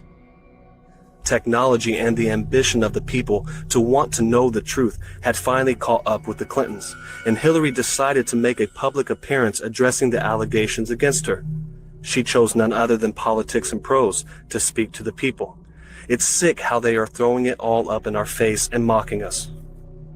Hillary Clinton downplayed the emails and even poked fun at the pizza sex trafficking scandal she was all wrapped up in, and of course she had to. There has been so much evidence piling up against her and Bill Clinton that people from all over America are still to this day calling for her arrest. And the fact they have not been arrested shows how much power they really have. But one of the most condemning evidences in the Clinton sex trafficking connection, one she is having a very hard time separating herself from, is her business relationship with Laura Silsby. Laura Silsby was charged with child abduction and criminal conspiracy for attempting to kidnap 33 children from Haiti. Most of these kids had families. Silsby's representative, a man by the name of Puela, was also convicted of sex trafficking. Something worth mentioning about Laura Man, his wife. Silsby. She And just his wife, that's a Dominican. She was taking the children from Haiti into Dominica, and they caught her under the Clinton Foundation. And his wife, the Juan Puello, his wife was already incarcerated for trafficking children of Afghanistan, all through Central and South America. All right? happened to be present at the White House when James Alefantis... Now, we broke this down last time. She just happened to be present at the White House after she got freed from their stuff in Haiti when the Clintons freed her from them for doing it, stealing those children in Haiti. ...about Laura Silsby. She just happened to be present at the White House when James Alefantis and the gay porn prostitute stayed there for 2 days. Is it possible that they were all attending the same meetings? Considering that the likes of all three of them should have never been spending the night at the White House in the first place, it is certainly possible. So under, wow, under Clinton's, James DeFantis, the one from the Comet Pizzagate WikiLeaks, this PDF file, and her, the stolen, they spend the night at the White House. They having sleepovers in the White House. Now, after all of this evidence pointing towards the Clintons' involvement inside and outside of Haiti, and knowing their connection with Silsby and James Alefantis, it brings a whole new meaning to the post from James Alefantis on his Jimmy Comet page. A picture of the Teenage Mutant Ninja Turtles saying, "Whip up a Haitian special." So everybody, James Alefantis, Comet Pizza, Tony Podesta, the Podesta, Hillary's campaign manager. We showed the other video exposing Pizzagate on this channel. Y'all go back to the old live streams and watch them, right? You'll see. We expose all the Pizzagate and everything, him. And we expose his Instagram where he's selling the kids on there. Guess what he put up? Teenage Mutant Ninja Turtles with the pizza party. And look what they writing in his chat. Hashtag time for a pizza. Hashtag book. Miguel at Jimmy Comet. That's the Comet Pizza. I'm voting for pizza. Celebs Arc. I want to be there so bad. Somebody put pizza, pizza, love. These are PDF descriptions for molesting the little ones. This person says, I'm on my way. This person says, Dr. NWO, whip up a Haitian special with extra cheese. So in Alefantis' Instagram thread, when they was stealing the Haitian children, he posts, because he posted all, whip up a Haitian special. Look what Keck Magic wrote under it. Lord Keck will strike at the followers of Moloch. See, guys, you can't make this up. So this is what they said we were conspiracy theorists. They took my channel back in 2021, right? All right, for exposing it, right? But I guess it wasn't the time, right? Now, they say we conspiracy theorists. Do y'all understand what the last person wrote? Moloch. Lord Keck will strike at the followers of Moloch. Baal, Moloch, whip up a Haitian special with extra cheese. These little ones from the Haitians. So this is an advertisement on his Instagram, allegedly, of them doing. That's why this person said, I want to be there so bad. This is what was going on in Comet Pizza in the basement. Remember I showed on the other one where it showed his freezer, and he called it the murder chamber, his freezer. And so this is what he would post on Instagram, and this is how they advertise. And that's why the people like, I'm going to be there so bad. This one said, I'm on my way. So that meant they must have got a fresh shipment of the little Haitians, right? And this person said, followers of Moloch. Baal and Moloch. Yeah, this part. Excuse me? Uh-huh. We have a few questions and some comments. Is that okay? Or would you like more later?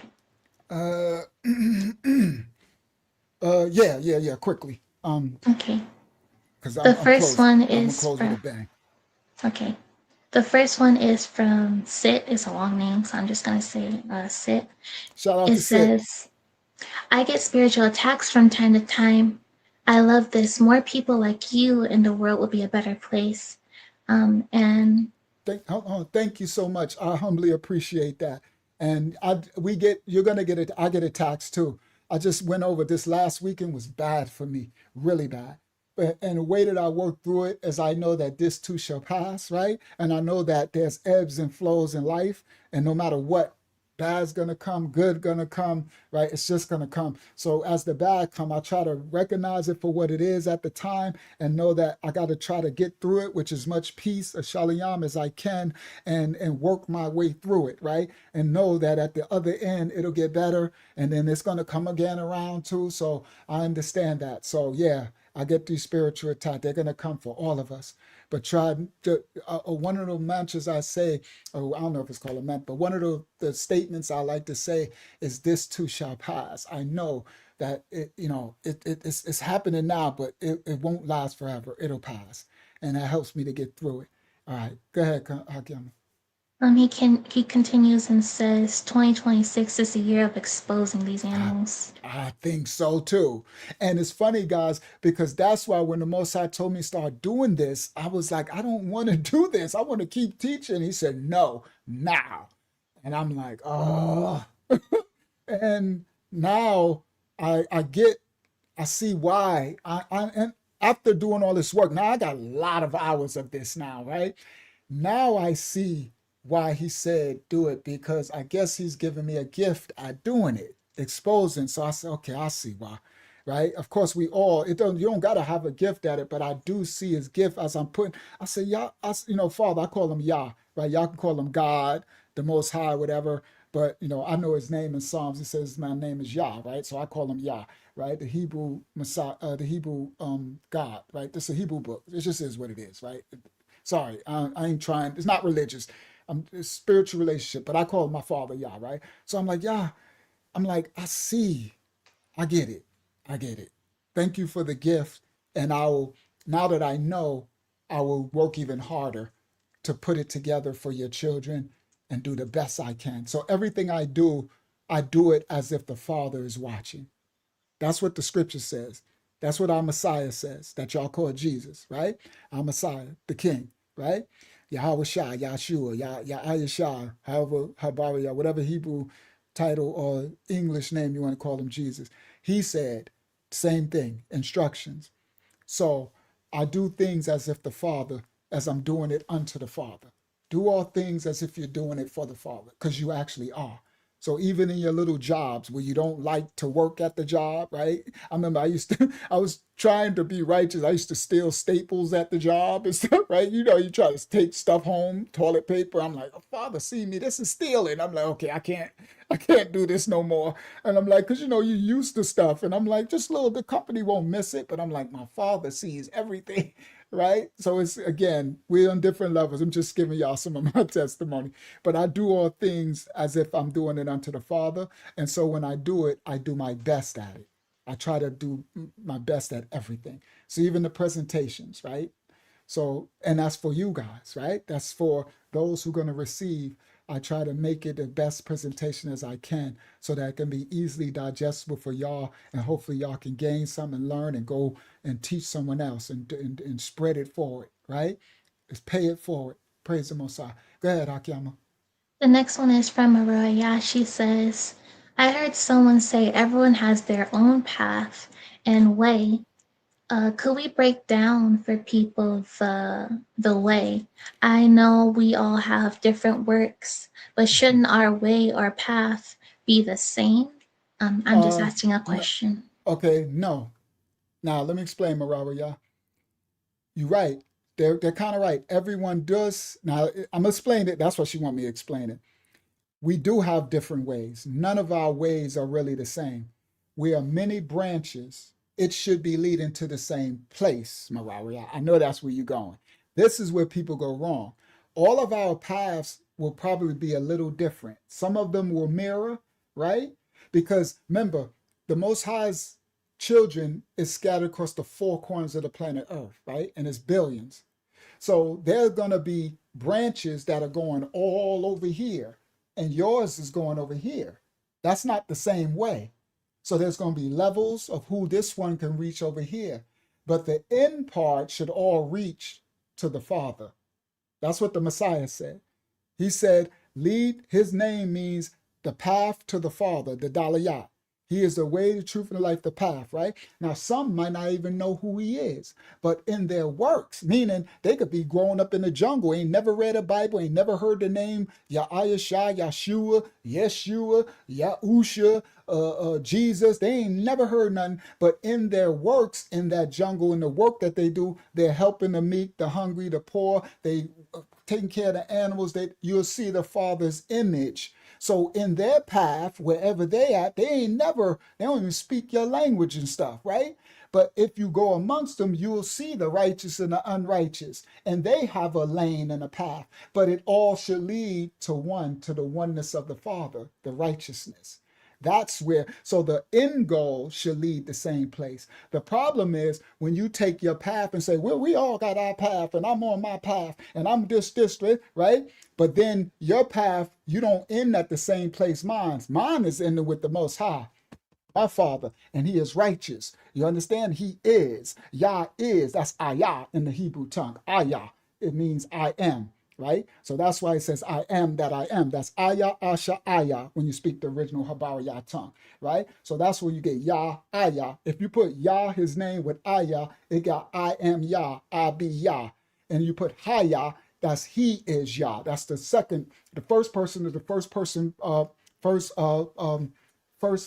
singular of Ayah. But Haya is a second person meaning he is. So if I put Haya with Yah, Yah, that means he is Yah, he be Yah, Yah exists. See? That's why you gotta understand the original tongue. But anything you put with the name is describing something about the name. So Mashiach's name, let's say if his name was Yahayashah, or Yahawashah, or Yahasha, right? Right? That means Yah is the delivering to Yah. The Yah is salvation. I am the path to the Father. And that's what his purpose was when he came. He came to be the way, the truth, and the light to lead us to his Father. That's what he said his ministry was. I come to lead you back to the Father. I come from the lost sheep of the house, right? And the lost sheep, for them, lead them back so the lost sheep can go forth and lead the other nations of people, the remnant of every nation, kindred, tongue, and people back to the Father, back to righteousness, back to the truth, morality, the light. These other people, what we do in this lesson, they lead you to the devil. They lead you to the adversary of the Most High. Okay? So yes, Marawiya, now with your point now, some people, they do this, well, I'm on a different path and I'm on, we'll see where your path ends up. So you let them go. You try, go on. Okay. Long as you being right. See, what you can do is acknowledge their path. This is how you do it, Marawiya. Okay, you don't receive what I'm doing. We kind of not equally yoke on the path. But if I observe what your path, is it righteous? Is it helping the meek, the humble, the elderly, the poor, the children, the earth, the animals? Is it a righteous path? If it's a righteous path and I see my Father's image in it, then it ain't my business. Y'all listen clearly. That ain't my business. Y'all got people, the Most High got people that's going to be in every path because somebody can reach somebody else. I'm set on a certain path to reach people who can receive me. Everybody ain't going to receive me. The Most High don't make you to be received by everybody. That's what celebrities want. That's what celebrated entities are. They want to be loved by the world and everybody. You become a star. That's fallen angel stuff. The Most High got us lowered and humble. You are to reach a select group. He have other people to reach select groups, individuals. And I can't say that someone's path ain't as important as mine or less important. Y'all understand? Everybody's path, the Most High don't see nobody is more important than anyone. The least of these, right? He got them from the lowest, what you could call low, to the highest. But he said he who was raised is lowered, right? So those who doing the most work will appear to be don't have the most. That's that level of servitude where you serve so much and you don't look like you got all the money in the world, but you got spiritual wealth. You understand?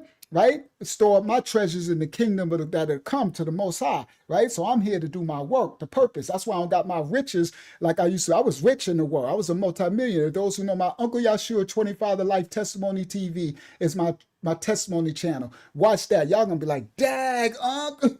Okay, so now I know who you is. Yeah, the Most High made me do a testimony TV channel years ago to tell everybody who you are so they can know who you are in me and how I called you and how you got to this election, right?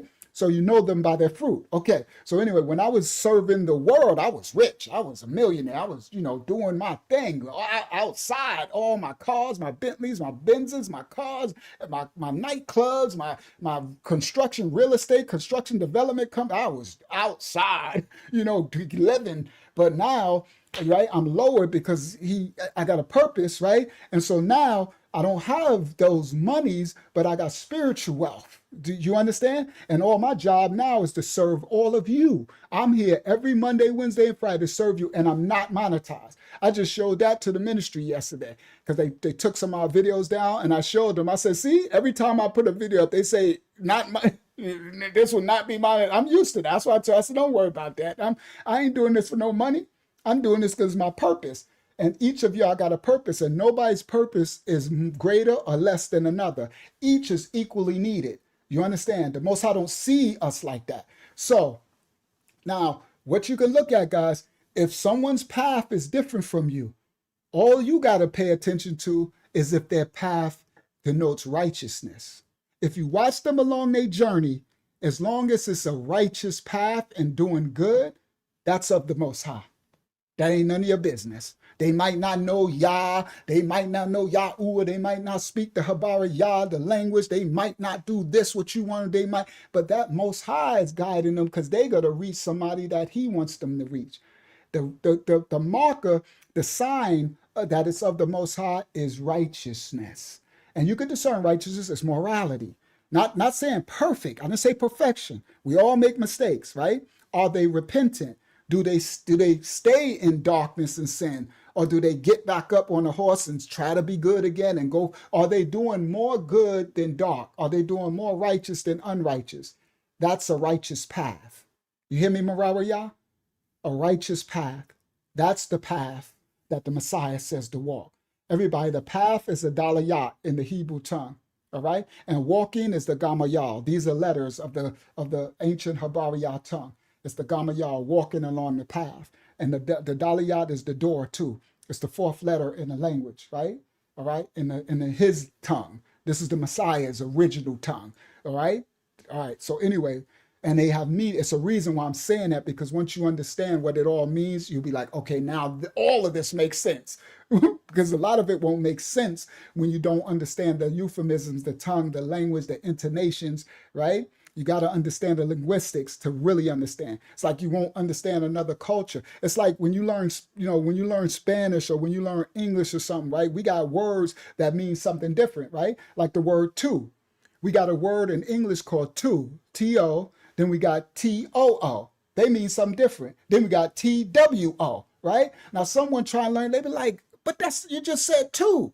But see, so in linguistics, it's not as simple. And in Hebrew, it's a powerful, it's the language of the Most High, Habariyah, not the Canaanite Hebrew. I'm talking about the original pictograph. The Canaanite one, it still got power in it, right? But they went and started putting Baal in it. They started putting the fallen angels in the language, right? That's why they call them a Hebrew, Afro-Asiatic Shemitic group of language. They call it the Canaanite Hebrew language tongue, right? That's because they mixed it. All right, so anyway, yes. All paths shall lead to his doorstep. Facts. So now, hopefully, Marawiyah, you understand that, and all of y'all. It doesn't. I used to think too. I used to think everybody, we all got to be on the same. Like, come on, you gotta. And the Most High showed me, I got people in this lane for this reason. You understand? And now he told me, all you gotta do is make sure that they're righteous. Look at their righteous works. As long as you see them being righteous, they on the right path. That's it. Just let them be. And if you see them start to go off the path of righteousness, that's when you could say, okay, hold on. I see you starting to hang out and do drugs and do what you was on the right path. And you could try to get them back on their path of righteousness, but not try to get them on your path. Because each of your path, guys, is like a fingerprint. It's like the hand of your head. The Most High know us individual. There's ain't nobody path the same. Just like nobody fingerprint the same. Not now one of us. Billions of branches to the tree. Do you understand? And it leads to one, the Father, the Most High. And the Messiah came to lead us back there because we lost our way. That's what's his purpose and mission. That part. All right. All right. Praise the Most High. That was a great question, Marawa, and I'm sure that helped a lot of people who want to know, because everybody's on a journey and a purpose, and what's my purpose and my mission, and mine's ain't like that. Don't compare yourself either. Don't compare yourself to me, my election, nobody else's election. Well, I can't. I'm not as good. No. You good at something. The Most High made you uniquely yours. Do you understand? And he ain't make you in no error. There's no mistakes. He don't make mistakes. Do you understand? You were made for a purpose and a reason. You have to find it. That's the goal. And if you come here, you'll be able to find it, because I'm going to teach you nothing but righteous, expose darkness, but we teach righteousness. And in that righteousness, he'll be able, the more that you live a righteous life, guys, the more that he can impart blessings and wisdom and things, the more that your purpose can be revealed to you. Because of the righteousness, more is given to you.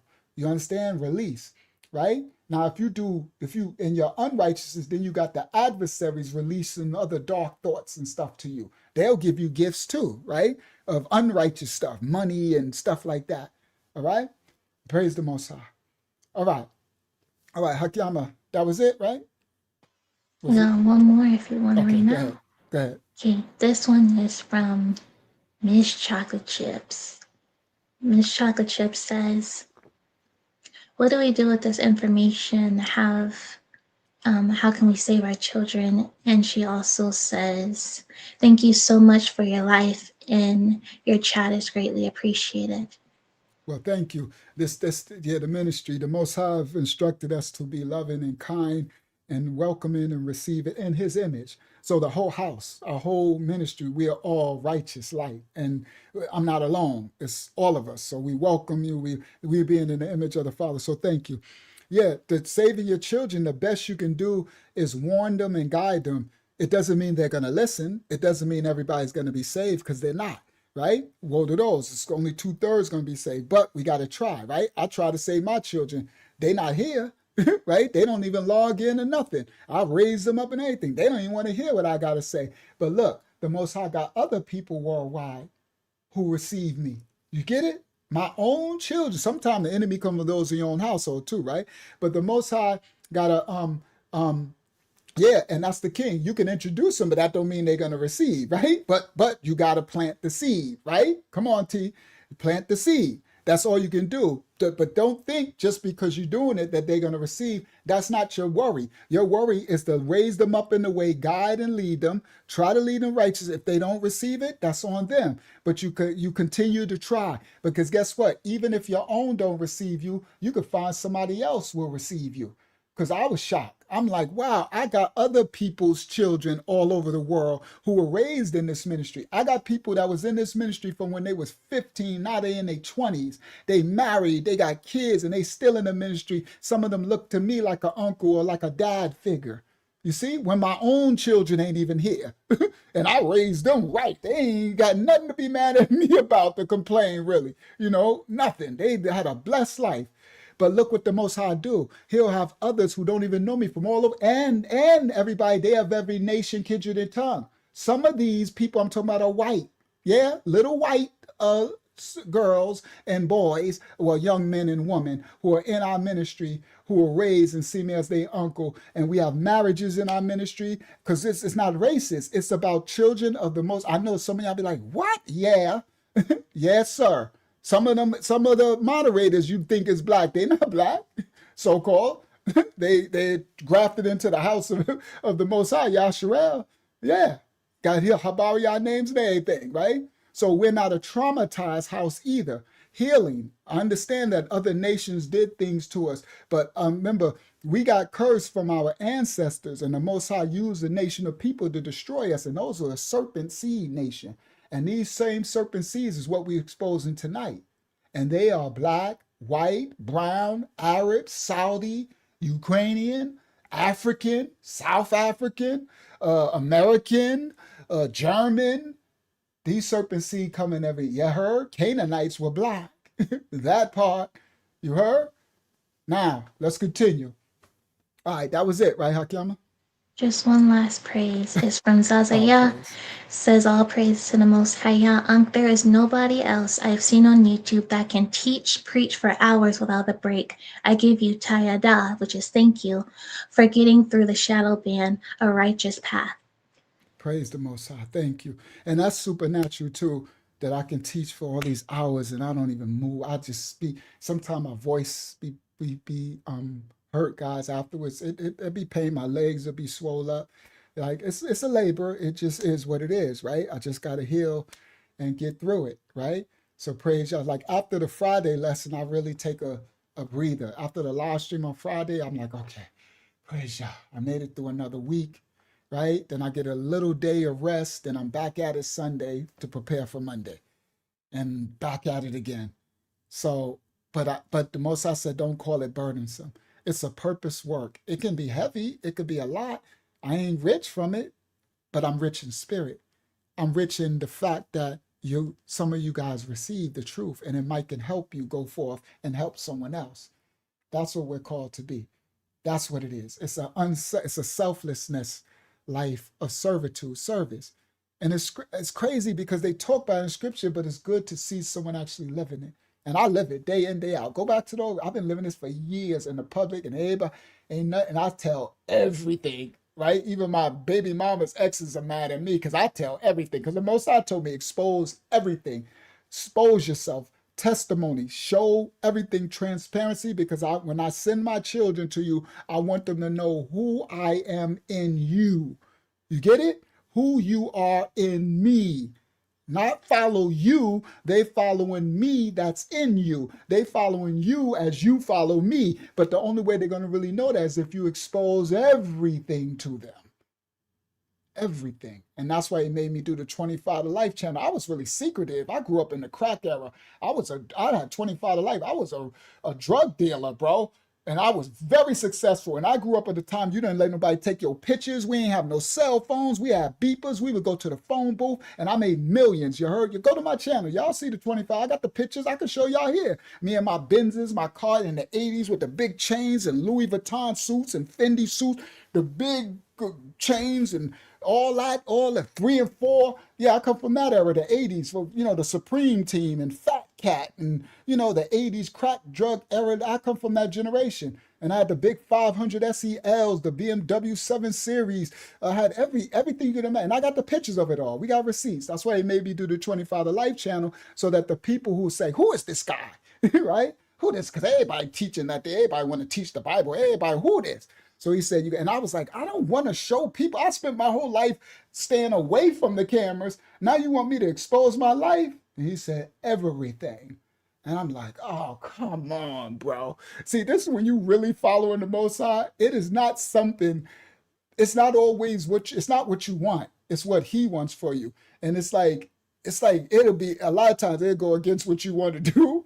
But it just, when you give your will over to the Father, you do it. But then it works all. But once you do what he says, guys, at the end, you'll see it later. You might not see it at first. Later, you'll be like, oh, I see why you did that. Because guess what? Worldwide, the people, that's why y'all see our ministry guys welcome y'all so warmly and stuff.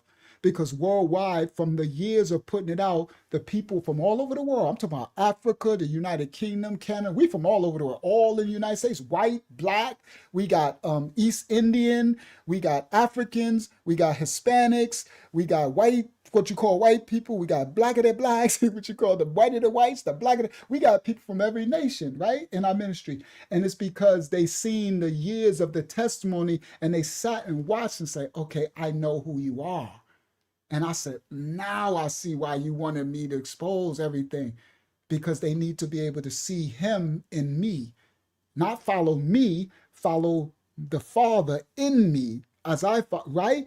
And I said, I get it. But it was to my expense, right? Because now my whole life is just plastered, right? Which I'm secretive. I don't live like that. I never lived like that. You don't let your people know your business. I come from, you don't take my picture. I ain't doing that. Like I come because so anyway, praise the Most High. But at the end of it, guys, you'll see the fruit from it when you do what he says.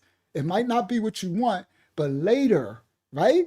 Once you do it, you'll see later, you'll be like, oh, I see why you did that. That was brilliant, right? And they'd be like, duh, I'm the most high, right? Duh, right? But you let him, once you live by him guiding your life, and you always listen to what he says, right? And as you build your righteousness, you will hear the voice. You will learn, be able to discern between others speaking, other spirits, and his voice. It's a relationship that you'll develop. But it happens with you being righteous. And salvation is others' testimony. So that's why I have a testimony channel. All right. So thank you, everybody. All right, let's close out with this clip. I should have waited because this about to be dark. I should have did that dark clip, Hakyama, and then closed out with that. Right? Someone in the comments asked for a prayer at the end. Maybe that can lighten the mood afterwards. Okay, so yes, we'll pray at the end. We'll pray this out.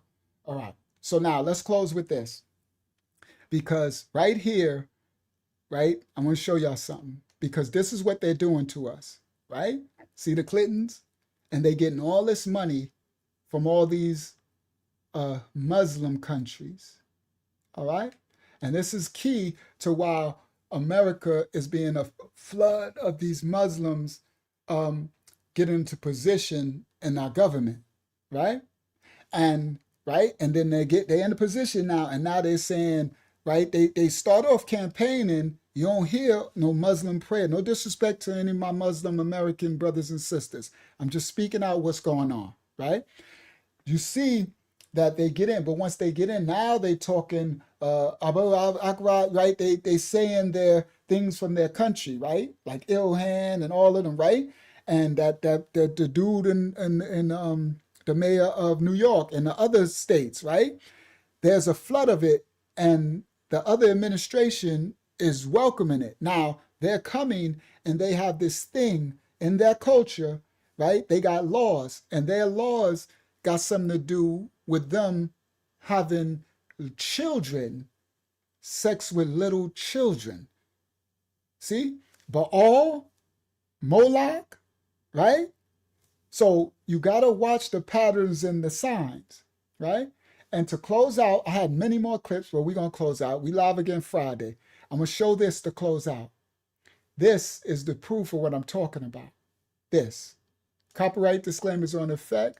For educational purposes only. We don't own rights to the video. We reacted to the video. Watch this. This is what these people in these countries, the ones who gave Hillary and all of these millions, this is a worldwide thing where these countries, they don't care. It's the abuse of children. It's Baal and Moloch worship today. Copyright disclaimers on effect. Right here. Share this tab instead. Sharia law. Rasulullah alayhi salatu wasalam got married to Sayyida Aisha radiallahu anha when she was 6. And the consummation. So he said, whoever he said, no disrespect to their tongue, got married to his wife when she was 6 years old. This grown man. I don't know who he's talking about, which Muhammad whatever he's talking about. Listen clearly. Rasulullah alayhi salatu wasalam got married to Sayyida Aisha radiallahu anha when she was 6. And the consummation of marriage took place when she was 9. She had already turned 9. All right. So if Rasulullah sallallahu alaihi wasallam al-iyaz billah, so he got married to this little girl when she was 6, but the consummation took place when she was 9 years old. A grown man with a 9-year-old little girl, 6, right? Now this is what they believe, right? And they call themselves righteous and all that, right? Come on. And y'all know those who say they're a tribe of Judah and are not, those people over there in the park, they believe this too. Babylonian Talmud. They say you can get them 3 years old, right? They said doing a 3-year-old baby is like poking a finger in the eye. That's what it says in the Babylonian Talmud. The devil's a lie. All right? Now watch this. Let's continue. The consummation of marriage took place when she was married to Sayyida Aisha radiallahu anha when she was 6. And the consummation of marriage took place when she was 9. She had already turned 9. All right. So if Rasulullah sallallahu alaihi wasallam al-iyaz billah was a pedophile, then why did he have to wait? It is permissible for the ummah. So he said, if he was a pedophile, this Alu Allah, I don't know who he's talking about. If he was a pedophile, then why did he have to wait for her to be from 6 years old to 9 years old? You gotta be kidding me. Now you see how clean and they look like righteous. They know all the words. They know, right? This crazy work. How is she a pedophile if he had to wait till she was 9 years old?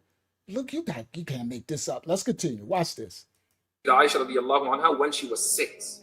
And the consummation of marriage took place when she was 9. She had already turned 9. All right. So if Rasulullah sallallahu alaihi wasallam al-iyaz billah was a pedophile, then why did he have to wait? It is permissible for the ummah to follow what Rasulullah sallallahu alaihi wasallam did. Aisha didn't have a problem with what happened. It's permissible for any Muslim to follow what the hula, I don't know who he's talking about. Allah, I guess that's, I don't know, is that Muhammad he's saying, right? He says permissible for any Muslim to follow what he did. So he basically, you can marry someone at 6, you can smash him at 9. Well, I don't want to say smash him when you're talking about no little child. You can grape, because that's what that is. That ain't smashing. You can grape that child at 9 because you're saying you married to her, right? He said that's permissible in this religion. Okay, listen clearly. Did. Aisha didn't have a problem with what happened. I think it's problematic when we have a problem. Having sex with a 9-year-old is justified. Yeah. Do you agree with child marriage? Yes, yes. Do you agree with child marriage? I'm not going to deny it. Do you agree with child marriage? Yes! Right. That is the problem. What was the age of Aisha at marriage? Okay, you see? Women and everything. Do you agree with child marriage? Yes. The other person, I ain't got no problem with it, right? Let's continue. Have a problem. Having sex with a 9-year-old is justified. Yeah. Do you agree with child marriage? Yes, yes. Do you agree with child marriage? I'm not going to deny it. Do you agree with child marriage? Yes! Right. That is the problem. What was the age of Aisha at marriage? Simply put, old enough. Marrying near. Oof. Let me play that back for you. What was the age of Aisha at marriage? Simply put, old enough. What was the age of Aisha? Now I don't know who they're talking about. Marriage, old enough. There you go. Could a man have a marriage to a 5-year-old consummated if she started precocious puberty? If she starts showing signs of physical maturity, then yes, that's permissible. As I stated, that's what about the principle. If can a man have sex with a 5-year-old child if she started to show signs of puberty or whatever? He said yes. Listen clearly. This is what we need to get out of. This should not be alive in our country. It shouldn't be nowhere, right? But they need to take that back to their country, right? So you got these people coming in here, all right? No disrespect to any immigrants who are righteous, but come on, Leonard, we calling this out. You understand? Nah, we good. Y'all take that back to Saudi Arabia, take it back to Afghanistan, take it back to Somalia, take it back to wherever in Africa, wherever country y'all doing this at, you Muslim, this America, nah, we don't do that here. Nah. Unfortunately, the other administration is trying to allow them to do that here. I'm sorry, I'm not a politician. I'm a child of the Most High, and I'm going to call this out no matter what, okay? And the other administration is trying to allow these people to come here and get up positions and authority in our government and our system. The devil's a lie. They don't need to be at all. Take that back there. Now watch this. Showing signs of physical maturity. She starts showing signs. If she started to a 5-year-old and have a marriage to a 5-year-old consummated if she started precocious puberty. Could you have a marriage consummated to a 5-year-old child if she started showing precocious puberty? And he says, yes. You're marrying a 5-year-old child and going to stick a grown man's wee-wee into a 5-year-old child? Everybody, hold on, let me do this correctly. I got you. Come on, Father. I told you we're going to close out with a bang. Let me show y'all this. Let's do it. Watch this. Come on. We're going to close out with a bang. That's why I said, okay, I should have did that after the questions, right? Watch this. Stop, share screen. Come on, Father. Let's do it. Expose this. Y'all see this? Y'all know, Unc, we're going to bring receipts. Y'all see this? An 8-year-old child bride dies from internal bleeding after her wedding night. This little beautiful little girl, 8 years old, this nasty devil right here, had sex with her. An 8-year-old Yemeni girl passed on from internal bleeding on her wedding night in the wake of a wedding a man 5 times her age. A social activist and 2 nearby occupants said for a situation that's caused an outcry in the media and resuscitated banter about child brides. Okay? May the Most High bless that little girl's soul. All right? Arwa Atman, head of Yemen House of Folklore and the main rights committee, said the young lady recognized as Rawan was hitched to a 40-year-old man before the end of last week in the town of Midi and Hajaz, the territory northwestern Yemen. These devils. You heard? And he ain't white. He brown or whatever y'all want to call that. That's for the people who just be like, it's the white man, it's the white man, all that foolish stuff. The black ones doing it too. You heard? Blacker than blacks, whiter than whites, browner than browns. They all devil is as devil does. You heard? Now, we calling this out. Let's do this correctly. You heard? All right, I'll do that. Stop share. Let's get back. Come on. Come on. Expose it, Father. Share screen. Window. Watch this. Share. There you go. Could a man have a marriage to a 5-year-old consummated if she started precocious puberty? If she starts showing signs of physical maturity, then yes, that's permissible, as I stated. That's What the about age principle. 4? If there are signs 3. of... So this is something that becomes biologically impossible because precocious I have a puberty, study there are that shows no... it goes as early as 11 months. Okay. So Rasulullah you see the clip. 3. He said, if she's 5 years old and she showed precocious puberty, yes, you can consummate, have sex with that little girl. He said, what if she's 4? If she shows signs of precocious puberty, what if she's 3?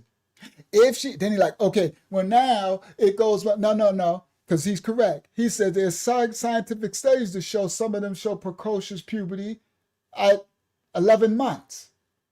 So this is, and the Talmud says the same thing, guys, right? This is their belief. Do you understand?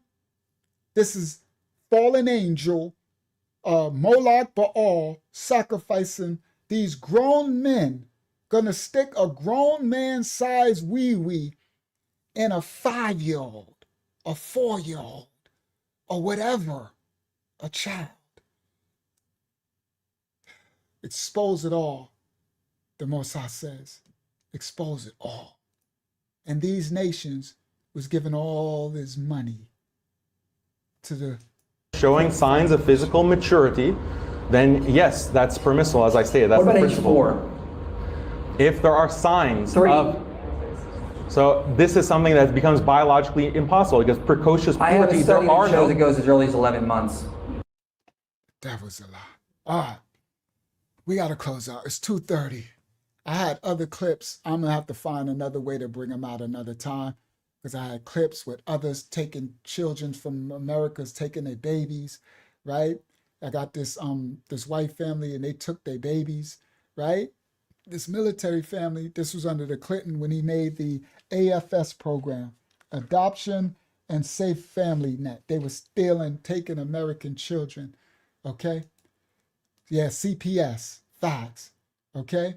And they was taking these and selling them and giving, remember I showed earlier that the adoption program was about taking them and putting them into adoption. And this family, this military couple, they had 8 children and they were beautiful family and enjoying themselves on vacation. And they came to take their children. You understand? We got the testimonies, bro. I was going to bring it out. You know what I mean? But we gotta close out. Online. Let me show you, because I'll do it another time. This is the family. See him? Watch this. I'm just let her tell a little bit of her story. Watch this. We have 8 children. We travel full time with our kids, homeschool them. And a couple weeks after we had our last baby, I received a very odd, thought it was a lone wolf person message saying that your kid has severe jaundice, severe sunburn, lethargy, he's being trampled on by his siblings. It was weird. It was like, I've been through this before too. That I it's have okay kids. though that they can help me. And I'm like, no. That's weird. And so I blocked the person and deleted it. But it wasn't just one person. Nope. Turns out it's an entire... All right, so we're going to do it. I just want to introduce y'all to the clip. We're going to come back and do that another time, right? So they was targeting us Americans. Look, and they white. You know, it wasn't just black. It wasn't just Hispanic.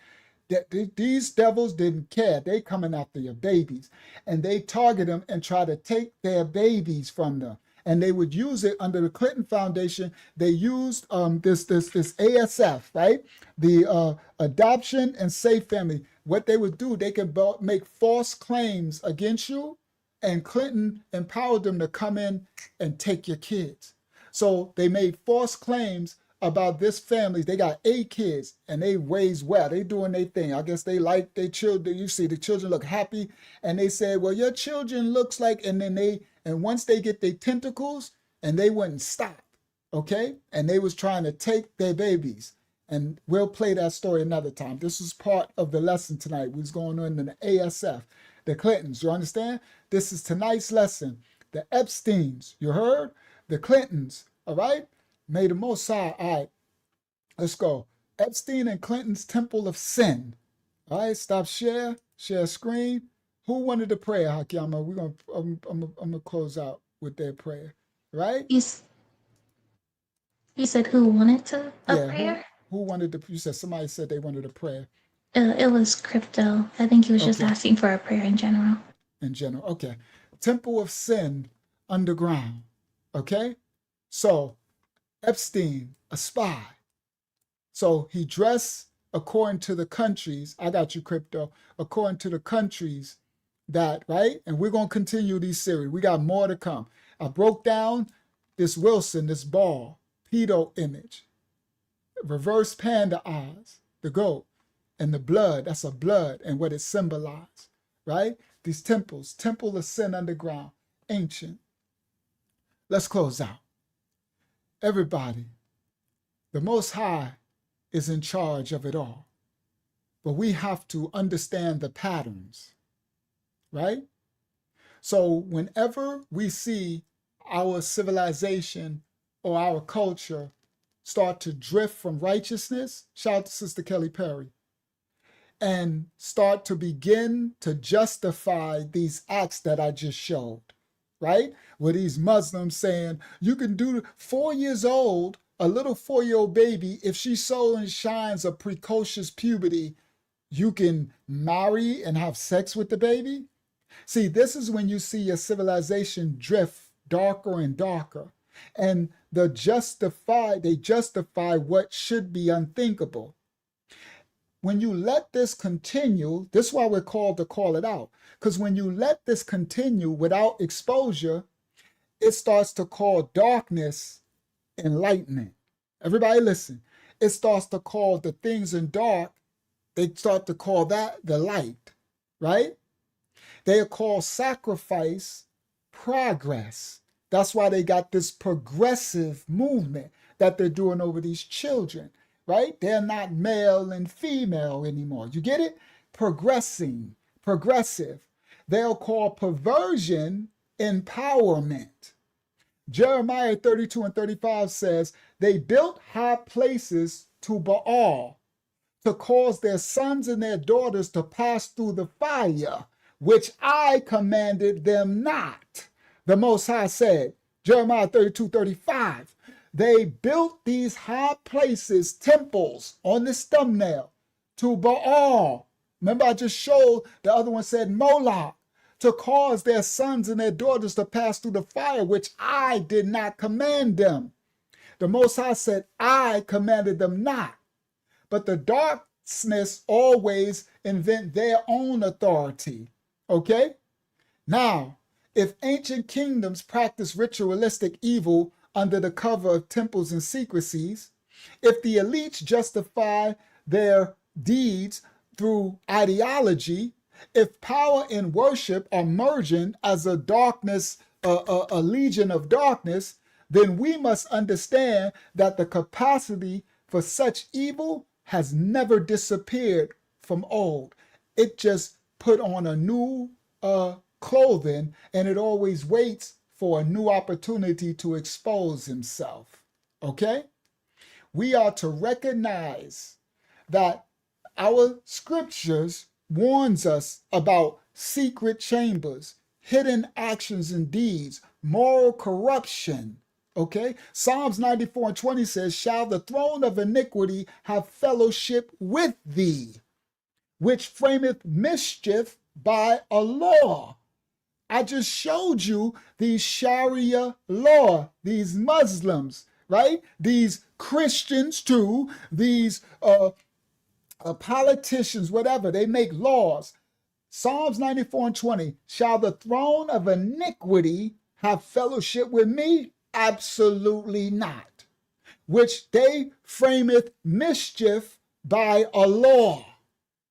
They gathered themselves together against the soul of the righteous. So it's all in our scriptures, but they make y'all think it's a religious book. It ain't. It's a testimony. That is a book of life. It's a book of law and instructions how to fight these darkness. But they make you think it's a religious book, so you go to church and put your money in a basket and they just say the same thing. What's his name? Jonah was in the whale of the belly for 3 days, and Jonah, the devil's a lie. Come on, give me some shall the throne of iniquity I fellowship with thee. Give me some spiritual warfare to fight this dark devils. But guess what? They got their 5013. They making they mammon too. You heard? That part. That's why they ushered you into Jim Jones jab. The churches were the first ones to fold, right? They like, come on in our church and we'll jab you up.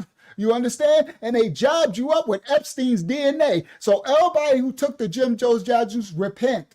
Fall down on your face in your quiet space, in your closet. You go to the Father and you repent for your ignorance of taking that juice and ask the Father grace and mercy to cover you, because you got Epstein's DNA injected into you along with a whole range of other devil stuff. You got all type of Luciferus. You got the mRNA statin in you. You got all type of stuff, okay? Everybody, listen. The Bible acknowledged that injustice can be institutional, okay? Institutional injustice, all right? Now, we are to expose, uncover, and reveal, okay? Because the scriptures condemns Baal and Moloch, but at the same time, it promises us the judgment. Nahum 3:4 says, speaks of nations given over to witchcraft and whoredoms, and the Most High declared, I will discover the skirts upon their face. The Most High said, I'm going to expose all of that they're doing, uncover and reveal. So the lesson tonight is not about fear, it's about discernment, everybody. Now, let me close this out. May the Most High cover and bless you all. Everybody that find this live stream, everybody that find the replay, even if you don't have a relationship with the Most High, we are not a religious ministry. We have a spiritual relation. We're a spiritual house. I have a relationship with the Father. I ain't here to make you believe nothing. I'm just here to point out darkness and try to lead you to righteous for the Most High's righteous sake. I don't care what you call them. Pretty wicked, what you call them. I care what you're doing about it. I'm trying to show you an image of his righteous morality works against the dark works. That's what we're here for. We're here to give you respect, kindness, love, assistance, support. We're here to help. We're here to serve you. That's what we're called to do. We're here to wash your feet. Do you understand? That's what we're all here for. It's a lot of us. You understand? Our ministry, it's about 60 of us, and we from worldwide. It's an online ministry, and we're strong. And we're strong in righteousness, right? So we welcome all of y'all, everybody. And we come and we welcome you, and we try to pour in the truth of the Most High. May the Most High cover and bless you all as you go forth in your day tomorrow. It's starting to wake up. It's probably a new day in the UK. Y'all starting y'all days already. People getting ready to go to work. So my brothers and sisters in the UK and stuff all over the world, right? May you go forth and be the light in your works as you go forth on this day. May this lesson and the inspiration, the wisdom, the love, the kindness, the respect be bestowed upon you. May it be received in your spirit, your raya, right? Your ruach. May you receive the truth of the Most High. May you understand that you're created in his likeness and image. You don't have to be the darkness. May you die to the flesh daily, the flesh that wants you to sin and transgress. You understand? May you say no to the flesh of sin, of feeding the beast. May you die to it and be in control. May you take control of your spirit. May you take control, all right, of your will. May you give the will go to the righteousness of the Most High. May you try to be more righteous than unrighteous and make moral decisions. If you make a mistake and fall and sin and transgress, may you repent and ask for forgiveness and continue to be light. Get back on the horse and try to do the next right thing. And each one leave forth will be the light that dissipates some of this darkness. May you be in the image of the Creator,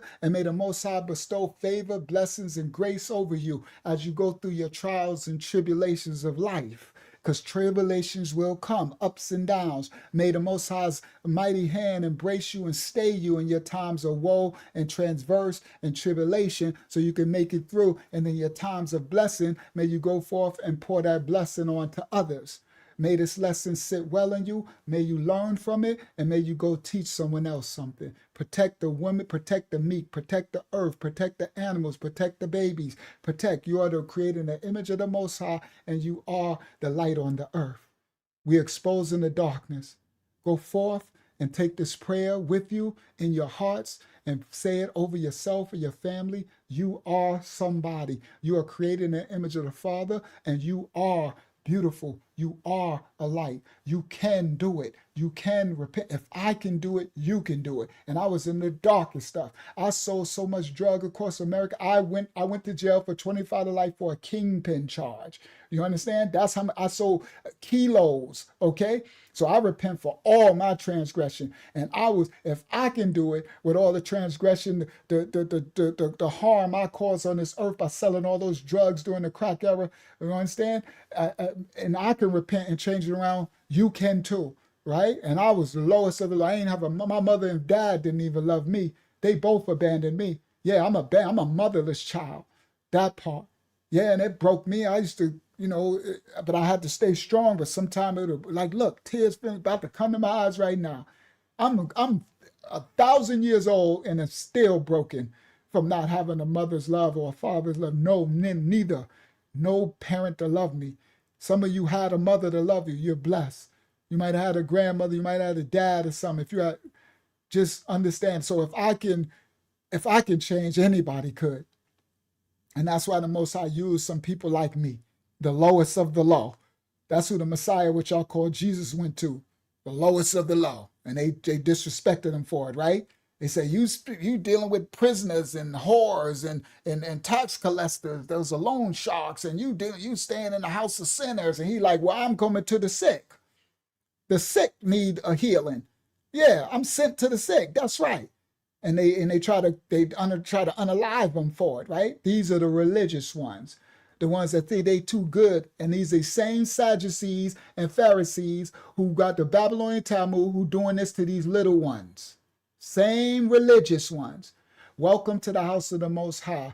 We love you all. If you found us, please like if you so people can see it. If you want to subscribe, I will appreciate it. But come back, okay?